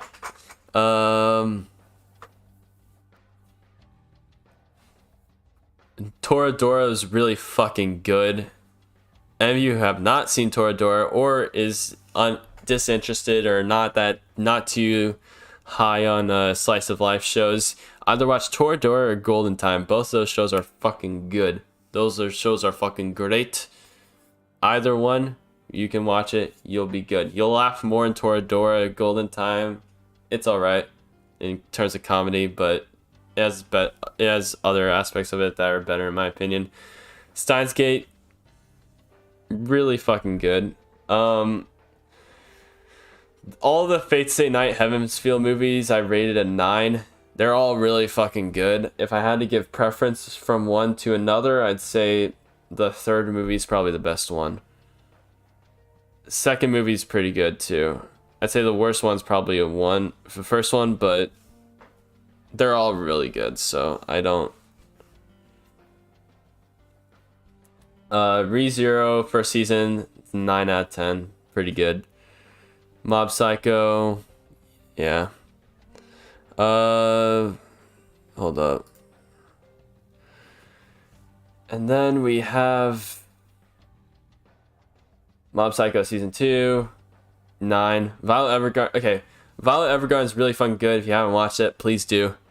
I'm not going to recommend Fate. I'm not going to recommend Mob Psycho. I'm not going to recommend Toradora, Steins Gate, Golden Time. If you had to watch one anime in particular, watch Violet Evergarden. That shit was banging. That shit was good.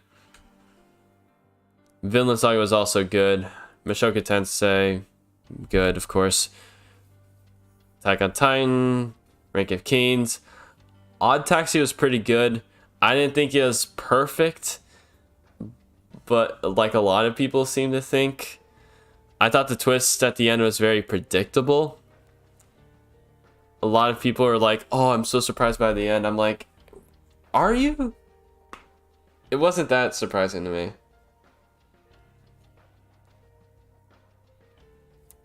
Yeah, so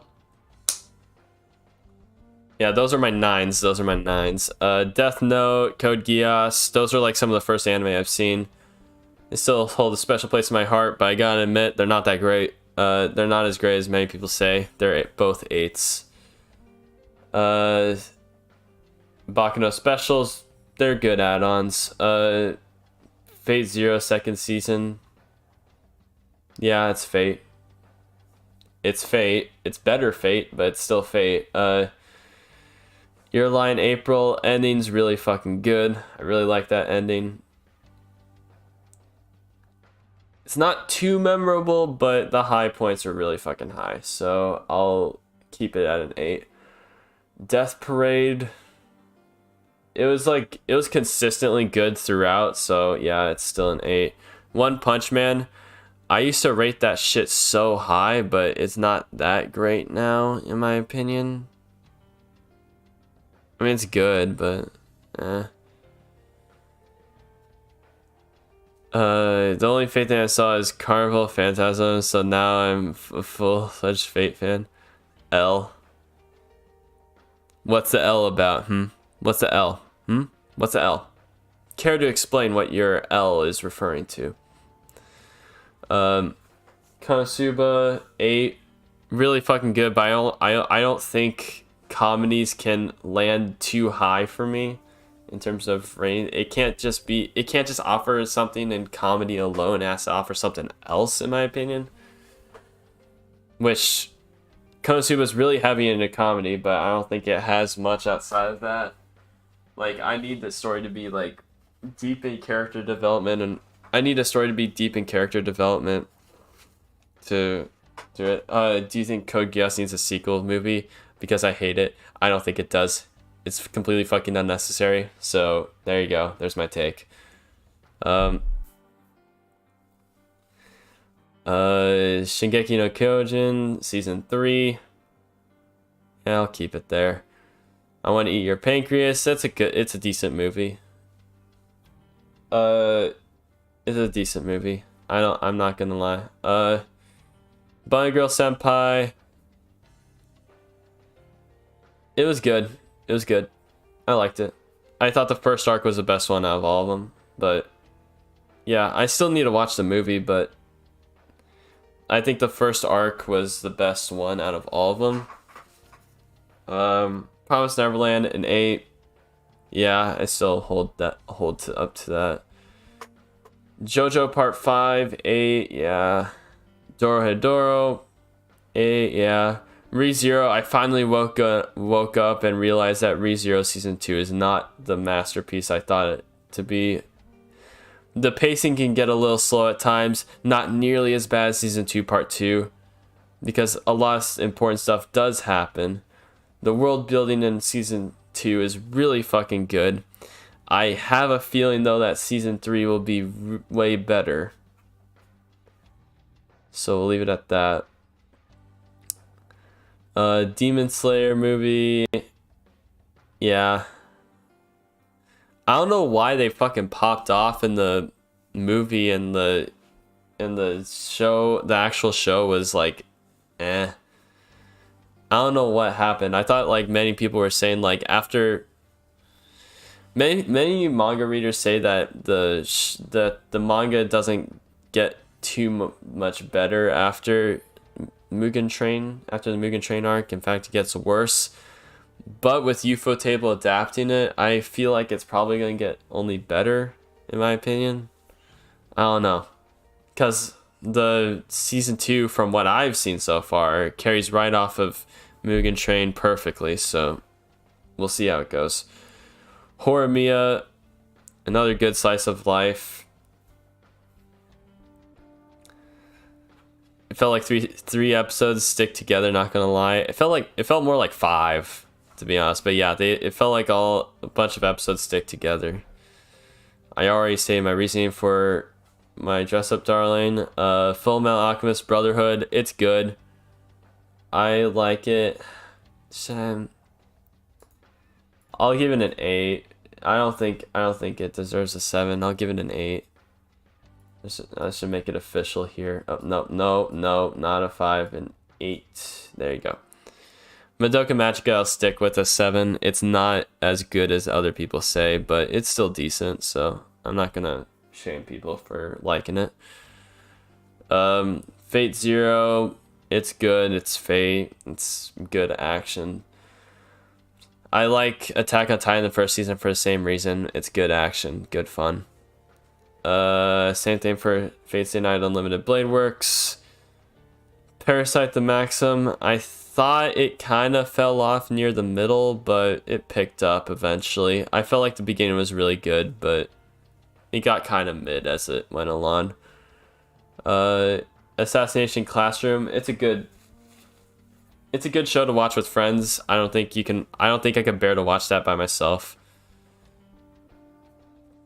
Hunter x Hunter, I have not seen that because it is too big of a time commitment for me to be interested in watching it. I do not like to watch long ass series. I've learned from my time with Dragon Ball. Assassination Class, too hard to be edge. Yeah, Big Sag, I'm sorry I have not seen Hunter x Hunter. I'm sorry. Attack on Titan season 2, I thought it was good. JoJo Part 3, the second season, I thought the entirety of Part 3 was really dragged out, but I felt like the boss fights in the second half are way better and feel a lot more impactful than the other ones. I cried at the end of the Assassination Classroom. You're fucking weird. Sorry. I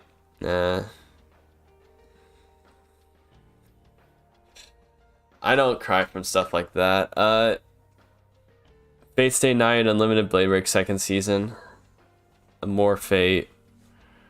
Oh yeah, by the way, the Dio versus Jotaro fight at the end, I doubt this is spoilers, because if you watch it immediately, you know that Jotaro and Dio are going to fight each other.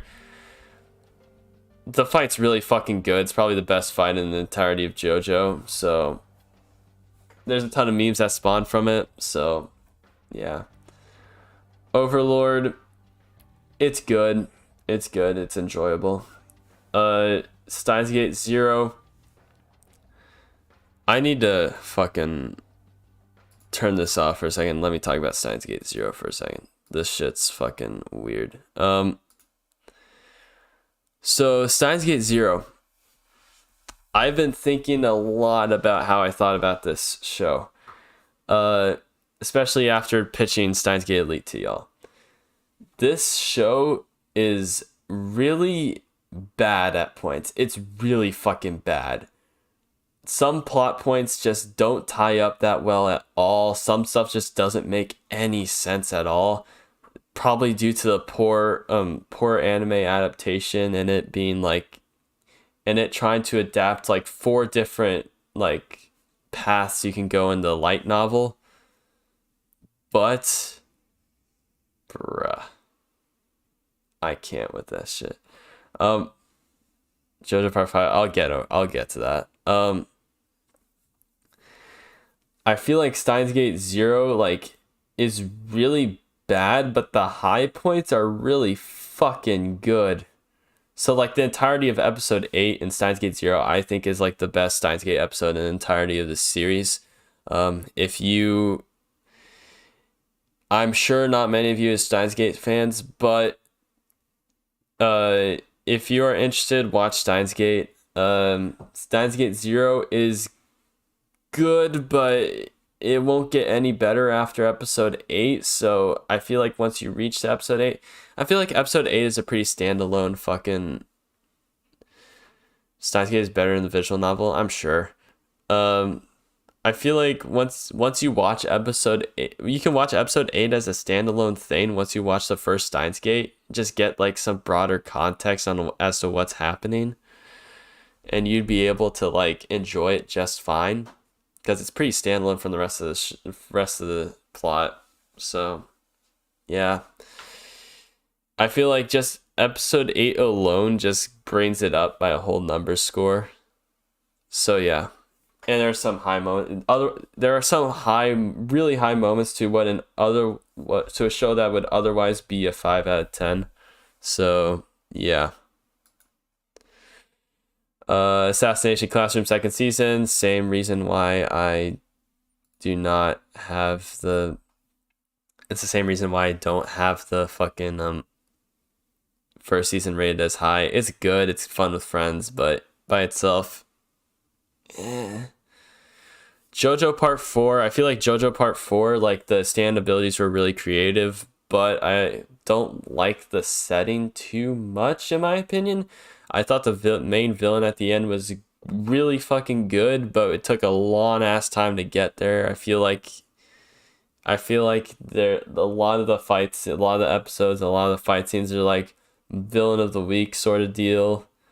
Fight of the week sort of deal. It followed Part 3's formula pretty similarly, so I don't like it too much. But Kira's probably the best villain in the entirety of JoJo. So, and I also felt like the way they killed off Kira is like lackluster. It's not great. How many episodes in the Bakemonogatari did you get? 4, I believe. I think I watched the first episode with Backpack Girl. Yeah. So Bakemonogatari is a good experience. Yeah, for sure. I watched the first 3 episodes. I've watched the first arc, and that shit was good. I don't know why I don't know why it's on hold right now.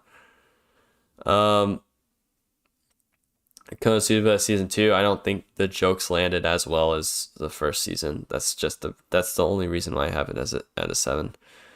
All JoJo's basically have villain of the week format. Yeah, but like in part 4, they don't feel as connected. They don't feel like important. Some of them don't feel that important. Like every single villain of the week format, every single villain of the week in part 5 felt important to the story. You cannot say the same for part 4.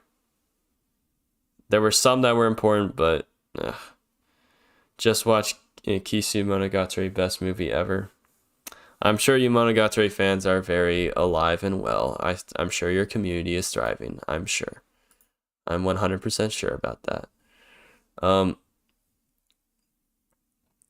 Anyway, One Punch Man second season. I thought the writing in the season 2 was better. Action, of course, was not there, but what can you do? It's a 7. It's slightly worse than the first season, but the writing makes up for it. Devilman Crybaby. I thought the beginning of Devilman Crybaby was really fucking good, and then like once the racetrack scene happened, I thought it went to shit. Way too fucking quickly.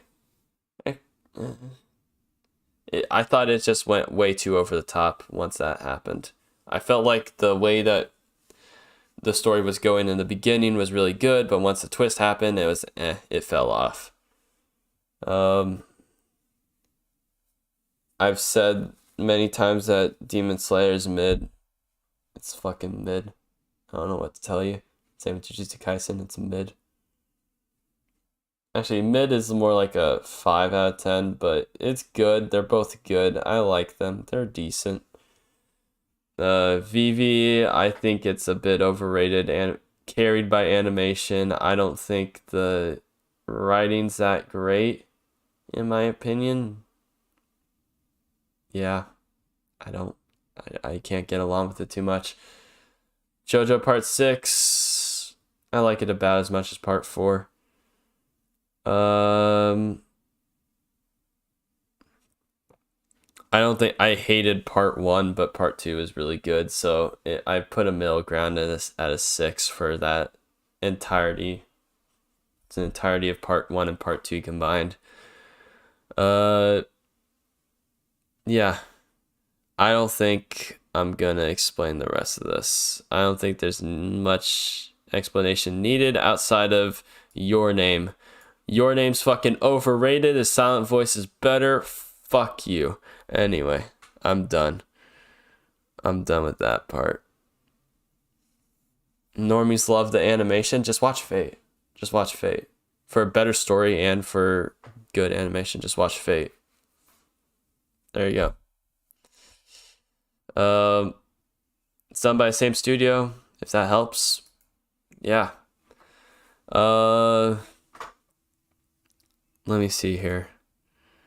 Any other stuff that I need to explain? I'm going to scroll through, and if chat thinks that I need to go over something, then go ahead. Because I don't feel like I want to explain myself in a lot of these.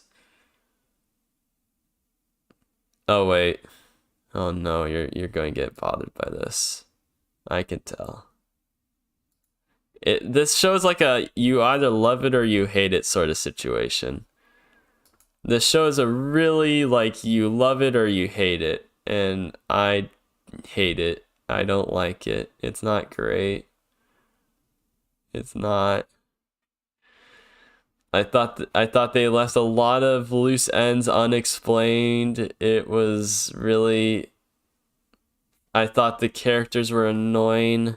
Asuka's annoying. Shinji's annoying. This entire cast is annoying. I don't know. It doesn't seem like I'm getting too much outrage from chat, so if y'all are watching this VOD and you really like Evangelion and you want to support your show, go ahead. Go ahead and comment if you want. I don't care. It's not too big of a deal for me.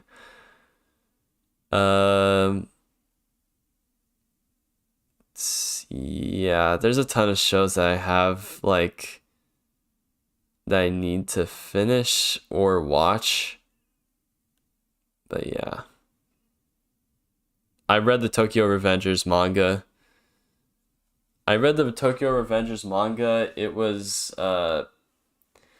it was really good at first, but then I sensed that they were repeating a pattern. So it was constantly repeating the same pattern, like, oh, you solved the issue. You go back to your current timeline. Oh, it goes to shit. Oh, sorry, bro. And all that shit. It's not that great.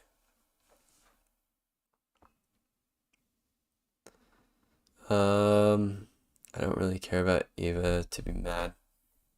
Great. Yeah.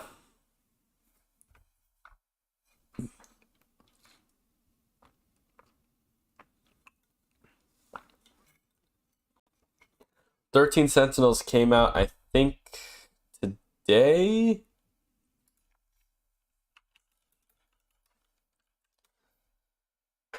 Did it come out today? I'm not 100% sure.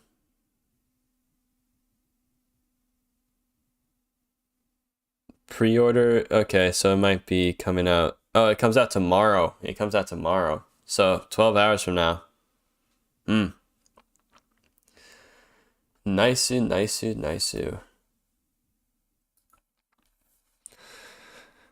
don't think I'm gonna stream that immediately. Give me a week and I might get to it.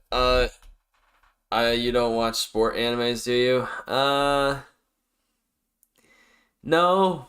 My brother's really into Kuroko no Basket, but I don't like it too much.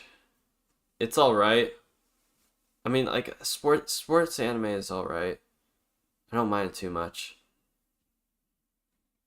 I can watch sport anime. Like I'm really into watching like NBA games and stuff. So I am a sports fan, but I'm not sports anime. I'm indifferent to. I don't know. It's really weird. As a teen, I really loved Kuroko too. Yeah. It was way too over the top for me. I don't know. Yeah.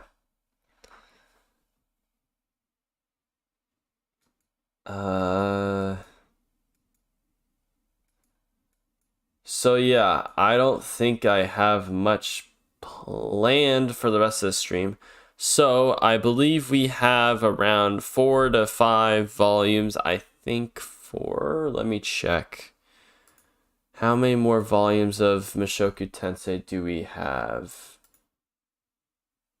Drive books. We have around oh, there's an intermission chapter. Well, I could have read that, but I didn't. So haha, fuck you. Slam Dunk is much better. I'm sure it is, but I heard the manga's better, so I'd probably read the manga over watch the anime. So we have 1, 2, 3, 4 volumes left. We have 4 volumes left. Great. Fantastic.